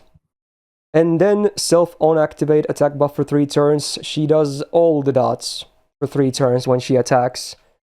Yes, and even their amplifiers that scale up to 100%. And there's no limit to this, right? As long as you're, attacking, including MP, because it's not just normal attacking, you're just gonna keep dotting your targets. And I don't know, I almost still want to say it's a meme, but considering it also... Wait, the amplifiers are only on activation, right? Is that how it is? Okay, yeah, okay. So then it's probably still mostly a meme for the dots. If it applied the amplifiers on all the attack, that would be kind of crazy good. That'd be a little bit too much, honestly. Yeah. If you solo with her, she actually does at the second turn, third turn. Yeah, I guess if you're soloing and you're only attacking one guy, then you can probably, even with just 1 amp, considering you do 3 dots as well, you can probably see some decent numbers, even for dots. Yeah. It's the one rare case. Right, so that on a 6-turn cooldown, not too bad. Overall, I think her skills are kind of fine. There's no hard defense or anything, so that can sometimes be an issue maybe, but besides that, there's many things to like. And everything helps herself at least, which is cool, at the very least. Foreigner passive C rank, 2 stars per turn, 6% debuff for us, cool. And her unique passive, she gets damage against wild beast enemies by 20%. 5% arts up as well, and also debuff success rate up by 10%. Helps with those dots and whatnot. Not bad. Pretty cool passive. Sometimes can be really good, sometimes just okay. And then the third one, so it's an interesting thing. So when she's fighting wild beasts, she can just afflict buff blocks on normal attacks. Not even normal, all attacks actually. For 1 time 3 turns. So it's a 20% chance, but if you do a full brave chances are one of them is probably going to apply at least. So it's a cool little thing. So I guess wild beast, she really gets a lot more value, huh? Yeah. No, it's not the beast class, by the way. It's wild beast is different for those wondering. Anyway. Well, I guess in one case it might be... 1 or 2 cases it might be the same thing anyway, but I digress. Herself, right. Yeah. Yeah. Wait, isn't that on Gamazot's as well? I'm pretty sure he has Wild Beast. Because I think my Cinderella Liz used that trait too, yeah. Yeah, he does. Yeah. Alright, moving on. Ruler Append, I would say kind of irrelevant. Unless you're like Plushie, then obviously go for it. And then the MP. there's some good stuff here, actually.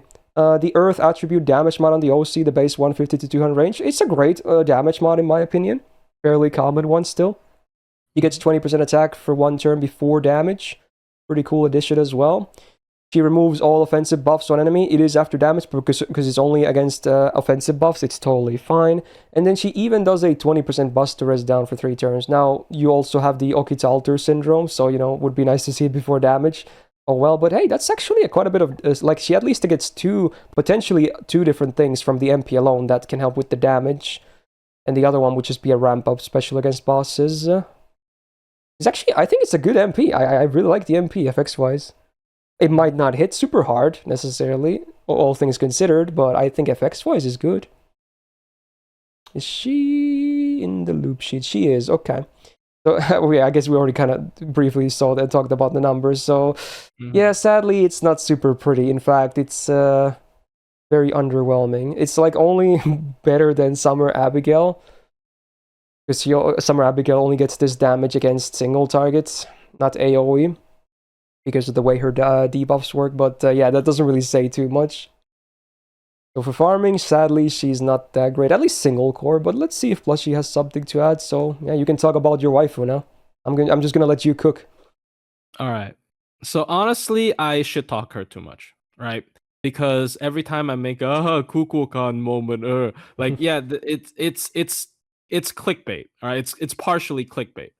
Because that's not how you're supposed to use this character. This character is really good for multi-core, because AoE 30 is really rare, and obviously I would have hoped the attack up on animal trait is universal. That would make her really good for multi-core. However, 30% buster and 30% AoE charge is still not shabby.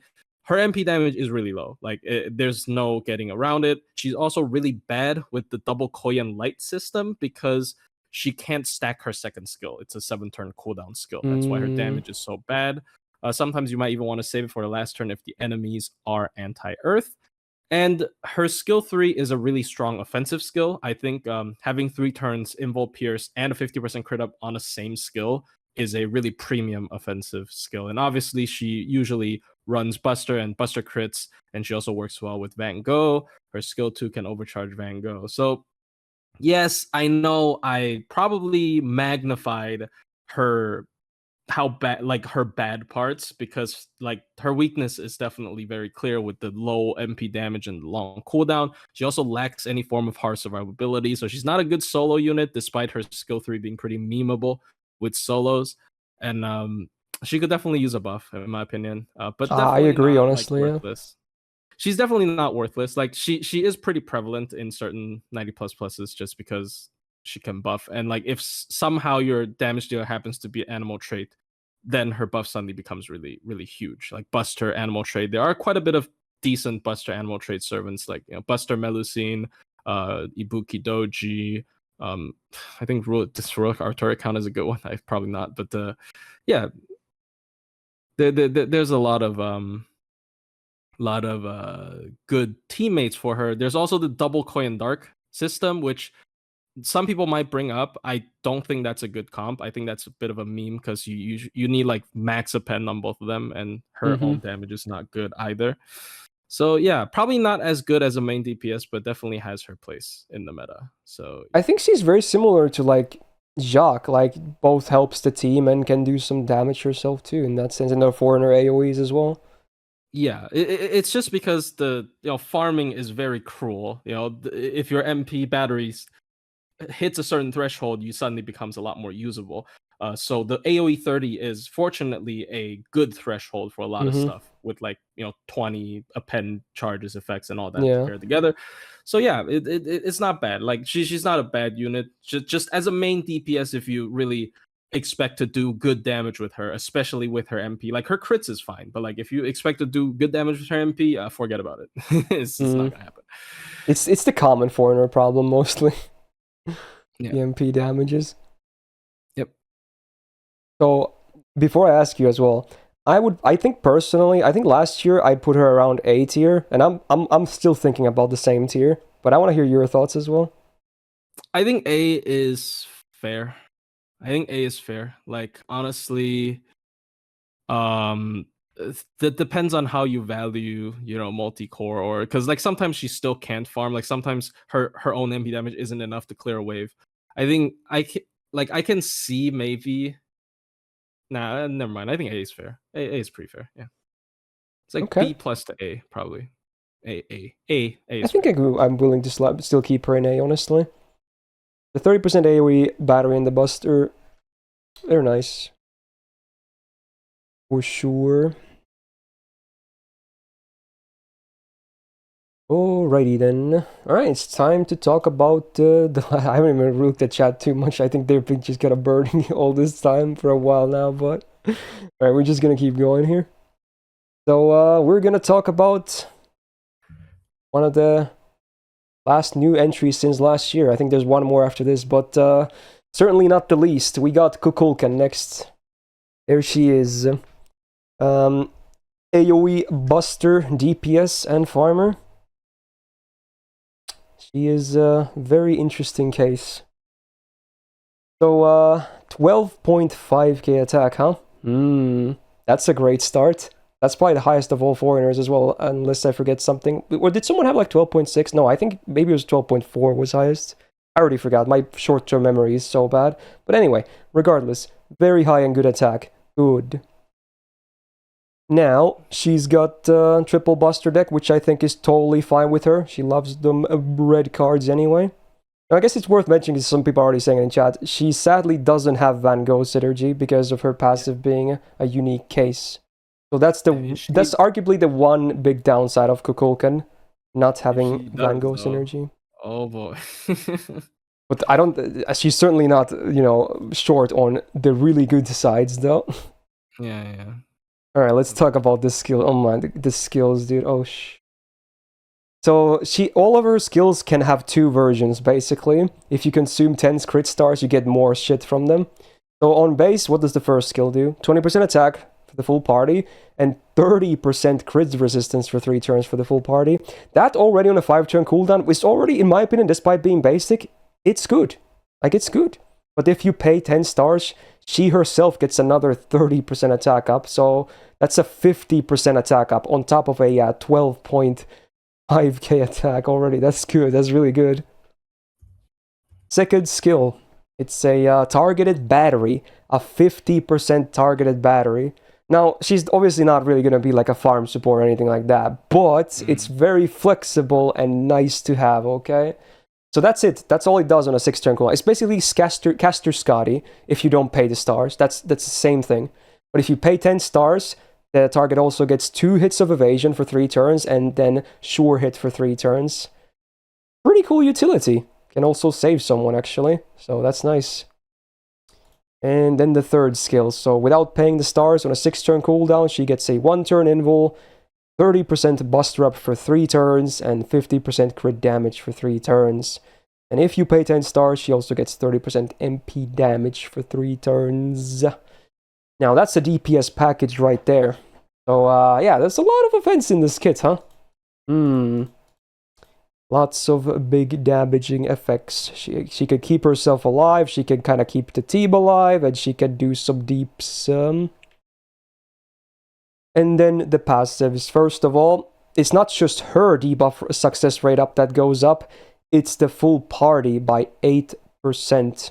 That's a cool passive. Again, it's like Tlaloc having the AoE arts up.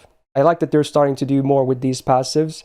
And then the absolutely ridiculous passives. Sure, this means that she doesn't get the foreigner passive probably, and doesn't have the Van Gogh synergy, but man, this is such a stupid passive though. Every invul on her becomes special invul. Cool. Then she gets 10 stars per turn permanently, and also 3% gauge per turn permanently. Like, this already kind of helps to pay with this for the skills, and that's not even all of it. This already helps a lot. Like, what is this passive, dude? It's just, like, come on, dude. That is just, it has to be the best passive in the game. It's literally 20-30 MLB and more. Like, bruh. How is that a fair passive? It's not. Alright, third append is against Moon Cancer, which probably won't be that relevant. Although, I guess she is one of those special cases where DPSing on neutral is actually fine. So yeah, go for it if you like her. And then the MP. So much like Koyan Dark, she also has the anti-earth on the OC, so base 150 to 200 on the range. Same thing. Very cool. Then she gets another damage mod. 50% damage against threat to humanity for 1 turn before damage as well. Cool. AoE skill seal, and then 30 stars. So that already, in case you didn't do the math, that can already be used to pay for all of her skills as well in one fell swoop. So that's a pretty cool MP right there. Very interesting. Now let's take a look at her looping numbers. While they're not like game-breaking, with the triple support and a 50% CE, she can absolutely still pull off some good numbers. She will be extremely good against Berserkers, that's one thing for sure. But if you have a pretty good copy, you can totally farm neutral too. But it depends on your copy. But Berserkers are easy breezy farming for her at least. No problems. Alright, now let's Plushie say some things about Kukulkan as well. Alright. I mean, I feel like the positives are already sort of set to death, right? By most people. Like honestly, you know, really good survival. She can even hold her own when she's soloing very well, because it's a 3-turn 2-time evade and a solemn defense. And if you like sort of alternate between them, she can actually just not take damage for many turns. Passive is obviously really strong. She doesn't have the Van Gogh passive, but a triple buster foreigner with this much self steroids with the Van Gogh passive would be a little bit ridiculous. But I don't think she's EX plus. I'm gonna get this out of the way, because she definitely has her limits. She isn't able to, like, for farming, she isn't really a team player, or in general, she really isn't a team player, which is fine. But there's a bit of stuff like that with the second skill, terrain target and whatnot, and the whatnot. So it's not all selfish though. Yeah, rarely you will put it on someone else. But overall, I think she's just a really powerful AoE buster universal looper. Like it's not like, you know, she doesn't really break the game, as you've said. Like, yeah, she has to still run cranking. She can't run Black Grail, and she doesn't enable new compositions.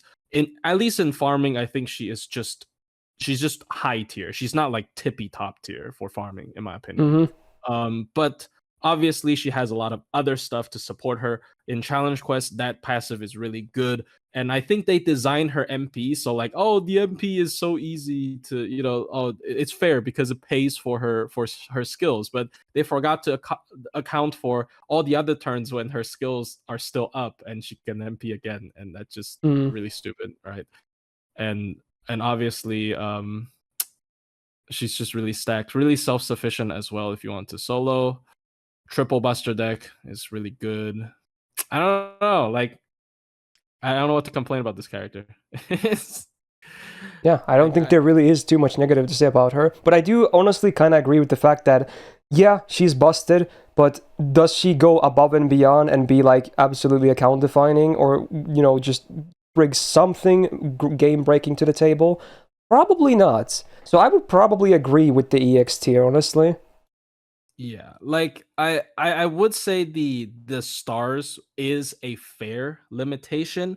If she wasn't Buster and you always run her with double Kyrielight and it's just 40 stars for free. So like I don't know. Like, never mind. Sorry. I was basically kind of replying to someone in chat, but yeah, that's fair. Yeah, I just think why? Why? There's so many whys about like some of the design choices with this character, but I think I could maybe okay, for the record, for people that do want to see her in EX, I do think she could be there, but right now I'm feeling more on the EX side. So I think she's still definitely on the high end of EX though, for sure. She's a very cracked servant, so I'm just putting that out there. Like I honestly I don't like, I can see her like in some ways. Oh, did I say EX? I meant people that want her in EX plus. Whoops. Yeah, I don't see her like being sometimes not as defining as Douman. It really depends, but yeah, it's like I think EXE is really fair. I don't think she's EX plus. Like, nah. Yeah. But okay then, Kukulkan is done, and we have 2 pretenders remaining. We're done with the foreigners too. Oh boy. I guess we're gonna open with the hot topic based on release order. So yeah, we're gonna talk about Mr. Moth himself, Oberon. There he is. So what is he? AoE buster, DPS farmer? Not really. He's kind of bad for both in my opinion, but what he really is that he is a very valuable damage boost and comp enabler, if anything. Something like that. Mostly for buster stuff, but it's sometimes used in other farming as well. Absolutely. Despite not even buffing their card types, it's viable. It's done. You see it all the time. He is the 3rd support. He is the wave 3 damage enable stuff. So yeah, he's a thing. He's the 70 battery stick. There you go. Alright, 11.78k attack. For the record, is not that big of a deal on him not being super high. Because again, in my opinion, you can DPS with him. You can even loop with him, but I just don't think that's what he's really out there for. There's maybe even some stall comps available because of how the MP works. But I do think he should be mainly just used as a support. And I think that's what obviously is happening as well. So, double buster, double quick on his normal deck. For his DPS, I guess it's fine. A bit hard to spam his MP, but it's okay. Then the skills. Here we go. It's all about the skills, right? So it's a 20% party battery and a 30% MP damage boost for 3 turns on the full party. This is already on a 5-turn cooldown, even outside of farming, is actually good. The problem with using him outside of farming, if you want to bring him for bosses, like maybe you want him to get his skills 1 and 2 more than 1 time, is that his 3rd skill is just dead until you know you can finish the fight. Or maybe you have a 2nd big DPS coming at some point and you can use it to sacrifice. But it's just like, for outside of farming, you know, it's limited usability. Anyway, great skill though. Really good. 2nd skill is a targeted 50% battery. Now, after a turn, they do get drained by 20%, but, you know, this is usually accounted by using this on the last turn for farming, for instance, so it doesn't really matter. So there's that.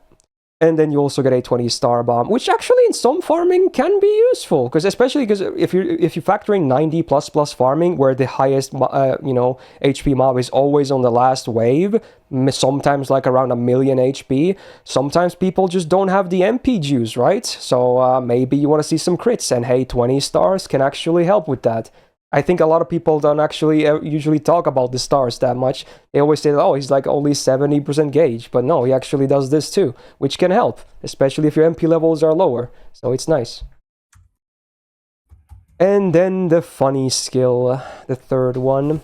I mean, not that you would want to use this on 2 times anyway, really. But yeah, it's on an 8-turn cooldown. But what do you get?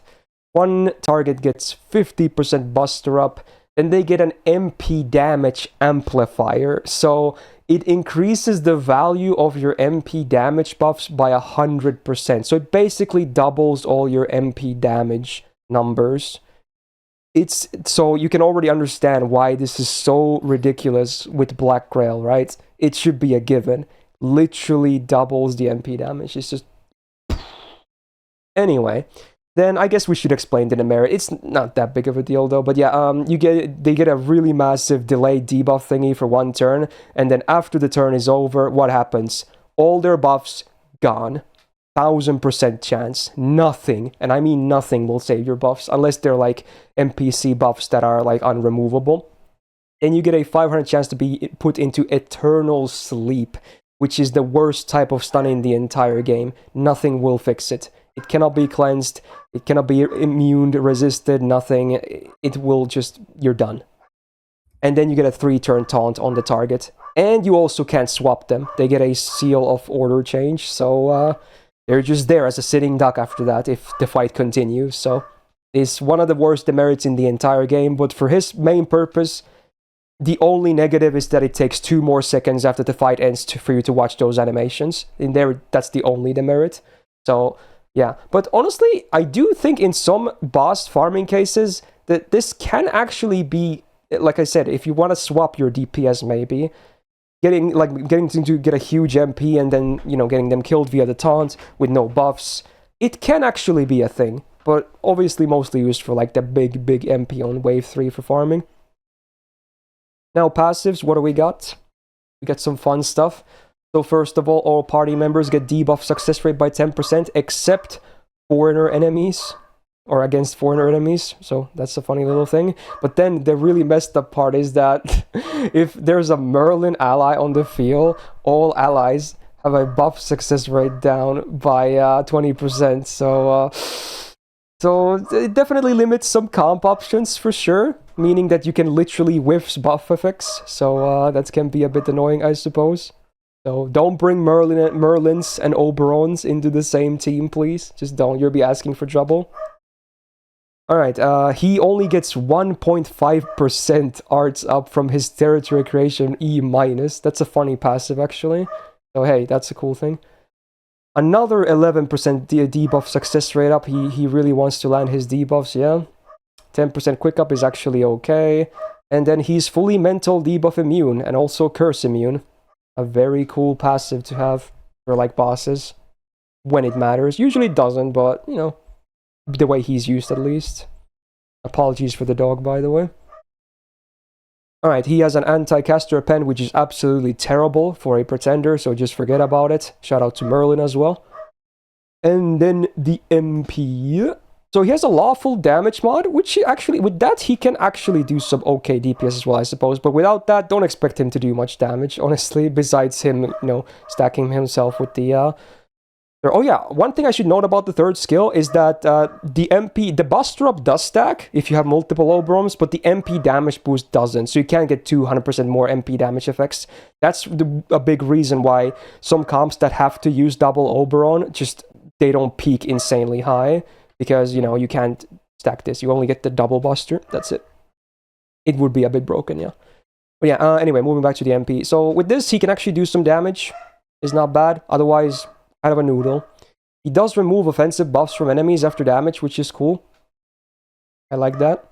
And then puts all enemies to sleep for 1 turn, and also gives them an invul as a demerit. So, do use this last, unless you want to bring an invul pierce, but that at the same time, that also awakes the target, so maybe you don't want that, because it's like a guaranteed stun, which is kind of cool. Stun that you can break. So just use his MP last, and you get like a, you get good for the turn. You don't get hurt by the enemies. Granted, they can be debuffed, so, yeah. Interesting little MP. Yeah, Muramasa memes, yes. This guy really is an interesting case, huh? He kind of shifted the meta. Now, his own numbers, who is R, by the way? On the, supports. Double, Rhaenys. which? Oh, Rhaenys, right, of course, that makes sense. Oh. But yeah, his own numbers, they're not terrible, but again, it's 1.5x, so it's not really all that great either. So unless you're going up against lawful a lot, or you have a really fat copy, you're just not going to use them to farm. It's just doable in certain situations. But, I mean, we all know what his main use is. I already talked about it so much. So what's your comment on Oberon?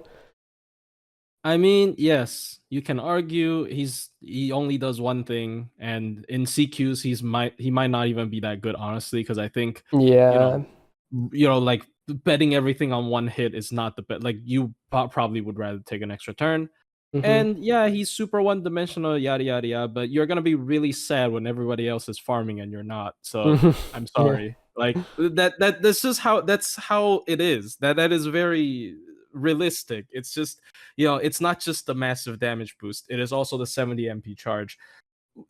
You can either pull for high MP damage dealers on multiple damage dealers, or you can pull one Oberon. Yeah, Like, it's just one. just- Like, MP1 is the same for all farming, which is the crazy part for his supporting role. It's just very unfortunate how the game has evolved with him.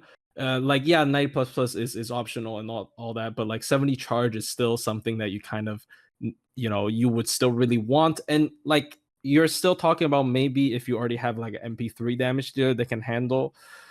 I don't know. I am one of the biggest advocates of Koyan first, Oberon second, and I am so like I have read so many different discussions about this, and I'm like, it's a never-ending argument.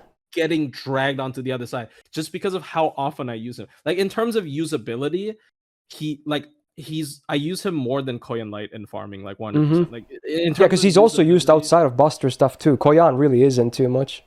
So yeah. And like in terms of usability, he's just the highest in the entire game. I am I can't argue against that. I think maybe Castor could actually match that because she also has way more presence in bosses. But yeah, you're not wrong otherwise, for sure. Yeah. I mean, yeah, if we talk about farming and stuff, it's just... Yeah. I mean, yeah, I don't think we really need to say too much. Last year, I did place him in EX, but that was before I realized the direction the game was heading and whatnot. I was kind of blind at the time, but now it's obvious. It's an obvious thing, right? It really is. Yeah. He's more of he's like an account check almost. It's like, oh, do you have Oberon? You don't have Oberon? Well, get back to the lower difficulty of the farming node. I guess there is what Yuri said is actually an interesting thing in chat. Like you could say a lot of things about which one you should prio based on how they work and whatnot. But one thing that's outside of gameplay is their banners, right? Because Koyanlight actually gets a banner in like 6 months after her initial release. Oberon it's over a year since his release, way over a year from what I remember. So there is that to be considered as well for people that are really tight on quartz.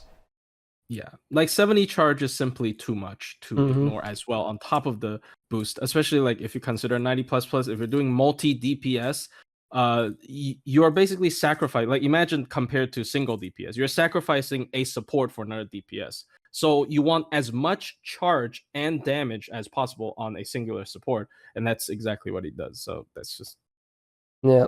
Also, for people, I wonder, I'm sure most people that already looked into this because they're, people care about it, but their banners do actually overlap. So, yeah, sure, Koyan of Lightlist released first, but it's a 2-week banner, and when the second week starts, Oberon banner drops in case we do the same thing that JP did. So you can wait if you want to, and maybe try for Oberon first if you really want to, and then if you get him and you still have shit left, go for Koyanlight as well. Why not? It's like, you might not want to roll immediately day one if you want to prio Oberon a bit more, because again, if NA does it the same that JP does, they will overlap after the midpoint.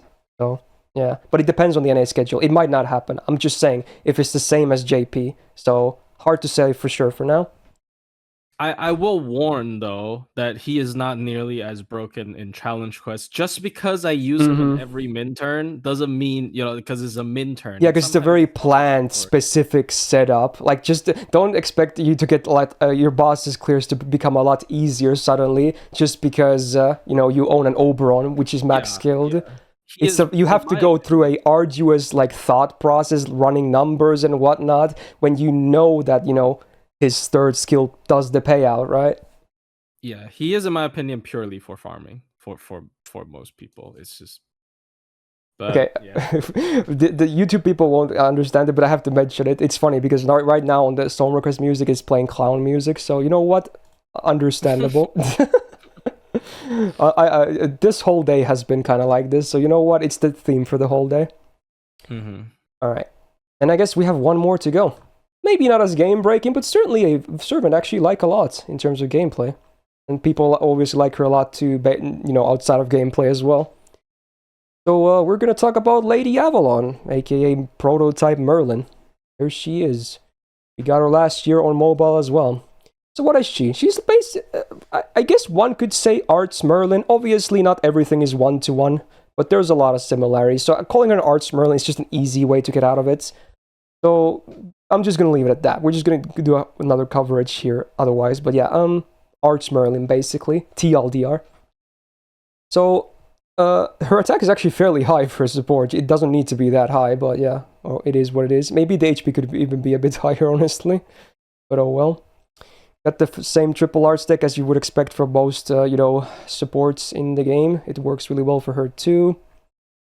Skills, we get the EP creation, but arts. So 50% arts for 3 turns on the target. Very cool. 3k max HP for 3 turns. Nice. And then 100% crit damage for 1 turn. Again, it's just blue PP creation. It's good. It makes sense. It's a lot of arts. It keeps you alive. It gives you 1 turn of good crits. It's a good skill. Second skill, we got 20% charisma. There it is. And a 20% battery on the full team. And also, now also comes with a party overcharge by 1 step 1 time, 3 turns. Pretty cool little addition with the overcharge, I would say. It's a great skill as well on a 6-turn cooldown. I guess, yeah, it does have the cooldown upped as well, so it's not like straight up better than Merlin's, should be noted, I suppose. Anyway, third skill is like her fun version of illusion. So it's the same party invul for 1 turn, but then it becomes a bit different. Whereas Merlin has like crit chance down, what does she do? It's a delayed charge down on all enemies, right? So after they take their turn, they like, they don't get a tick, basically, to put it simply. And then she herself gets battery based on the number of enemies that got, like, I think blocked, right? I think it has to be like that. Wait, what? Oh, sorry. Is it an instant? Dude, it's been a while. Is it an instant battery? Yes. Okay, so it's an instant battery, but the charge down is delayed. Right, that's how it was. Yes, okay. Yeah. The wording wasn't all that clear, but yeah. It's still not waste the invul. So you can still tank an enemy with the invul, and then it's skills. Yeah. Yeah, true. So it's good that it's like that, honestly. So that way it's not awkward to use. That's very good. But yeah, against 3 enemies, she can get 60% gauge.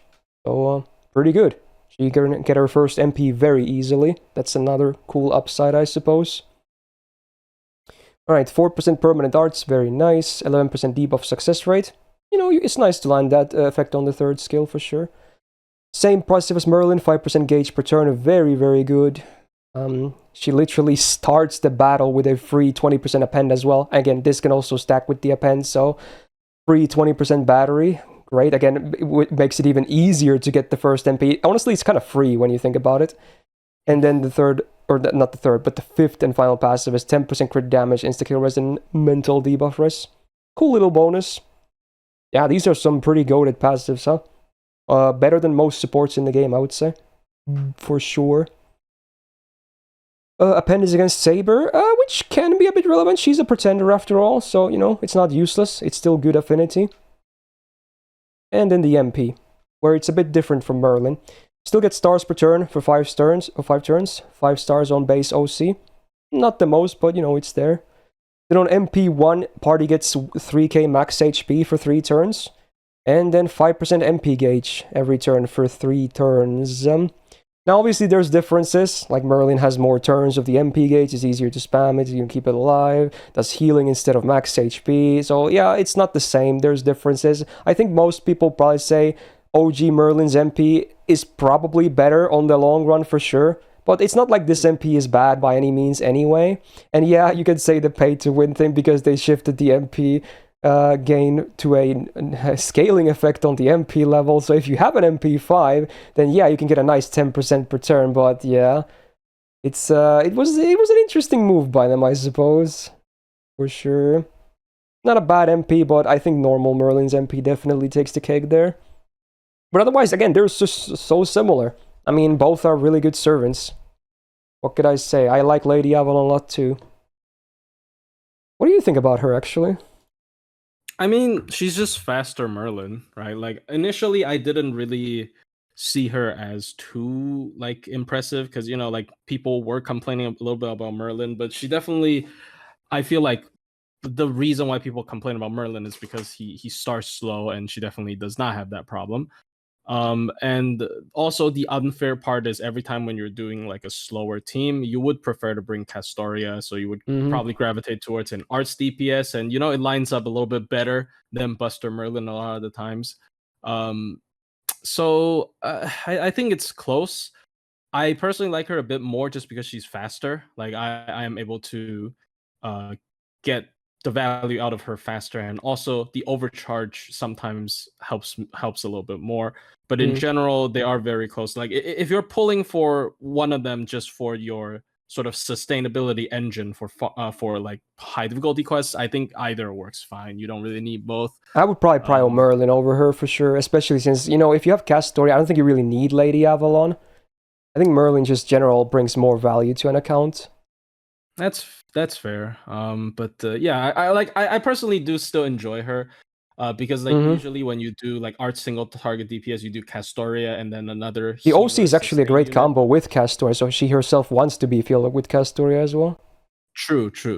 Like yeah, like I prefer that over Tamamo just because she saves your ass a little bit. Yeah, more with Tamamo is that. nice and all, but I do like Lady Avalon more as well.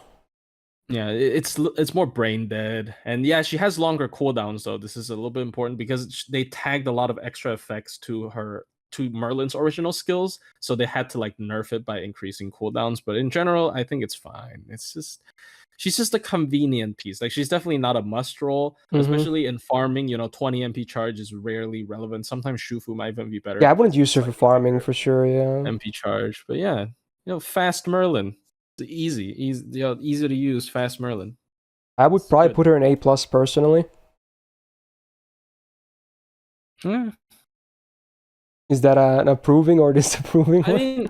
mean, I was debating between EX and A+, because like I mean she is still a Merlin. I don't think she straight up Maybe wants to you're be right. Merlin, Yeah, maybe but you're right. like that's just me. Yeah, you know what? Yeah.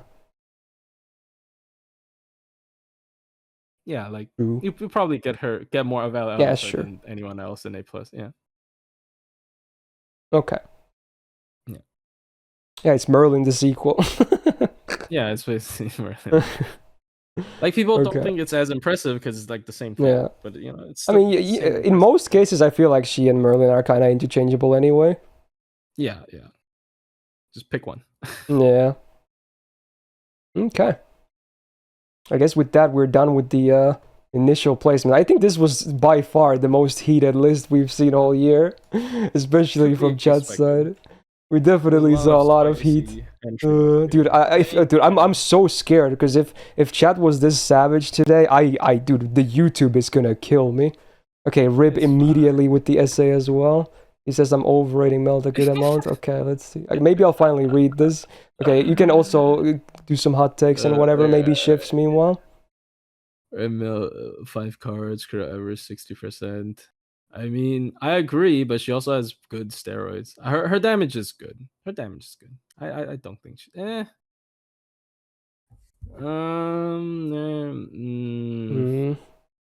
I don't think Melt is overvalued, honestly.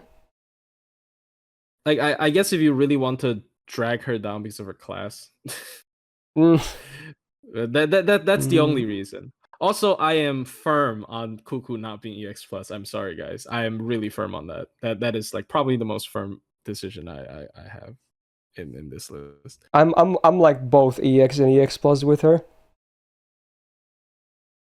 Okay, not to this Kiara. Okay, you know what? Okay, I'm gonna move Melt down to A. Okay, I'm gonna do it. All right. I'm gonna do it. Okay, it's mostly looking at all the stuff in A and whatnot. Right. It's mostly because of that. Then I'm gonna also bring up. I think Kiara should be moved down. I don't think she's on their level. Look, I like her. Like, yeah, I beat her up every day, but that's out of love. You guys don't understand. You guys don't understand. So, like, yeah, I think she's too high. I'm sorry. I don't know. She's so stacked though with everything she does. Yeah, sure, her damage isn't like insane, but man, just does so much good stuff. Of everyone after her, I just don't think she's on that level. Especially considering she's also alter ego. So like, if you want to treat that as a nerf, you can treat it as a nerf. She's on paper a good character. She's like she's more of an on paper good. Like in my opinion, like might be hot take, but yeah. I think I want to keep her in EX, but I do see some arguments to A plus. But I so solid. He's so easy to keep alive. He just fucks the enemy team literally, and yeah, so many nice things about her. How about some more moving? I like KP. Yeah. I think KP is kind of fine on A. She's really legit though for solos.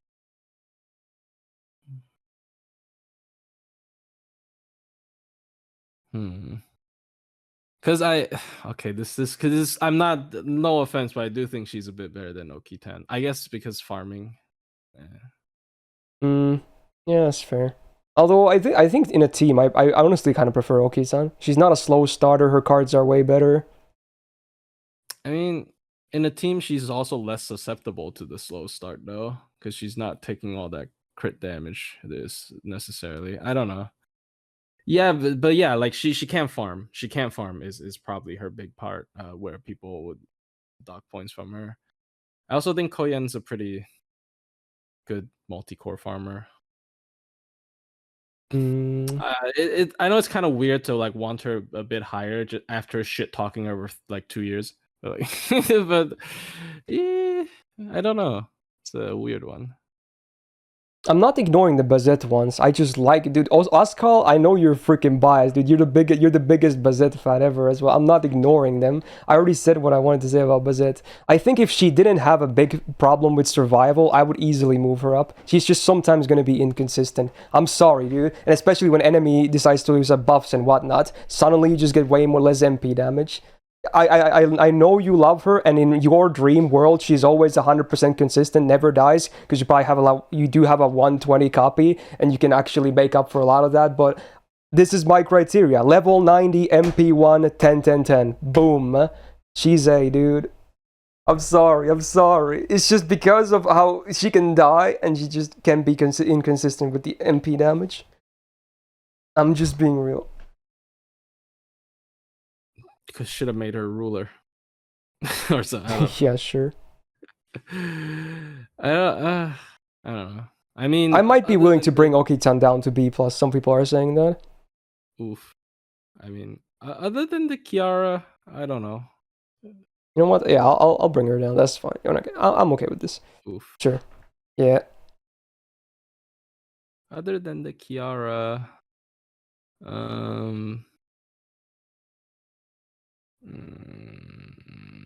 what else?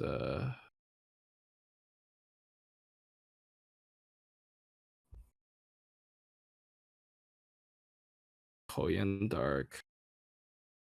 Does anyone want to vouch for Koyan Dark in chat? Because I'm seeing some other sources. Okay. Does anyone want to vouch for Koyan Dark or whatever? No. No, I don't think Brokilis. I don't think resistance against Berserker class is as big as you think. One, if you want that, just pick a better foreigner than Abigail's. And two, it's honestly, sure, it's not even the biggest thing ever, honestly. You can just kind of bring a normal class against Berserkers, too. A lot of people say... I don't think they should be higher based on that. That's not true. I think Koyan Dark is a difficult one, because I would definitely, especially with her banner timing, because the good one comes after her, right? So I'll definitely not recommend pulling for her, but like if you do have her, it's... Dude, I'm so torn on Kukulkan, man. I'm so freaking torn. No. Look, okay, here's my argument of her farming damage doesn't exceed pre-existing stuff. Her solos is very good, but when she is soloing, the star consumption actually starts becoming like you can feel it. You do feel it. And she doesn't bring additional stuff to the table, even though she does everything that is pre-existing really good. So I think Cuckoo is a firm EX. Like, she is just a really good buster AoE universal it's damage. So tough, like we man. didn't even put Arjuna Ultra in EX Plus. Like, no. We didn't even put Arjuna Ultra in EX Plus. She is not in EX Plus. I'm sorry. Like yeah, she might be better at soloing, but like, okay, for what it's worth, I think she could be an EX Plus though. But I'm probably just gonna stick with it. She's almost as good as Melusi and Buster. Really? Can we cue the damage number again? I don't think so. Just because she can't run BG. I mean, yeah, if she can run BG, obviously there's a difference. But okay. Anything else? Any other servants to talk about? I don't know. Of course, it's a controversial one. Probably the most controversial one, just because.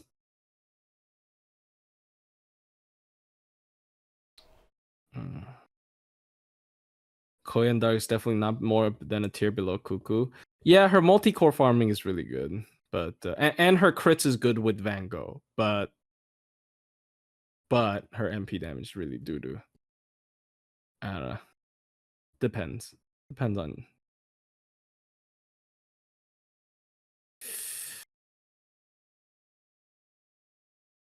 Yeah, her team is great, but like if her skill 2 was universal, I'd put her in A plus, like for sure, no problem.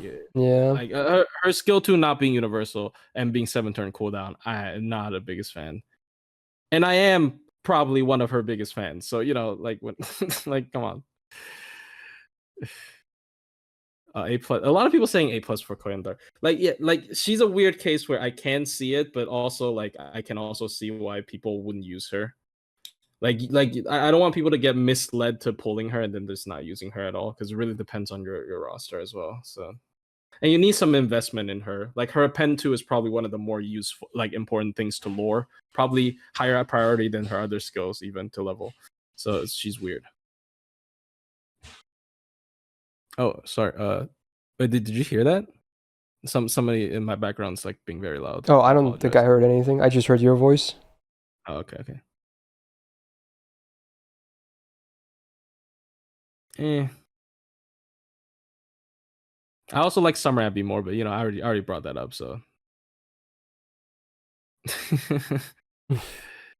yeah.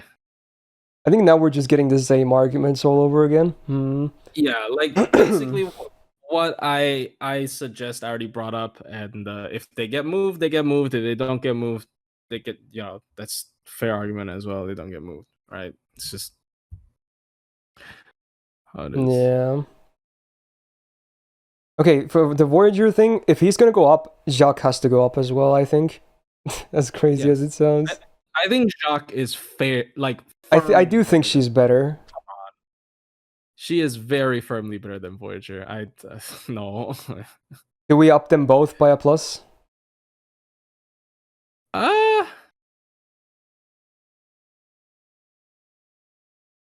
There were some good arguments for Jacques on A as well. Yeah, that's fair. Yeah, I can see Jacques in A, honestly. But if Jacques is in A, I think I think Koyan Dark's better than Jacques. That's a hard one. I mean, are they half a tier apart? Maybe, I don't know.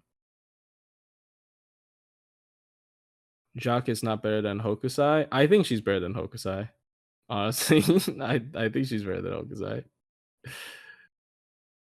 Because her cards are a lot better. I mean, Hokusai also has Double Buster, but come on. Jacques is not better than Hokusai.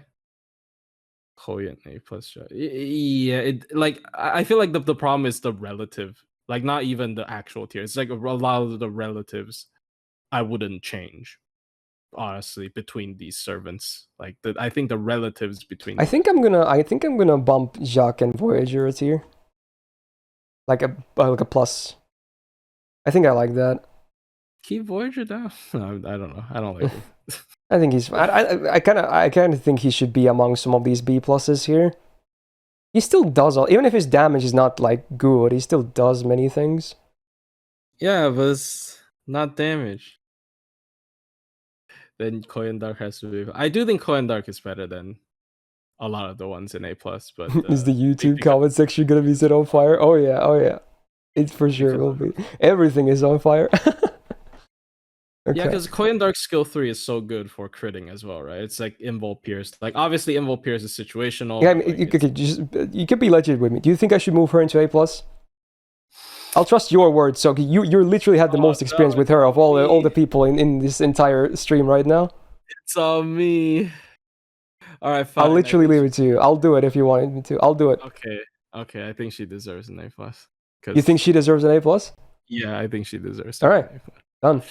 There you go. The one time I give you full control. Thank you. There it is. Okay.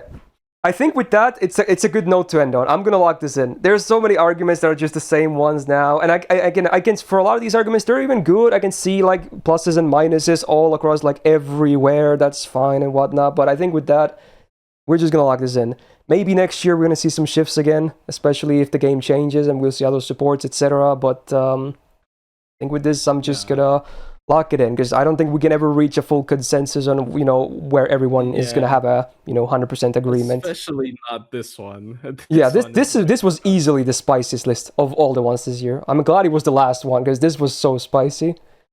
So there you go. Boom. Ooh, so yeah, with that, I guess we're gonna wrap up here. But again, thank you so much for Plushie for being here. He was basically with me in every tier list besides the Archer one, so that's already a massive feat in and of itself. So that was very awesome to have him here. Quite a journey. Yeah, and I hope again, even people in chat today were pretty savage, but I hope no one truly like gets mad about this. This is just ours opinion, like mostly my opinion, but with some influence with Plushie in chat as well. So again, don't take this seriously. It's the tier list that you guys make. It's the one that matters the most. Okay, so don't take it too seriously. Honestly, I think it's cooler if you are like able to make a quote unquote lower tier unit work anyways. Like, yeah, why not? Right? Exactly. Yeah. There you go. Just gonna wrap it at that. So if you're watching this later on YouTube and you have enjoyed this, again, even if you disagree, and I know you guys will have a lot of disagreements here and there, but if you can, at least for the effort, press the thumbs up button on this video. Will be a good motivator for me in the future as well, because maybe I'm still not sure if I'm gonna do these in 2024. We'll see. If enough people have interest, and I think I might just do it. But again, one way to show that is to press the thumbs up button. Okay, it really gives me good feedback on how the videos tend to do. And do subscribe not to miss out on future videos, including maybe some other kinds of tier lists as well. This year, and again, maybe in 2024 we're just gonna rerun all of these again. Very cool. And again, do check out Plushie's channel as well in the description, and subscribe to him as well. Let him know I sent you as well in the comments or whatever of his videos. Will be cool. He posts a lot of very cool gameplay videos, and as soon as something new drops, you can. That's a great channel to check, because he's always there ready to go. So do check him out. And with that, finally, I hope you guys have a great rest of your day, whenever you're watching this, and hope to see you in the next video as well. What up, your show?